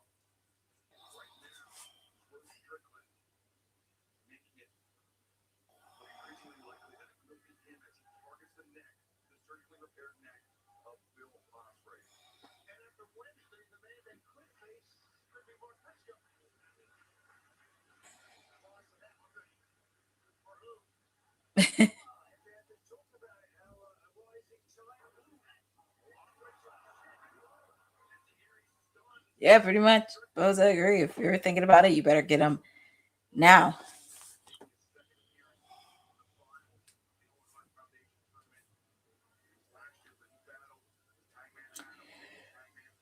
It's crazy how sorry. Been a long day. It's kind of crazy how they mention Hangman had him paid so many times. He's not even on television. That's the crazy part. They mentioned him a few times here and there, and it's like he's not even on TV. He's taking a break. But it's gonna be very interesting on what quest Hangman's gonna do, since he can't challenge for the AEW World Heavyweight title anymore. It's gonna be interesting what side quest he's gonna take.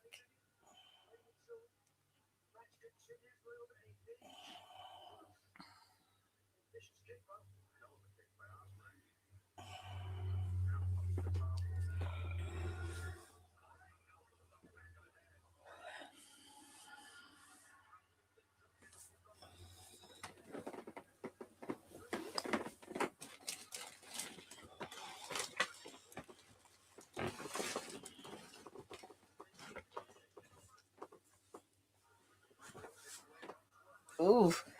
Well, Osprey was going for the Blade Runner, but Swerve was like, no. Backbreaker by Swerve.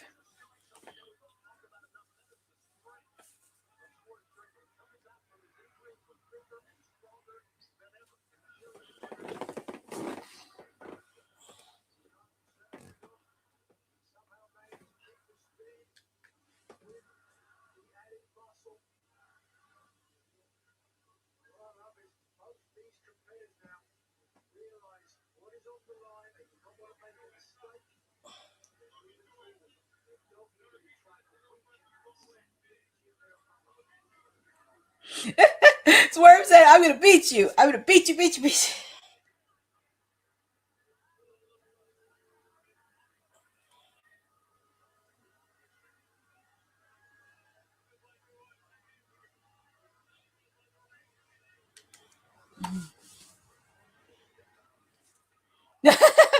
Man, well, Osprey sucker punch.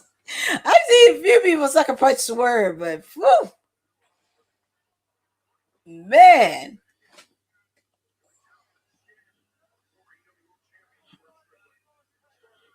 He's just going to be my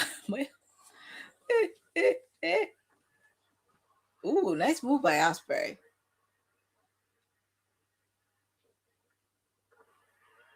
Ooh.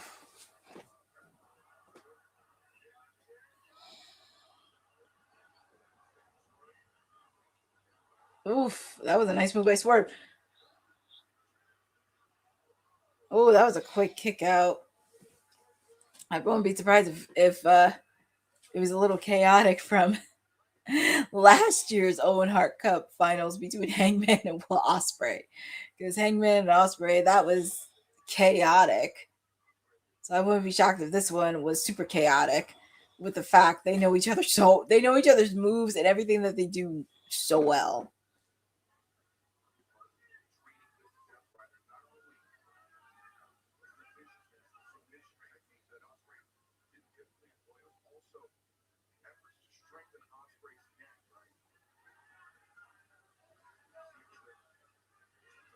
What's Swerve doing? Oh lordy, he really exposed that. I guess there's a reason why he's the most dangerous man in AEW.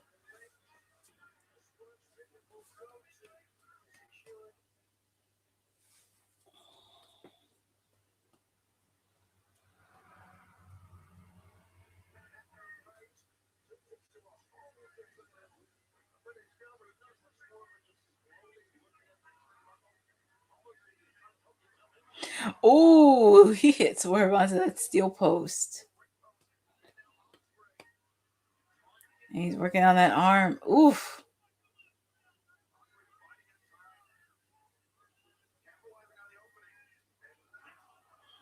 Oh, that was an impressive move. Well, Ospreay just did.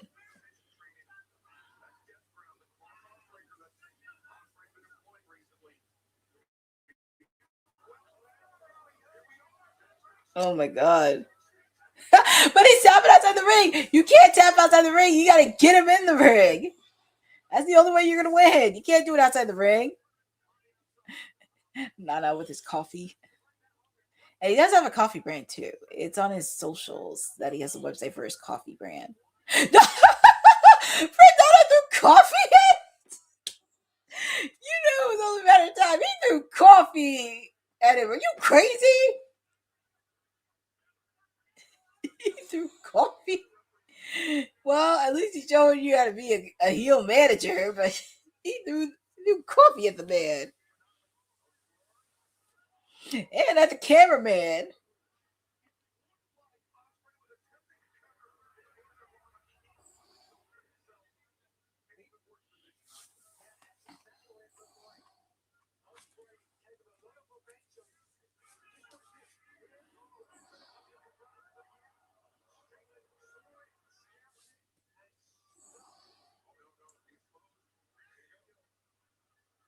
Oh yeah, that post he had exposed. Oof. If it's on, ooh. Well, at least it hit his nose instead of his neck. It looked like his nose, his jaw. At least it wasn't on the neck.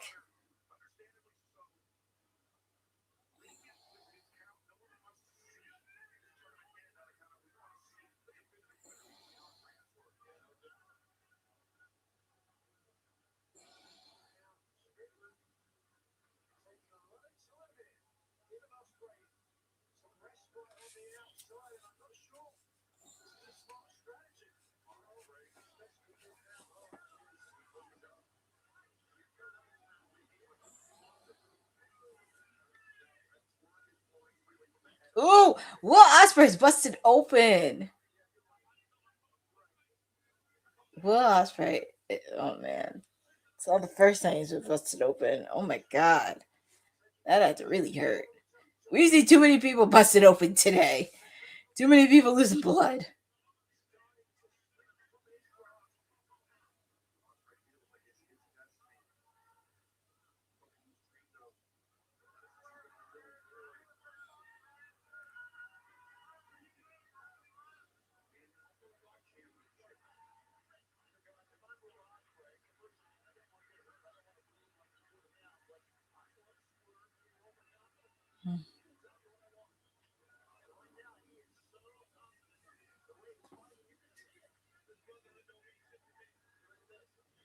Well, that's right. He's checking with the referee.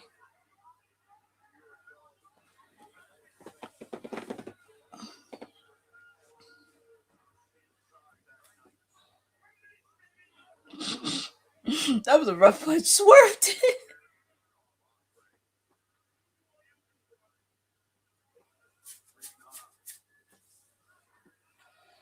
Will Ospreay looks like he has no idea where he is. He looks like it.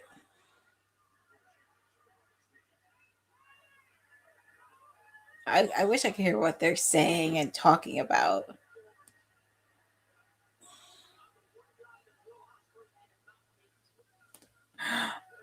Oh, no. He says, I'm the one getting the Will Ospreay can't be. Well, that's true. I mean, he did beat him when he was AEW World Champion 2 years ago for Forbidden Door.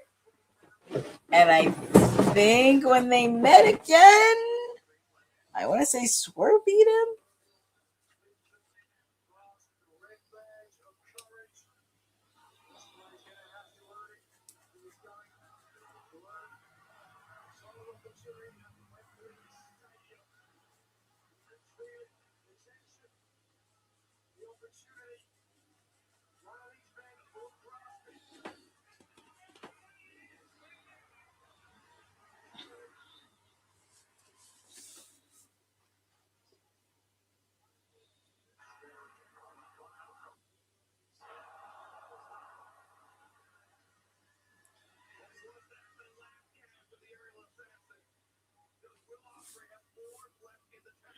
You should have more in the tank, especially after having a face full of blood.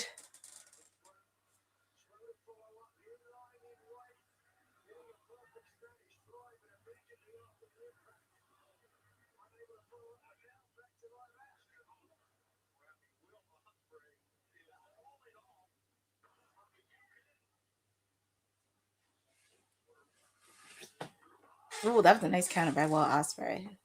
That was a very nice counter. Styles Clash, ladies and gentlemen.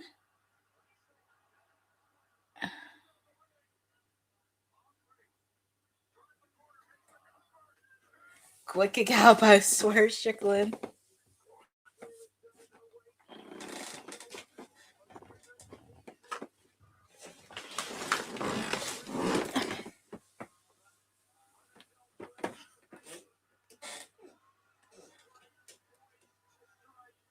Well, Ospreay's going for the hidden blade.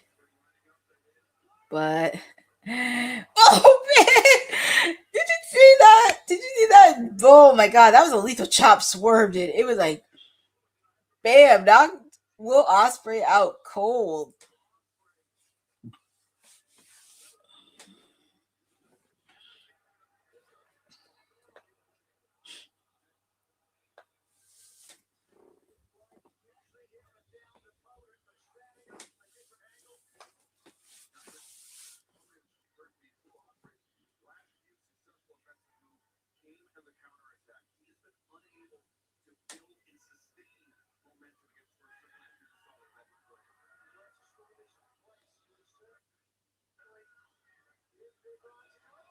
Ooh. Man. I'm happy Will Ospreay is getting up. I know, right? It's like we have another bloodbath tonight. We had it with Bandito. We had it with these guys. The steel cage match that just happened a few minutes ago.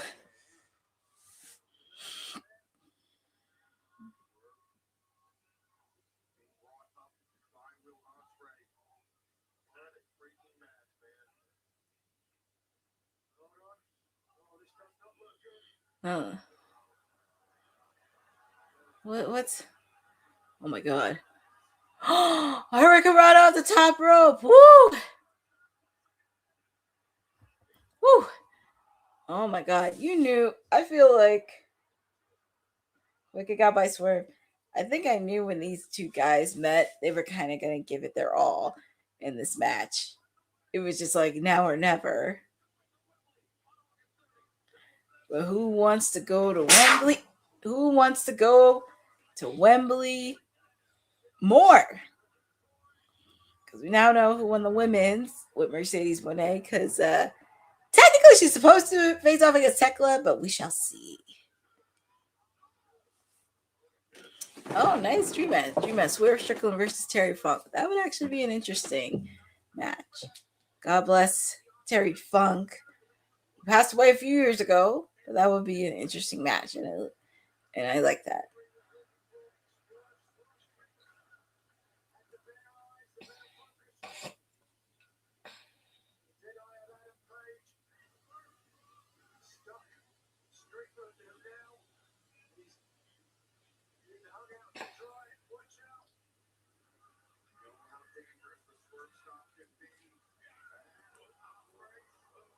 What's Osprey doing? Sunset flip?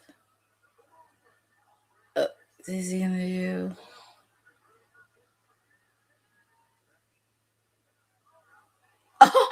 Swing on the steel steps.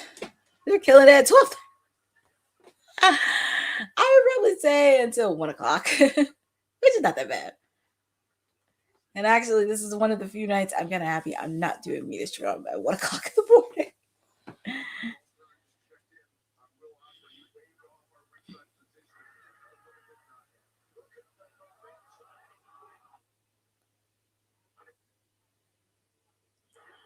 It's all right. No, it's okay. It's always one of those things. You got to do what you have to do. And plus, I enjoy watching along the live streams. I just have to make time to make sure I take breaks in between, making sure I'm energized and ready to go and I'm present. Plus, I get to be here on the platform Women's Wrestling Talk because it was a busy. Oh, man! Swerve is busted open, too! Now everybody has a bloodbath. Gotta do what you have to do. Man, now Swerve is busted open. You kind of knew it was going to be something with these guys. Who wants it more?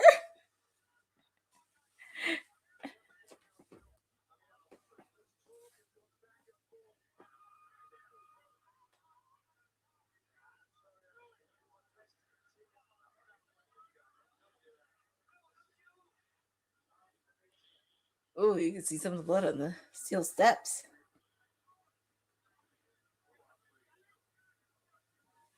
Yep, that's growth. Same thing with him. It's Swerve. It's signs of growth. Taking it to the next level and just leading for the future.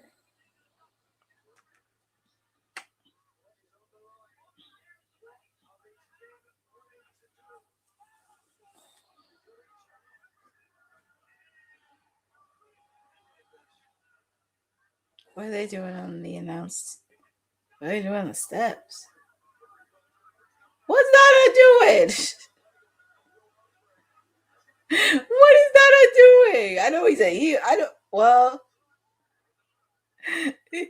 don't forget about. I was like Nana. Well, Nana used to take buffs anyway, so it doesn't shock me one bit. But, oh my! Look at Swerve's face as bloody red. It's like so bloody red.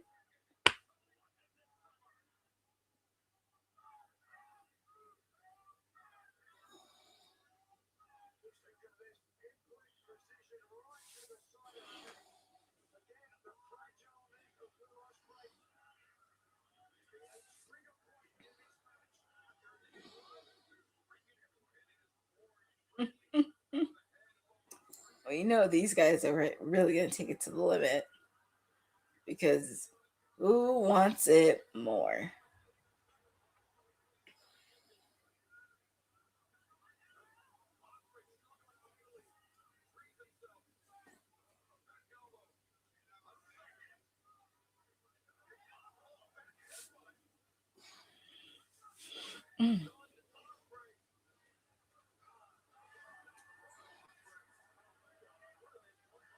What's he doing?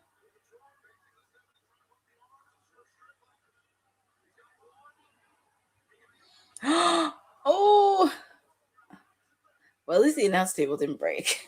That's the most important thing. At least it did not break.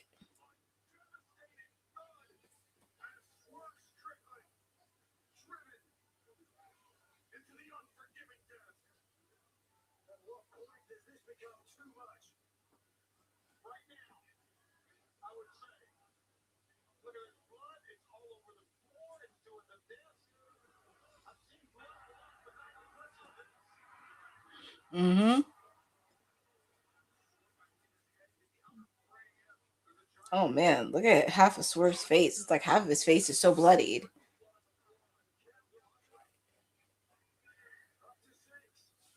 Six.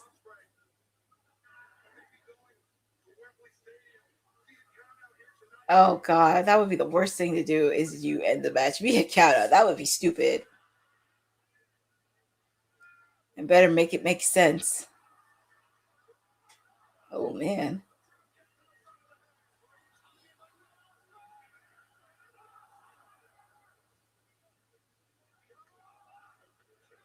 Quick kick out by Swerve.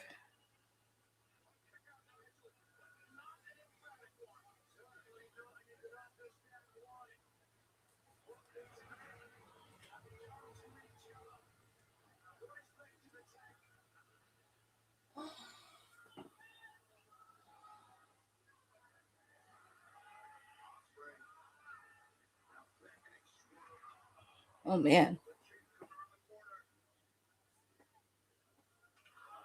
Kicks to the face.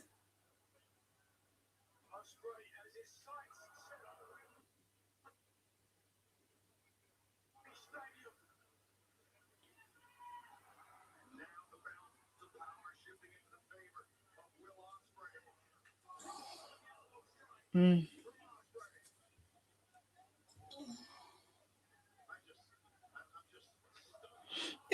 Man, Will Ospreay threw that sucker punch.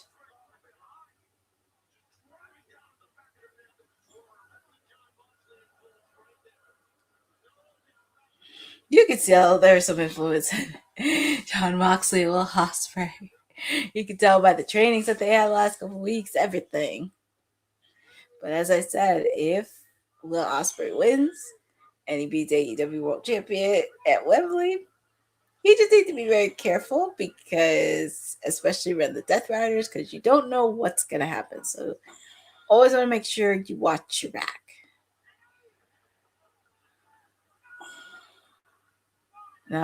There was no way. Ooh. Quick kick out by Swerve. I thought that was it, but the match is still going.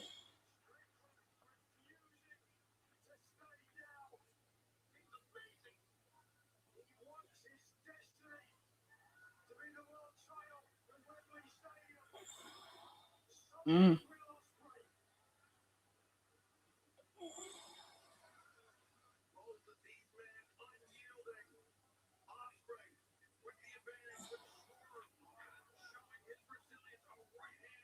Mm. Now, what are they going to do here?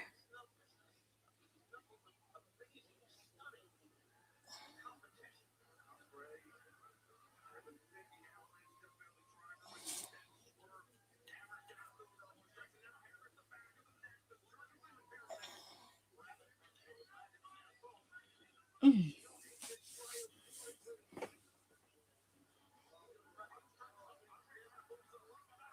Oof.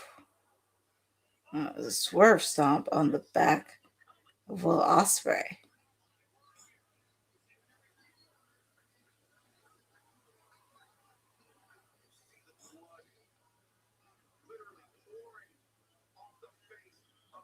This is actually definitely a good way to main event the match. I'm pretty sure it'll be a lot. You would thought it would be just a tad bit from last year's between Hangman and Will Ospreay, but whenever these guys in the ring, they always turn it up a notch.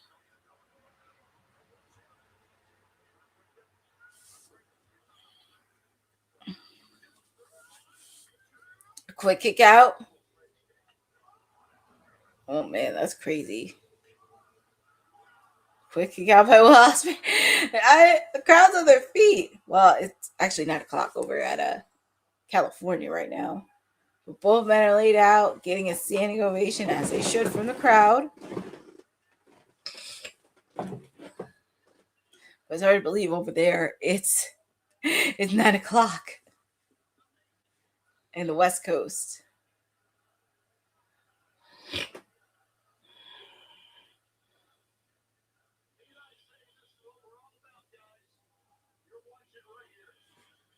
Mm.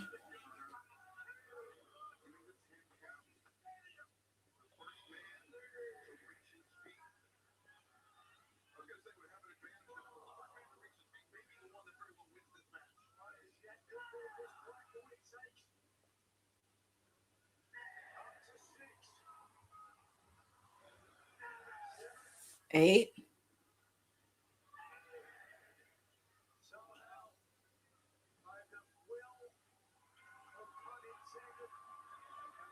And they should get a standing ovation after this match is over.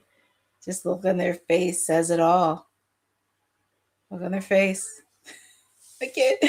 God, man, I can't get over Swerve's face. He's bloody red. It's just the way it is. Who wants it more?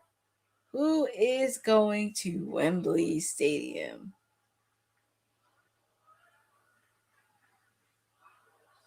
The fans are chanting, fight forever, fight forever. But there has to be a winner. There got to be a winner.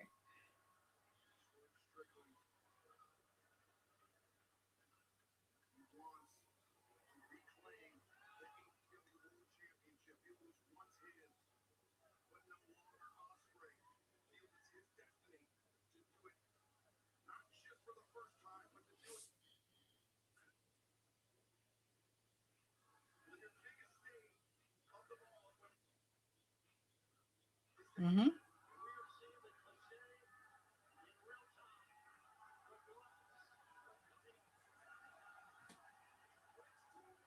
Let's do it. They've been wanting this. This is round 3. The first 2 rounds were good, but round 3, they got a pretty fire. Damn, hidden blade.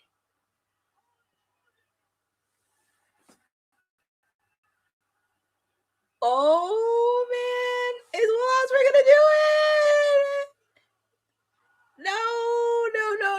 I thought Will Ospreay had it.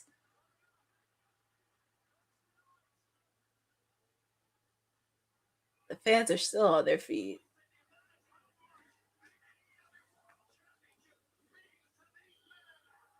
Ooh. Oh, man, he gave a low blow. I wouldn't be mad either way if whoever wins. I know I picked Will Ospreay to win, but I wouldn't be mad at either. They didn't attack a referee. We already had one referee knocked out. We don't need another one.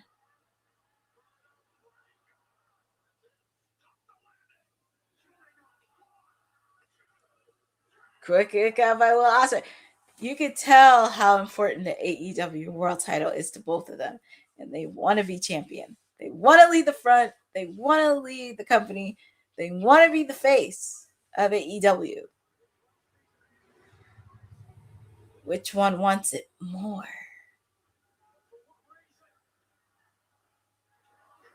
Oh man, he did a hidden blade on Will Ospreay's swerve.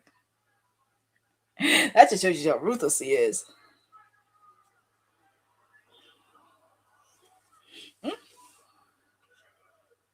Quick out by Will Ospreay. Kick out by Will Ospreay.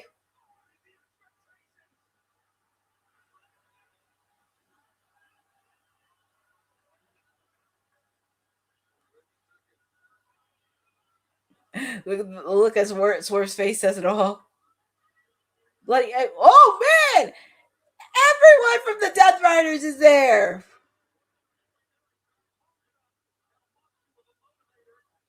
Oh, I mean, Mox is doing his job. Like, you know, he's motivated. But Swerve, focus on the prize, sir.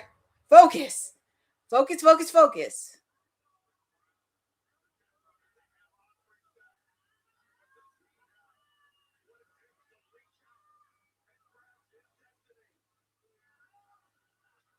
Does he? Look at Mox. See, Mox wouldn't do that to anybody. He would not do this to anybody.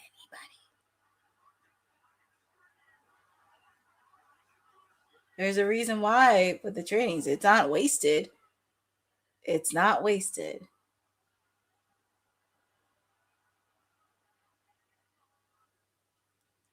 Is he really going to do Hangman's move? He did Hangman's move! He did a buckshot Larry! Kick out my Swerve! He did it on his most hateful enemy's signature move, and that didn't even flinch. I want to hear Hangman's reaction on socials. I know he's taking a break, but that would be funny. Just his simple reaction on it. It would be funny.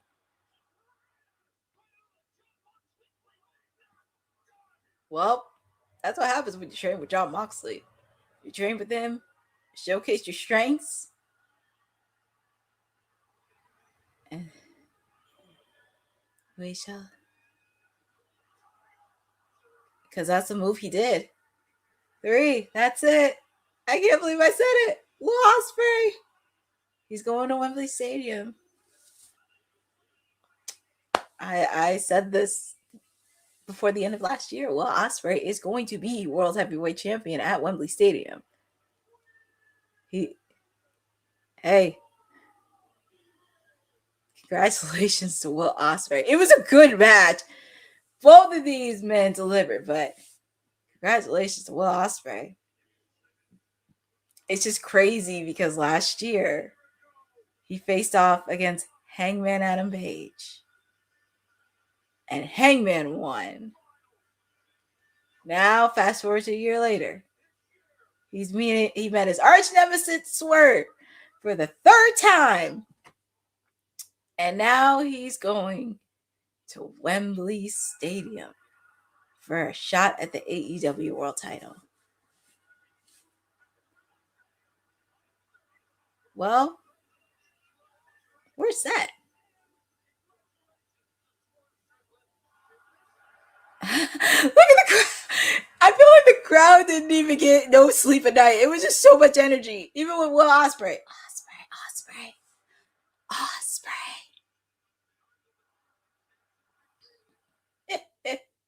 John Moxley. Well, congratulations to Will Ospreay. He is this year's Owen Hart Cup men's tournament winner. And congratulations to Mercedes Moné. She won the women's Owen Hart Cup tournament. And you know what's crazy? They've been friends for 10 years, Swerve and Will Ospreay. And I think that's something they didn't want to do. But I know they probably had some chills backstage. I know. 5 hours. Actually, that's not that bad. 5 hours. I can handle 5 hours. It's like I'm used to it. Yeah. Yep. But if I was Will Ospreay, and I said this a couple weeks ago in my watch along, Will Ospreay better watch his back. Because yes, the Death Riders are leading, but the minute that you win that belt, just watch your back. That's all I have to say. Just watch your back. But congrats also, props to Swerve Strickland.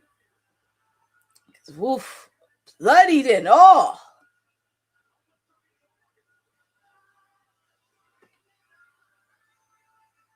Yes, I was very happy Maya Worlds arrived, and it looks like because after it felt weird because after, even though Maya Worlds didn't win, seeing that interview for Athena was very interesting because it looks like we may get another rematch between Maya Worlds and Athena for the Ring of Honor Women's Championship. We will. But congratulations to Will Ospreay. He's one step closer to wrestling in his home country. It's kind of crazy because last year when he wrestled not last year, the year before when they were in Wembley, he won the international championship. Now, could he win the AEW world title? Question is, because Wednesday we have Mark Briscoe taking on MJF for the AEW world title. So it's going to be very interesting. Ospreay.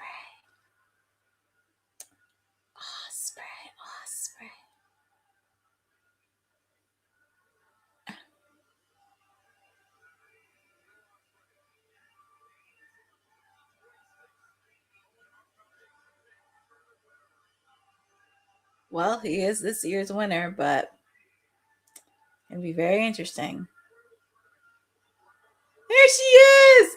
I knew she was here! Alex Winslow! I knew she was here.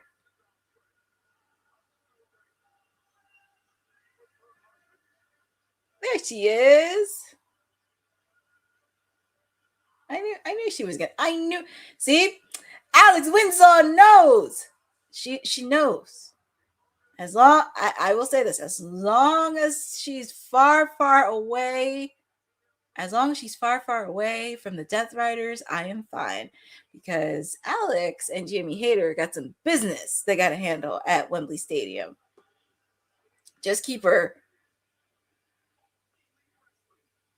far. That's all I'm saying. Keep my gal far away from the Death Riders, please. But Will Ospreay won, and that concludes AEW Forbidden Door. Oh my God. I will say that was a good pay-per-view. I'm not gonna lie. And we got to see some stars from CMLL, New Japan, Stardom, everything. Congratulations to Will Ospreay. Congratulations to Mercedes Moné winning the Owen Hart Cup Women's title, because I did say this would go 50-50. It would go 50-50 either way. But it's going to be a very fascinating challenge for Mercedes, because this is where the character development comes in. Because, yeah, you think you own the CEO of the division, because these are not the same women that you faced when you first started, because some of them have grown, some of them took it to the next level. And let me be a reminder, some of them did something that you could not done yet, and they were AEW Women's Champion. So she's going to have an interesting interaction with Tekla, because I know Tekla's dealing with stuff with Stardom, but it's going to be an interesting road how this is going to be. But I'm ready for it. I'm ready for it, and I'm going to enjoy it. I'm going to enjoy it. But it was definitely a really good pay-per-view. So many banger matches. I mean, obviously, of course, Ospreay and Swerve could be the match of the night, but I'm not gonna lie, match of the night for me was Jon Moxley and Bantino. It was a really good, solid match. They definitely brought it. Actually, my other one is actually the Owen Hart Cup Women's, Mercedes and Maya World. And Maya World definitely showed out. If you have not followed her, she definitely brought it, especially with everything she went through the last couple of weeks. Coming in this tournament was just so good, and she stepped up to the plate. And that's what I know, Lynette, I do sound tired. It's been a long day. It's been a long day, but I just want to give a quick recap. But Maya World definitely showed up. I mean, she's had banger matches at Ring of Honor. Beat her mentor Athena in the tournament, but she should have beat her for the Ring of Honor Women's Championship. But it looks like there's still some unfinished business between Athena and Maya World over at Ring of Honor. And I think they're probably going to have a one-on-one match again. And, I mean, I know I'm taking it like a grain of salt and everything, but I think Maya World's going to be Ring of Honor Women's Champion before the end of this year. I have a feeling she may be Ring of Honor Women's Champion before the end of the year. And it's also going to be very interesting, too, with Athena, because I know her and Mercedes have somewhat of a unit. But it's going to be interesting to see, because if Tekla survives Redemption, it's going to be very interesting to watch. And also with the fact, too, there's also another theory I have, but I'll save it for Wednesday when I do Timeless Elite Wednesday, because there's another factor that comes into play regarding the AEW Women's title. So, but we shall see on that. Definitely matches of the night were definitely Maya World and Mercedes Moné, and also Jon Moxley and Bandino. They were definitely stellar matches. And obviously, of course, Swerve and Will Ospreay. But, and the steel cage match was actually entertaining. It was entertaining. It did what it needed to do. And I'm not mad at it. I'm not mad at it one bit. Because at first, when people saw it, they were kind of iffy with the steel cage. But when I saw the round structure of the steel cage, I was like, okay, this makes a lot of sense. And they had every element that you could think of. Sleeper match of the night for me, I have to go with Shota versus Pac for the IWGP Global Heavyweight Championship. That was definitely a banger of a match. I really thought Pac was going to win because that would have been awesome. And also, Tekla versus Starlight Kid was definitely a sleeper match of the night for me. And it makes me happy to see. It makes me happy to see the debut of Starlight Kid and learning more about her. And also this whole thing with Tekla and Star, that was far from over. And it just shows you for the first time in a while, AEW has a strong heel in their women's division. Because that was a thing, is finding a strong heel to counterpart some people in your roster. And I love that. So it makes me happy to see. She definitely is a heel. She's definitely has the traits, the skills, and everything else. And yeah, Tekla is the main heel in that AEW women's roster because she just keeps bringing it. And that's what I love. It makes you stand out above the rest. But that wraps up for me in my watch along. It's been a long night, long day, but you can always find me chirping periodically over at WWT Live. I won't be on tomorrow because Monday Night Raw is coming to my neck of the woods. Friendly reminder, Raw is going to be on at 6 p.m. Eastern time. It's not going to be on at 8. It's going to be on at 6. And also with the fact to the show I'm going to is going to be a double taping. So they're going to do Raw live and they're also going to tape SmackDown, which is going to air on Friday due to 4th of July this weekend. So at least they get 4th of July off, which is really nice.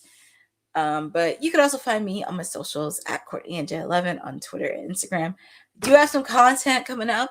My interviews with Shotzi from MLW is up. My interviews with Bronwyn Billington and Dave LaGreca from 80s Wrestling Con is finally up.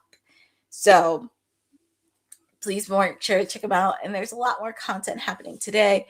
But shout out to the rest of the team because we were pretty much covering pretty much everything that you needed for wrestling. Obviously, yesterday we covered Night of Champions. Today, I did TNA. We had some of our cohorts do NXT, Great American Bash, and of course I did AEW Forbidden Door. But shout out to all of them for just really doing it because it's been a busy weekend of wrestling and wouldn't trade anything for the world. But thank you again, and thank you for supporting Women's Wrestling Talk, the #1 women's wrestling network on the planet. Have a great evening, and I will see you back on Wednesday. Thanks for joining WWT. Don't forget to like us on all social media platforms at WW Talk Pod. Like and subscribe on all video and audio platforms, like yesterday, my G. And check out our website at www.talkpod.com. Thanks for watching Women's Wrestling Talk, the #1 women's wrestling network on the planet.